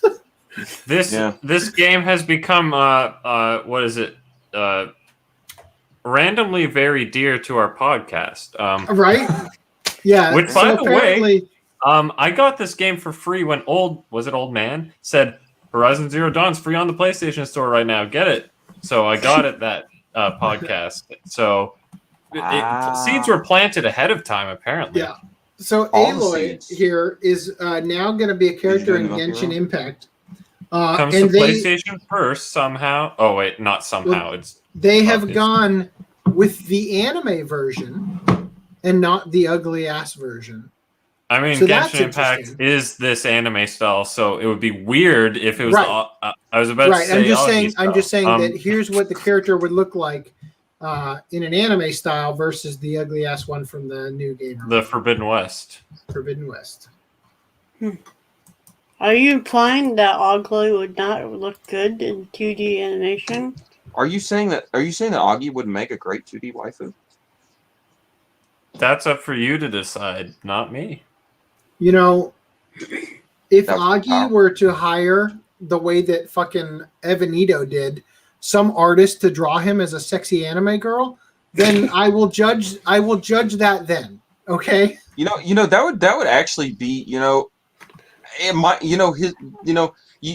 from what you said, it would be a great thing for him to do something like that because, this day and age, apparently flirting with a girl is now harassment. So, we all turn into a girl. Reese, you could do it. Fuck off. I kind of wish AC hadn't implanted the idea of Augie, the sexy anime girl, in my head. And AC was the one who ruined that, but you ruined the image of Augie for you forever, and now you have to use that Yu-Gi-Oh card I had earlier. Well, we already know if this is anything to go off of. Hey, look at that! It's three big guys in a box. The only sexy one here is the chest. I can't tell who's supposed to be who. I definitely feel that chest. You know what I mean? So wait a minute. Well, you're just too short to show up. Yeah, Reese, are you just like? Are you the mimic? He's the card. All right, so moving on. All right. Okay, the latest Digimon Survive delay pushes the game into 2022. Much sadness has ensued in me. Of course. Looks pretty good. By the way, Sprite? Is it a Sprite? It's a Sprite-based video game. Okay. So I was going to describe to Lance is that this game is essentially a Fire Emblem tactical game with Digimon. Yeah. I just picked up... Yeah, that's Numemon. Numemon in the background. Yeah, I just Grand picked up Fuamon is that guy. You just picked up what? Grand Guacamon. Oh no, I was just gonna say I personally picked up the a Switch copy of Digimon, the two Digimon games that we talked about during a couple podcasts ago. I'll drop it there. Cyber Sleuth Complete Edition. Yeah, it was a Cyber Sleuth Complete where they added everything, and then you had Hacker's Memory, and it's all on one cartridge. Yes. Yeah, I just picked that up myself because I don't own the Switch, but I was like, I really want this game because they're good. Good job, Lance. So E. Castro says, interesting, I didn't realize they'd be doing tie-ins for Genshin. Yeah, especially not a Vogloid. Yeah, the OCA podcast has, really bolstered his image. Whoa. I just had an epiphany. Wait, so you're saying that if Brad was to become an anime waifu, this channel would take off and he could live off the income? Much like all of the other people? I mean, his kids would be a little creeped out, but you'd be rich. I'm listening. Think about it, dude. The people who watch this stuff, they don't give a crap, man. You just get you a big titty anime girl and have a little bit of jiggle physics and talk some shit. And, get Reese to do the voice. You got this unlocked, bro. I am still 100% on board with the thought that Alex Jones should return to YouTube for InfoWars and literally just be a VTuber. Right? Like, literally, there's nothing different about his show except that he's a VTuber instead of himself. And I think it would be really funny for him to circumvent the ban by literally just coming in as a VTuber with a voice changer that makes him sound like a cute anime. No. It would be better if he had the same voice. All the same, right? I think that would be hilarious. It would be better if his... Oh, wow. It would be better if his voice was the same. Oh, mama. Wait, what? InfoWars Chan. So, moving on from here, Nintendo directly responds to the Switch Pro rumors and the Switch OLED profit margin estimates. So, Nintendo directly... What's up? No, it's a joke. Never mind. Continue. Leave me alone. So Nintendo directly refuted a Bloomberg report that claimed the price increase to $349.99 for the Switch OLED version would lead to a $40 increase in profit on the console for the company. The report also cited analysis claiming the new version of the console only costs $10 more for Nintendo to manufacture than the currently available Switch model, in spite of the increased cost typically associated with OLED display manufacturing and device integration in a high they've just exposed themselves as overcharging. It's not just that. It's that the new Switch Lite, a lot of people don't know this, but the damn Joy-Cons that come with the Switch that you use that can take off the regular Switch, they break and wear out really fast. Yeah, they have planned obsolescence in mind, so that's why everyone complains about the And then they have the damn Switch Lite, they're stuck to the son of a bitch. So, what's it have to buy a new system?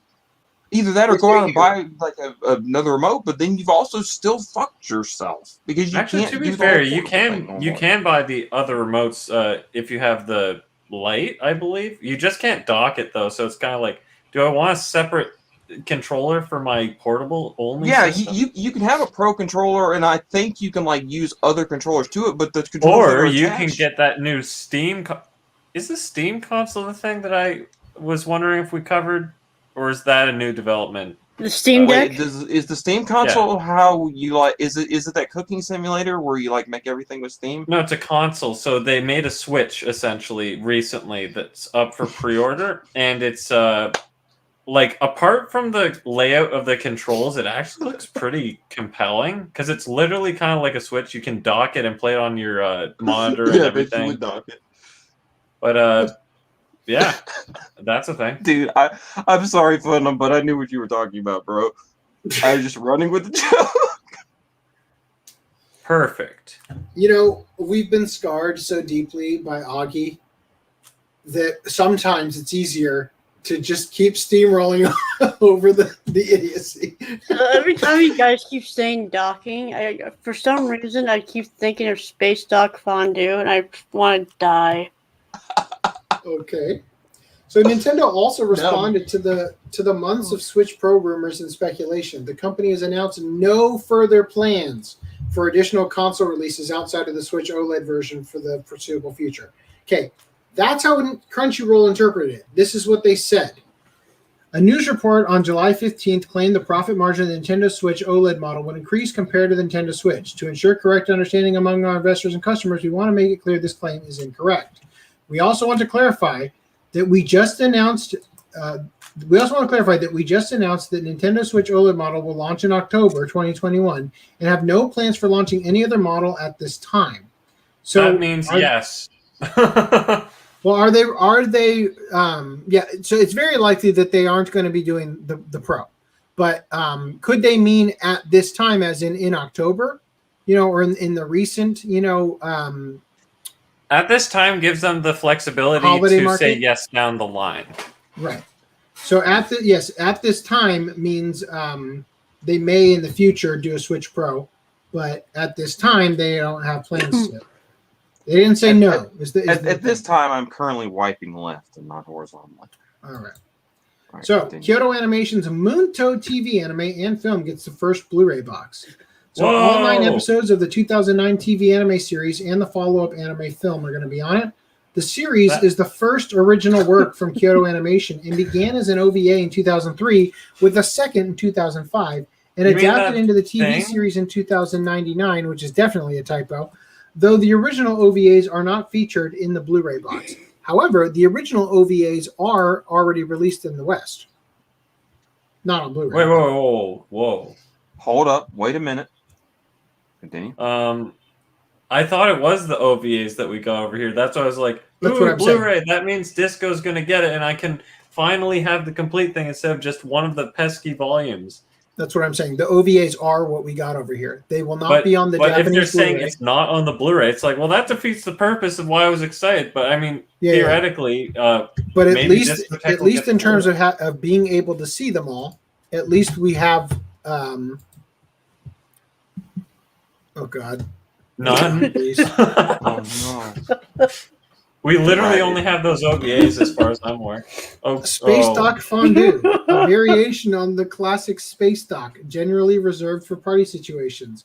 Here, one female is chosen to serve as the fondue pot. One male, who has taken a gentle laxative, shits watery diarrhea to the woman's vagina. Reese, I thought looking at my own subscription made me a little filling the sick, Space Dock Fondue pot. Next, each man at the party takes turns in dipping his hard pole into the fondue pot, covering it with shit. Finally, each man's partner licks the feces off his shit. Brother. Okay, so, wow. Guys, we just got to know our now concerned. Here. Very well. I am now concerned over the extent that DJ had on you. Dude, look, man, this. Oh, I thought that was just thanks, Dick. But you know what? Close enough. Thanks for the support, whoever sent that link. Reese, probably. Reese. Wow. So Reese, so we've been about quadruple demonetized and banned this podcast. What were you saying, Lance? I was just wanting to know, can Reese at least tell us whether or not he was at that party? Because you seem well informed, brother. I'm not judging. I'm honestly curious on how you're so well informed. You have ruined E-Castro's night. He also said you can have the Joy-Con sent back to Nintendo for free maintenance if you just tell them they broke. Oh, really? Hashtag facts. Okay. Hashtag right now. Where's that at? There it is. Well, that's the first time we've had a chance to use that. That's been in there since almost the beginning.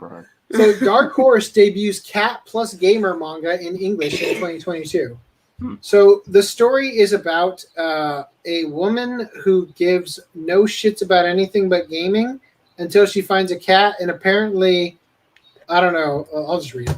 Meet Riko, a 29-year-old office worker with an obsession with video games. Her coworkers can't quite figure her out. She never talks about her personal life. She never works overtime, and she never joins them for happy hour. Is she antisocial? Nope. She's rushing home to play video games alone.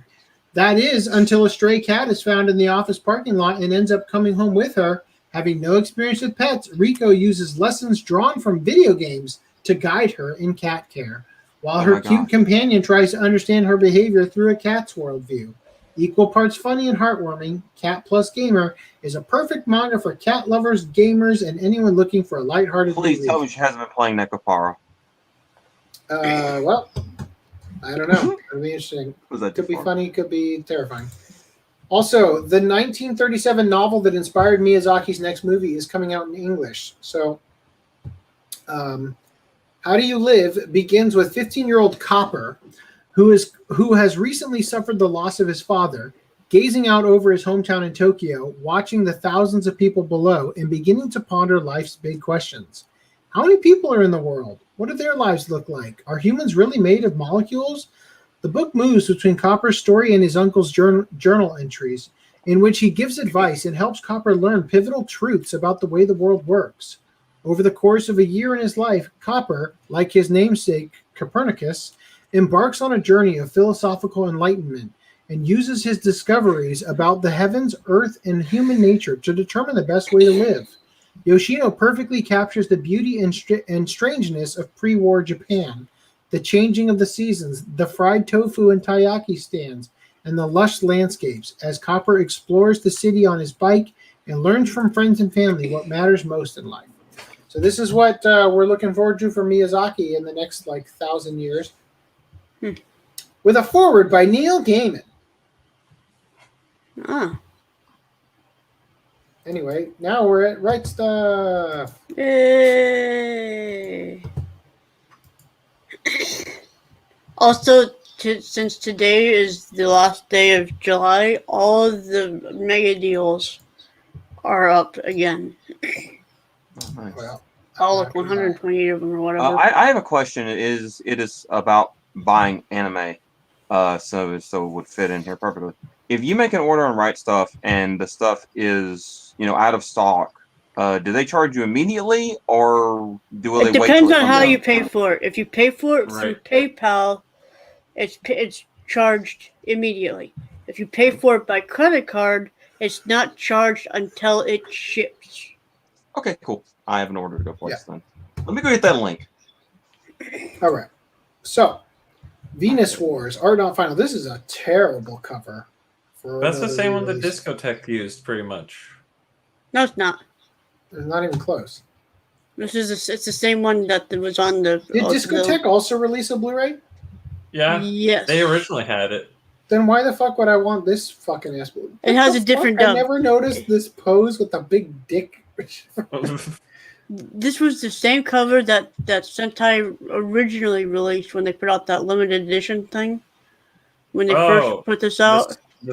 Was it a steelbook? Oh no, it was a limited edition. No, it was a limited edition with a booklet, I think.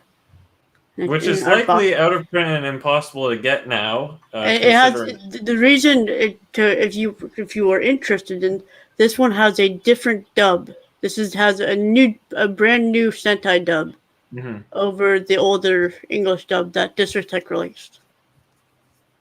Does this have the old one too, or do you have to buy both? No, it just has the new Sentai dub. Well, that sucks. So the only thing worth getting this for is if you want to hear a new dub by Sentai.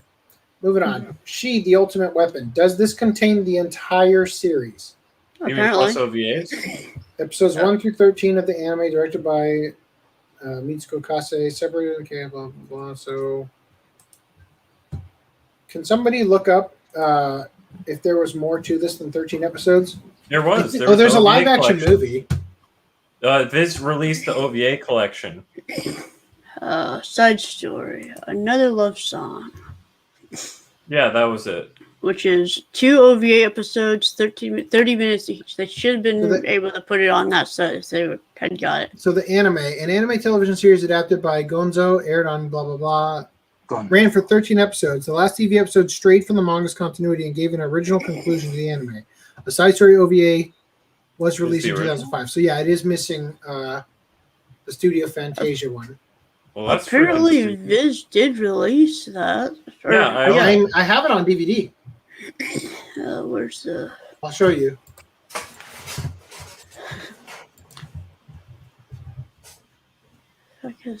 I mean, to be fair, I could still get this as a rebuy, so then I can replace the TV series. It's just the truest form of cuckening to not have the OVAs. So this is Saikano. Number of episodes 13. It was released on 4 DVDs, right? Then there was Saikano Another Love Song, which was that weird extra one that was also released that had a DVD. And okay, so the Sentai didn't release the OVAs on the DVD re-release either. It was released. Yeah, it was. You guys are correct. It was released by Viz. So yeah, so that's kind of unfortunate. It's honestly, I'll be real with you guys. It's not a phenomenal show. Well, really I assume I'm gonna hate it because like it's built on this premise of that's depressing. I think they fuck. If I remember, I feel very bad for that guy's dong going into that shred hole. So, Reese, I'm loving whatever we're doing now with the right stuff thing. I think this is such a great idea. What you're doing down there with the ticker. What he's doing? Oh my God, that sounded wrong. I mean, okay. I made the right stuff. I'm glad you liked the thought. I'm glad that you did it. I think this is great for us. Thank you. So, Say I Love You now has a Blu-ray. And hey, look, there's a shirt I could have made. So I've watched this show. It's had a Blu-ray before. Okay. Well, this has a different cover. Is just this is a superficial release, as I'll call them. Yeah, it is. It is a re-release. Okay. I was mainly trying to talk about the shirt, but okay. Yeah. So Say I Love You on Blu-ray re-release, complete collection. I remember watching this show in 2014. I didn't hate it. I thought it was okay. I think the ending was kind of a letdown. The ending was a letdown, but literally the guy, what is it? Within the first few episodes, what is it? He shows strong interest in her, whatever. He's the popular guy, and then literally some other bimbo chick comes in the picture or whatever, and he's like, yeah, I just banged her when we were in high school because she was fat or whatever, and I felt sorry for her. Sorry. And I'm like, you slut. that was kind of like the Inu X Boku, right? Where there's all this stuff, and then there's that one episode you're like, what? My past when I was a man whore. Oh yeah, you're right. Okay. Anybody else want to say something about Say I Love You? Say I Love. Also, I didn't like the art style of some of the characters' designs. Oh, there's the Brad bangs on the girl. Are those not the Brad bangs? No. You do realize unless I'm completely. I think she's got a little bit more hair. I think she has a little bit more hair. I think he's talking about the fact that I hated the bangs of that one character in Shimonetta. And remember, hairlines were ruined for me for a while in anime?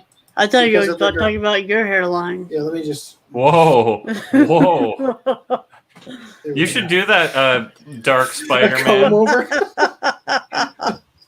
No, you're Spider-Man when he wears the dark suit.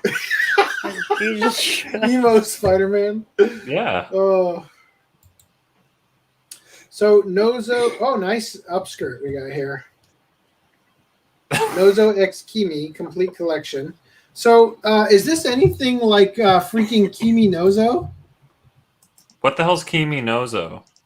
Kimi Nozo Seinai? Kinyu Mosaic or whatever. Yeah. No, not that.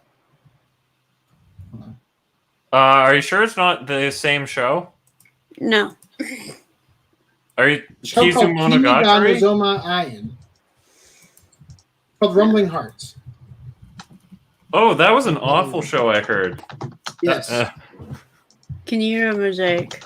I hope you love cuckings. Because that's all this is about. For those of you who like Rent-A-Girlfriend. That's not what I wanted to do. Okay, do you see it here? Rumbling Hearts, Kimi Nozo.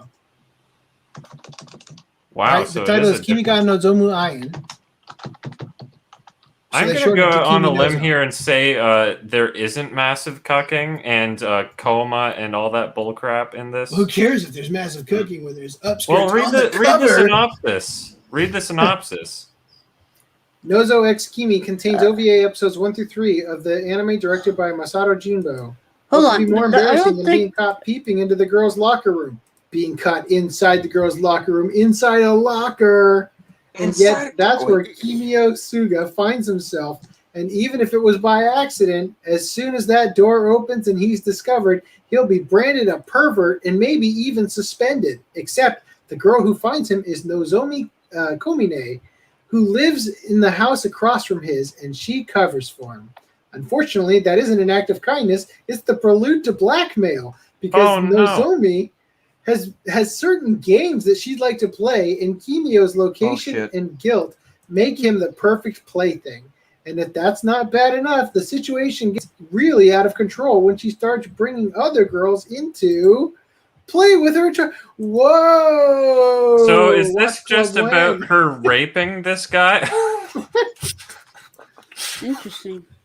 You know what? It had to come to this one day. So, it's gonna add to cart. So Revenge of the Rape Hero. I thought you didn't have any. This is a redo of the healer. This is the part that happens before he. This is the gender bend version. No. This is all the raping they do to him. Is it dubbed or is it sub only? Oh Lord. Okay, so here's the one. Oh, you just cucked Reese's question. What is this? Looks like a deal. Oh, is it down? And shit, that's a low price. It's probably a short. Look at the runtime. Yeah, but look at the 60 down to 11.59. Dude, if it's 3 minutes. Oh wow, that's really cheap. Go back to Kimi Nozo or whatever. Oh, okay. You mean Nozo Kimi? Whatever. Is that dubbed or is it sub only? Oh, sub only. Yeah. All right. So Peter Grill and the Philosopher's Time Steelbook. Oh boy. Fucking me, really? Yeah. Dude, that's been all of the Steelbook pre-order prices. Razafon. But the other thing when they canceled the Garden of Sinners one? Half episode side. Whoa. Okay, easy there, Augie. It's not Garden of Sinners. It's Garden of Words. Did I say Garden of Sinners? You did. Yes, I meant Garden of Words. Violent Ever Garden of Words. Violent Evergarden. Well, that's gonna have to be watch that, AC? No, I haven't yet. You haven't? Okay, all right. I love that show. Continue on. I really want to get this because I know it's going to be one of those cancelable things, and it's a steelbook. Yeah, I can't wait. Oh, speaking of Violent Evergarden, real quick, does anyone know whether or not they actually got around to like fixing the disc issue? Because I wasn't about to send mine back. So far, I don't think they were even going to fix it. Oh, you're talking about the not having the longer episode? Yeah, yes. that's never going to happen. You'll have to get the UK release, I think. When Funimation gives up and Discotech gets it. You know what? I'll be alright with that. Nakaimo, I mean, we'd all be right with that, but Blu-ray. Can't recommend enough. When I watched this, I'm like, dude, this is great. But the conclusion I drew from watching it was that this is a more engaging, compelling story mystery than Psycho-Pass. Okay, not gonna lie. I have a fun. And I say that because it's a mystery. It's a mystery show. It's like, who's his sister? I want to make a real quick funny comment here. I used the affiliate link and hadn't signed in yet. First 3 recommendations were Ozaki-chan and Interspecies Reviewers, followed by Cowboy Bebop. Well, you better sign in and buy all 3 of them. And I'm just like going, you know what? I love all the people using these links. Dude, it must have been Google listening to you saying Bebop's been on my list or whatever, and then the other 2 are recommended from other people who bought with the affiliate, or just the uncancelable. On his chest? What now? There's a screw on his chest.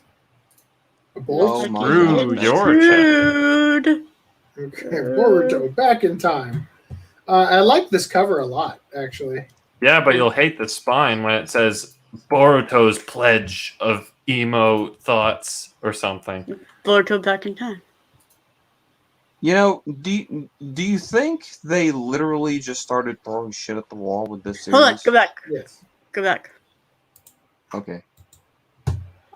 Backspace. Oh, I lost my page. This is 21 episodes. Wait, what? You mean it can drink? Son of a bitch. Yeah, 21 episodes. What about it? All the previous ones have been 13 We're 12. episodes. Yeah, Or 12 or Okay. 13. episodes.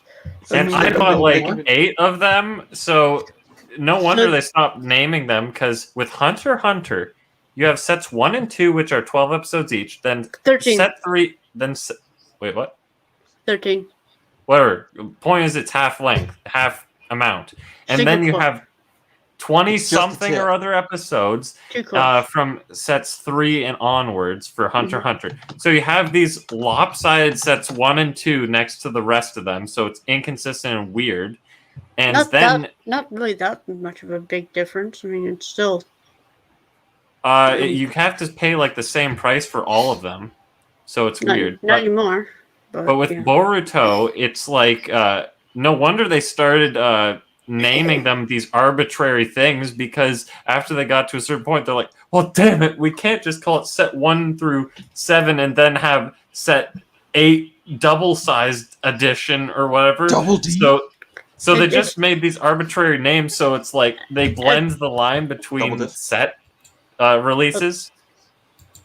So then they're gonna put out Collection 11. Oh my god, I never picked that up until you said that. What? Bolt. Boruto. Boruto is Bolt. Okay. Oh god damn it! And that's the bolt in his freaking name, the O. So correcting you a little bit on FDM, this isn't going to be thicker. It's still going to be the same size because it'll no. That's not what I'm talking about. This is going to be twice as long. Over a 2 disc set. It's going to be the same size, but then just a. I'm not talking about the size. I'm talking about the quantity. It'll be lopsided when you're purchasing it. Oh, who cares? It's like $10 more, and you get 50% more.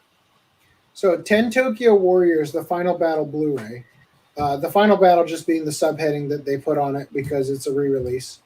But I saw on Twitter, Media Blasters said that the masters they found a special feature at the end of the master that had never been released on disc before, at least in the West. So that's going to be on this disc. And all it is like an interview with the director or whatever, but it's there and it wasn't there before. That's nice. So Tony Todd, Shadow Dead Riot. Okay. What ethnicity is this person?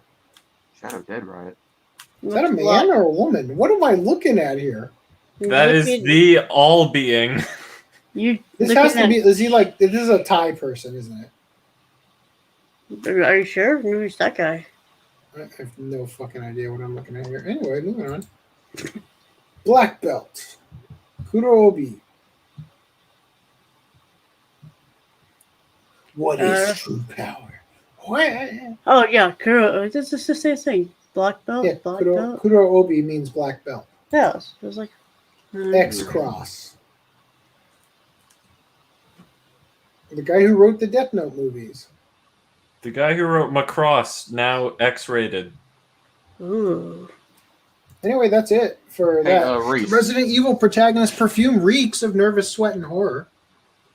Individuals who have... yes, Lance? Okay. Let's say that I wanted to place the order with a couple things that are out of stock and a few things that aren't. Will they still wait to charge me later if I use my... It depends. They are going to wait to charge you until they ship the item. So okay. if you want your money to be gone now... Sometimes they'll do partial shipping. Sometimes they will do partial shipping. So the point is, though, so let's say that you order 10 things, and 8 of them are in stock, 2 of them are not. If they determine that it is worth it to send you 8 things that they have in stock, they'll charge you for the 8 things and send you those. Okay. Or they'll wait until the pre-order or thing that's out of stock comes in stock. Then they'll ship it all at once and they'll charge you the full amount right then. But if you want, you can just check out with PayPal and it'll charge you now, and you'll just get Then the you won't items have to whenever they account send for it. it later. Okay, what I want to do is for them to charge me when it all comes in, because I'm gonna pay for shipping because the USPS hates me. I just want it all to come like with a actual. Oh, like, okay. So here's the thing: if you go over the limit, I think it's what, $75 now. Yep, $75. If you go over the limit to get free shipping, and they ship it in more than one thing, you're still getting all free free. shipping. I'm still Right. getting. Okay. You don't pay any more than what you pay at checkout. Okay. Fair enough. Thank So Which is what I mean. I always pay through PayPal. I mean, I budget. I only pay 60 at the end, 60 or something at the beginning of the month or whatever. That's how I budget. That's I know what I'm starting. I know I've paid for. I know what I've got coming. I don't have any. because I have gotten burned before. Oh, Doing it trust the me, other way. so have I. This isn't because of you. This is what I've been done from pretty much from Yeah, day but one. I'm just saying. Yeah. I'm just saying that We've all done. I've had like a couple of orders where you buy things that are part of the same slate, and you forget that you bought them, and you don't think about the fact that your money hasn't actually left your account. So then once that slate, the date for those pre-orders comes through, it's like, oh, 5 orders right now. Let's The take day of $1,000 reckoning. out of your account. Yeah. The thing is, I have a lock set on my account, so like it'll like if it just comes up and I haven't verified it, like I would hate for them to like just deny me this, because this is I'm not going to be hating So 75, but That's okay, just happened continue, to guys, me good. before, and I had to call Right Stuff and get them to change the card in order for it to go through. Mhm. So anyway, get your own Butterfly Mansion pajamas. So by the way, I just want to say with the ticker stuff, let's turn it off when we're not on. I think it's cool to use it during the thing, but let's not. We were still talking about releases, so I forgot. It's okay. I'm just saying, like Yeah, I think it's a when we great get idea. off of it, we don't need it on. Yeah. I'm very much loving this. Anyway, get your own Butterfly Mansion pajamas and nap like a Demon Slayer. So you might be thinking, wow, they'll make literally anything in Japan. I can't believe Demon Slayer would do this. This is ridiculous. But They do is it look this comfortable. ridiculous? Eva Units 1 and 2 get crabby with this new crayfish figures. Now you have seen everything. Now when we I, can see when I saw awesome. that link, Now I we never can- saw the word figures so in the title, so I'm like, wait, are these real crayfish that they're just abusing? Now we can see Shinji and Asuka's crabs. Oh my god. Oh, In more crustacean news, get this molting crab plushie from Felicimo for sea creature fan in your life. That's You know, cute. I'm not. Y'all aren't sponsored by, but I really want to bring this up. There's a plushie of Goku with a fro, like he's got a big afro, and he's called Froku.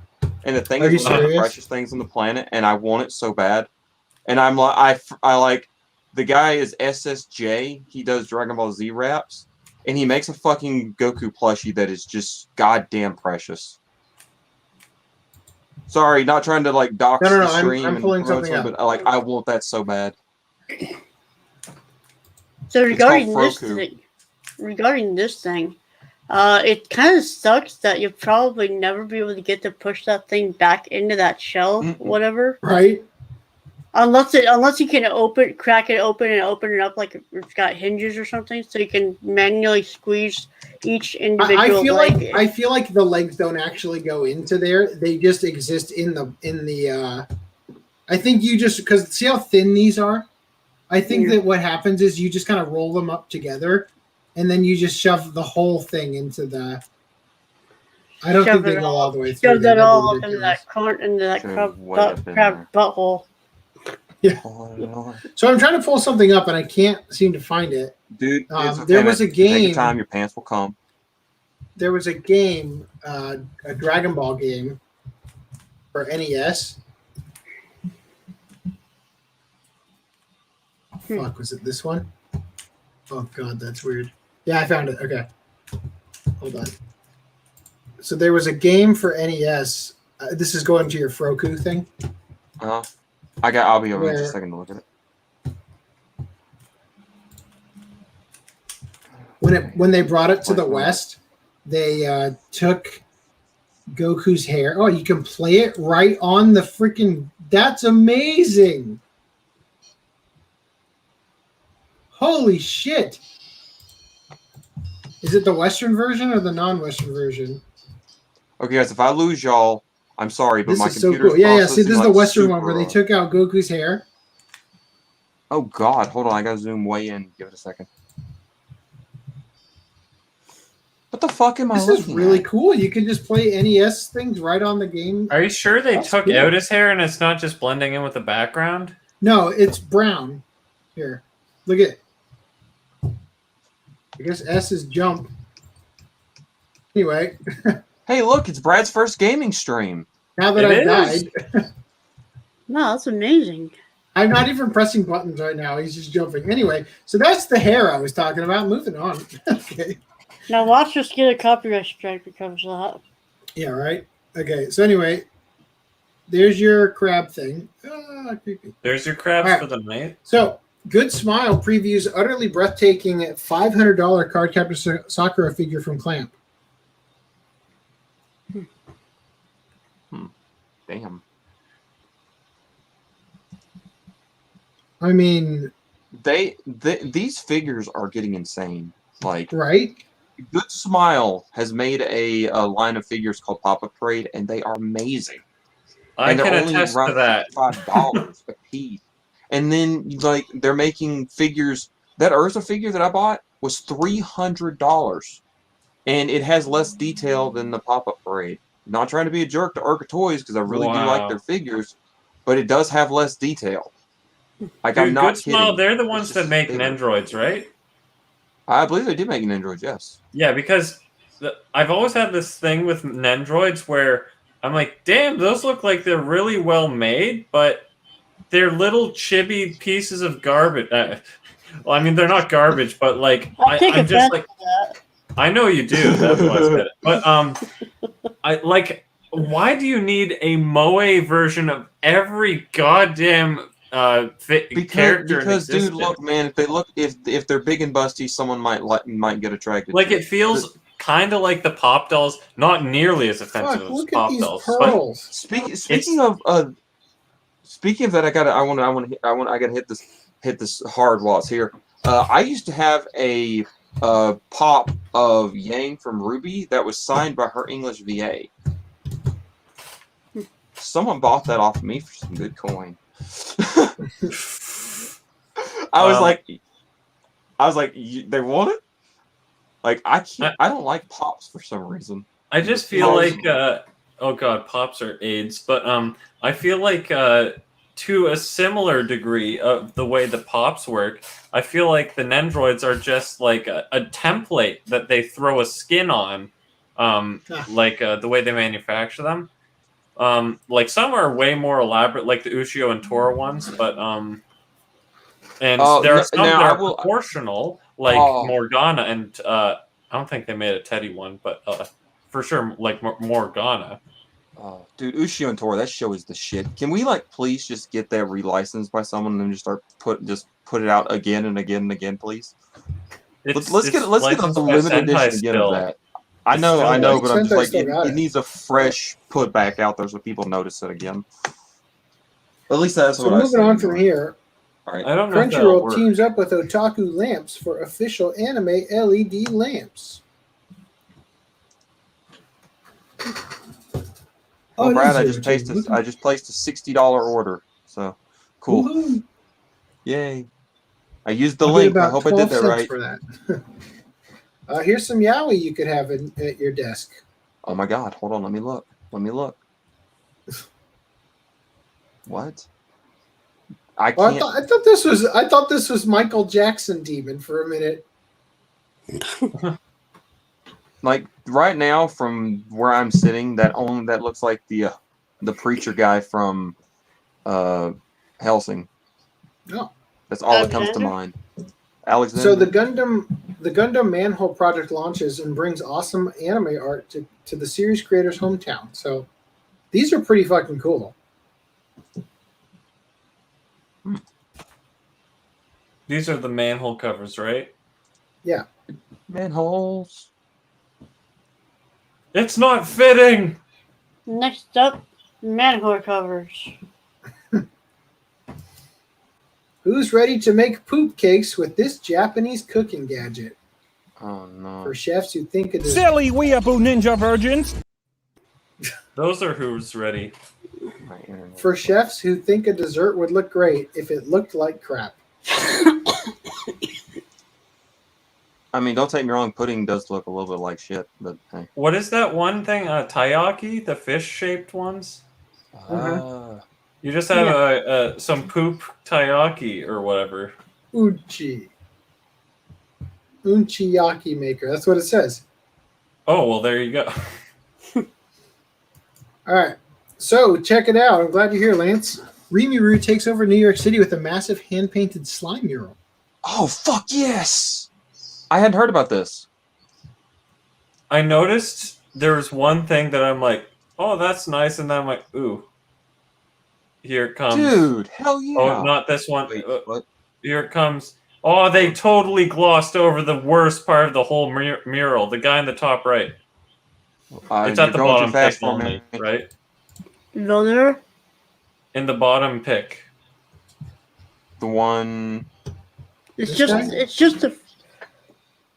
See in the Hold on. top right, his jaw is so bad. Oh yeah. Oh, pretty boy. Dude, like I'm still waiting on that figure. The figure, him sitting in the chair, there. There's been a figure of that I still haven't been able to get. I'm still waiting on the damn figure. You're waiting on it? Like the- Yes, it's been out for a while. Okay. Well, I'm saying you're waiting on it to get restocked, or you're waiting to find a listing. I'm waiting for it to like get here because I placed it through Anime Fix, and thanks to the coronavirus crap, some of his suppliers being like not making me happy, but it's not his fault. So I'm gonna get it. It's just waiting. I got the Nendoroid version of that, the Rimuru with the throne. Oh, That comes out in like nice. October or December or somewhere in there. Hell yeah! I want that damn mural. Like, can we like get a home print, please? I'll put $10 for it. I'm starting Right. to stutter. Where are So you here we gonna go. The last article for the night. Oh my god! Oh boy! Excessive dog pee to blame for traffic light collapse. Japanese police think. But Suspects in Suzuka were presumably bad boys. bad. Back in February, a signal light at the corner of the suburban intersection in the town of Suzuka, Mie Prefecture, fell over. Thankfully, no one was injured when the 6-meter or 19.7 foot tall iron pole toppled. But the circumstances were worrying, given the relatively short time since it had been installed. Naturally, infrastructure doesn't last forever, but the city expects poles of this type to have a service lifespan of about 50 years before they need replacement. The pole, though, had only been planted in this spot on the corner in 1997, making it just 23 years old and not even to the projected halfway point of its durability. Sadly, the video is deleted. Clearly, something had gone unexpectedly wrong, but the damage didn't appear to be the work of a purposeful vandal. During the on-site investigation, though, police officers noticed a large number of local residents passing by right where the pole had been standing while walking their dogs. It turns out that side of the street overlaps with the courses of many pooch owners regularly walking. It turns out that that side of the street overlaps with the courses many pooch owners regularly walk with their pets, and the police began to suspect there might be a connection. Conveniently, there's another signal light pole on the other side of the road, and so the Mie Prefectural Police Scientific Investigation Research Lab decided to perform some tests to check for the presence of urea, the nitrogenous compound that's essentially the non-water part of urine. Sure enough, they found nearly 8 times as many urea traces on the pole that had fallen that had fallen than on the one across the street that got less paw traffic from dogs. Even more startling were the results from testing the ground around near the base of the poles, in which the dog's preferred spot had been 42 times the amount of urea. In which the dog's preferred spot had 42 times the amount of urea than its never toppled counterpart. Deduction: it was probably all the pooch piss that took down the pole. Researchers believe the urea likely accelerated the rate of corrosion in the metal, particularly around its base, until it eventually became weak enough to snap. Even if the individual amounts of urine are small, repeated application over the course of many months and years can have a highly damaging effect on public infrastructure. Lab head Koji Takahashi explained. Local dogs had no comment in regards to the accusations. Online reactions to the lab's test results have included, "That's the power of piss." Does this mean dog owners should start carrying their own poles so that for their pets to pee on when going on walks? Or maybe we need to develop special pee-resistant coating paint. Dogs really have no manners, from a cat lover. Don't let your dogs piss on the street, period. That last sentiment, though more diplomatically phrased, was one Takahashi shared, saying he would like for pet owners to have their animals do their business at home before they take them out for walks. How you get a dog to take a leak? That bitch holds it in all day just for the walk. Of course, dogs peeing on things isn't always about them emptying their bladders, as it can also be an instinctual way for claiming territory. And some local pet owners said that their dogs often begin urinating on objects like signal lights during walks before they notice and can stop them. At the very least, though, hopefully locals will be diligent about carrying a bottle of water with them to wash away the pee before it can soak in and melt the replacement pole. I don't think it matters. The water's still going to corrode it. It just won't take as long. What do you guys think? You know, I'm calling bullshit on that even being on them, like trying to take that into a possibility. I grew up in construction. Like the dogs would have to be peeing for a constant. We built some piss-proof poles back then. Dude, it takes a lot of pressure and a decent amount of pressure and a incredibly high acid rate to start eroding a pole. Think about it. It's rained. It's not like just a dog is standing there constantly just pissing on this pole. Like I'm just gonna like throw caution to the wind and just say, whoa. Yeah, that's it right there, actually. So it says release date August 31st, 2021. Which I believe is false. We probably got pushed back, and Right Stuff hasn't updated the release date yet because Ami says December. Yep. Yeah, but like I was looking at this figure, I believe around the time I was placing my Urza Scarlet figure, and I waited a year for that. Well, like, you got a couple months to wait yourself. This figure back when this was the manga. Like this was like around the time it's happening in the manga. So is the sword connected, or are they just leaning it up against? I'm not sure, but it's beautiful. Connected.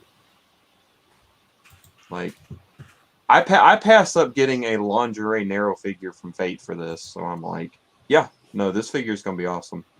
I got the Nendoroid version of this one. You know what? I got the full size one. You got the short version. We're doing this right, brother. You got the junior. What are you full screening me? So that's it for the podcast tonight, guys. Unless you guys have anything else you'd like to discuss. I have one thing, but lay it on me. It's really stall. Well, I guess you have to stall. Okay. Alerted us to this before. But so I take it we're not hell singing.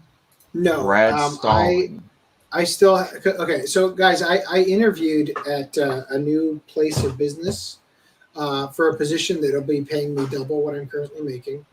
And I spent the last the reason we're doing the podcast today or yesterday technically now instead of our normal time is because I had to prep for my resume and all that stuff, which I was very disappointed with the direction that the interview went because it was not. I mean, I think I got the job. Don't get me wrong, but They're watching right now. I was trying to apply for a managerial position, and I structured my resume specifically with bold claims, with the hopes that the interviewer would ask me about them, so that I could explain, what I did at my previous places of employment, and how, effectively I probably saved $500,000 for the company by correcting an error that they had been operating with for ages, that was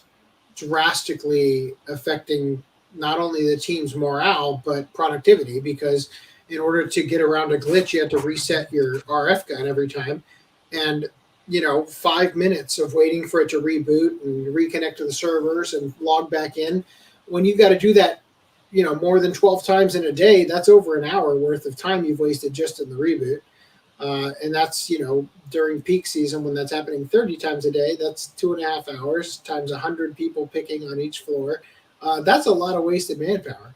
So anyway, I was really hoping to get to go over some of the stuff that I did, and they just didn't ask me about it at all. So they're just like, you're really used to doing menial work and not managing. No, the interview, the interview was me. Don't get me wrong, but oh hey, you're back. Hey, he's here. He's back in time. The interview was meaningful, but it didn't. Just like Green Line Beret, he will come. I didn't get a chance to go over everything. So anyway, I should know on Wednesday.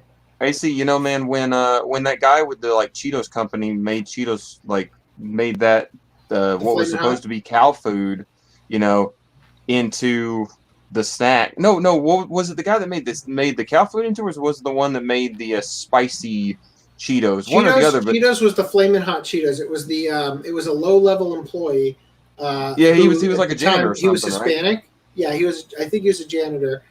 He was Hispanic, and he used to take the Cheetos that were going stale or whatever, and he'd make his own flavors. They were getting rid of. He would take them home and he put chili powder in the bag and shake it up, and he would serve them to his family and his friends in the Hispanic community, and they all loved him.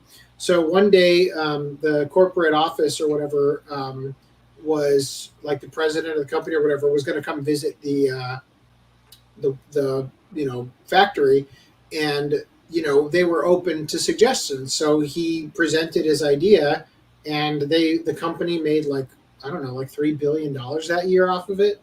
So I remember they kept making flaming hot sub on the board of directors or something now, or something like that. Yeah. What if? Hear me out. What if we made flaming hot forklifts for this warehouse? No, what is it? There were a lot of flaming hot insert other thing here because they had such an excess of it apparently. Yeah, but they're all owned by Frito-Lay and them. Sure, I'm just saying that they had such excess of it at the their warehouse and stuff that they needed to make more small products like flaming hot with jalapeno and stuff. That's probably how flaming hot Funyuns came to be. Ooh. Yeah, it was probably that as well. So yeah, but I'm sure there will be opportunities because there were I mean, look, the warehouse I used to work at, which by the way I freaking loved, was dysfunctional as all hell, and working there gave me a lot of opportunities to fix some major problems because it was so dysfunctional. It's the reason I got elevated to supervisor in only 4 months. It was starting from the ground up in warehouse work and all that stuff. So I don't know this new one. They're a lot more structured. And so it's probably going to be harder to make a name for myself, so to speak, because there won't be as dysfunctional problems to fix. But regardless, it's way more pay, just unbelievably larger amount of pay per week. So I'm going to need it to be able to stay in this house and all that. But at least we got faster internet. So shout out to that internet. Yeah. Anyway, so he came in at the right time because so what I was going to say is the first thing I thought of when you went over the last article was this.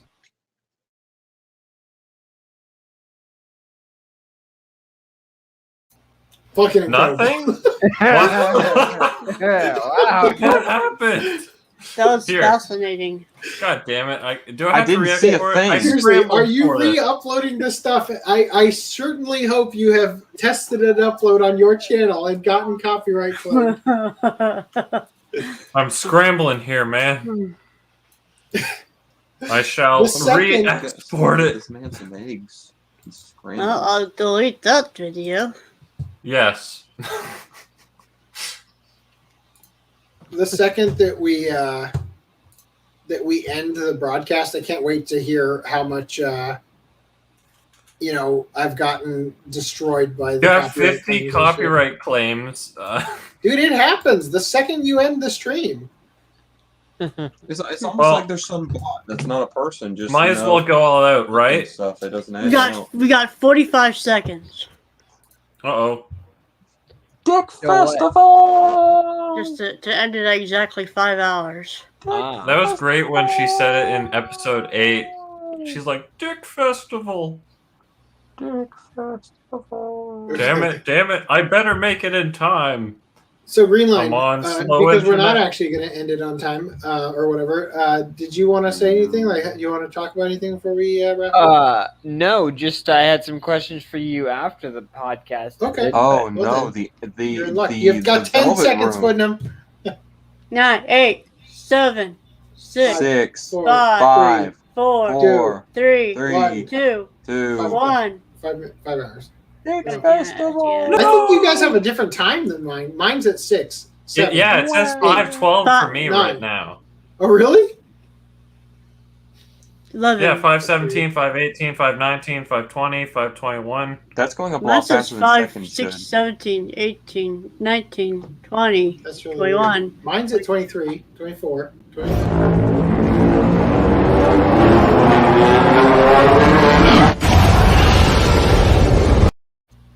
Okay. Well, Holy what I thought from fuck, the that dog. was actually worth it. that killed my AirPod. I don't know if you guys can hear the echo. Did that beam come out of that chihuahua's dick? That was Clifford the Wait, Big Red Dog Did it actually charging up blow this out beam your for AirPod or Godzilla. something? I thought, dude, I thought that was fucking Kurama from Naruto. You know, the Nine-Tailed Fox? Did that actually blow out your AirPod or something? No, it just died right in the middle of it. Oh, okay. And then it It's disconnected. okay, it was just a charging noise. You could probably simulate it in your head well enough. Yeah, I heard it. Because as soon as it disconnected, it was coming through the speakers. Oh. The Bluetooth is on upstairs. It's like your wife's like, what the hell are you doing? Yeah, well, anyway, I would like to thank E. Castro for sticking it with us this whole time. And once again, I just want to say that regarding Augie, look, we went our separate ways. I'm glad he's got his own thing going on. I think you guys should check him out. If you like his content, then you know what? Show him some love. Continue to be a fan of his. You guys don't have to pick between us just because we got divorced. Oh, God. But now you get presents from both. Now you get 2 families on Christmases. Christmas. Yeah. So anyway, with that said, I think I'm going to end it here. And I hope you guys enjoy your time. And we might have another podcast on our Monday. regular time. Yeah, on like Monday. So we're going to have to wait and see. I have a ton of articles I didn't throw in the doc regarding the Olympics, and whatever else is going to come up might be worth covering. We're just going to have to go ahead and wait and see. Anyway, thank you guys again for joining us, and we'll catch you next time. Time to split. Laters. Bye.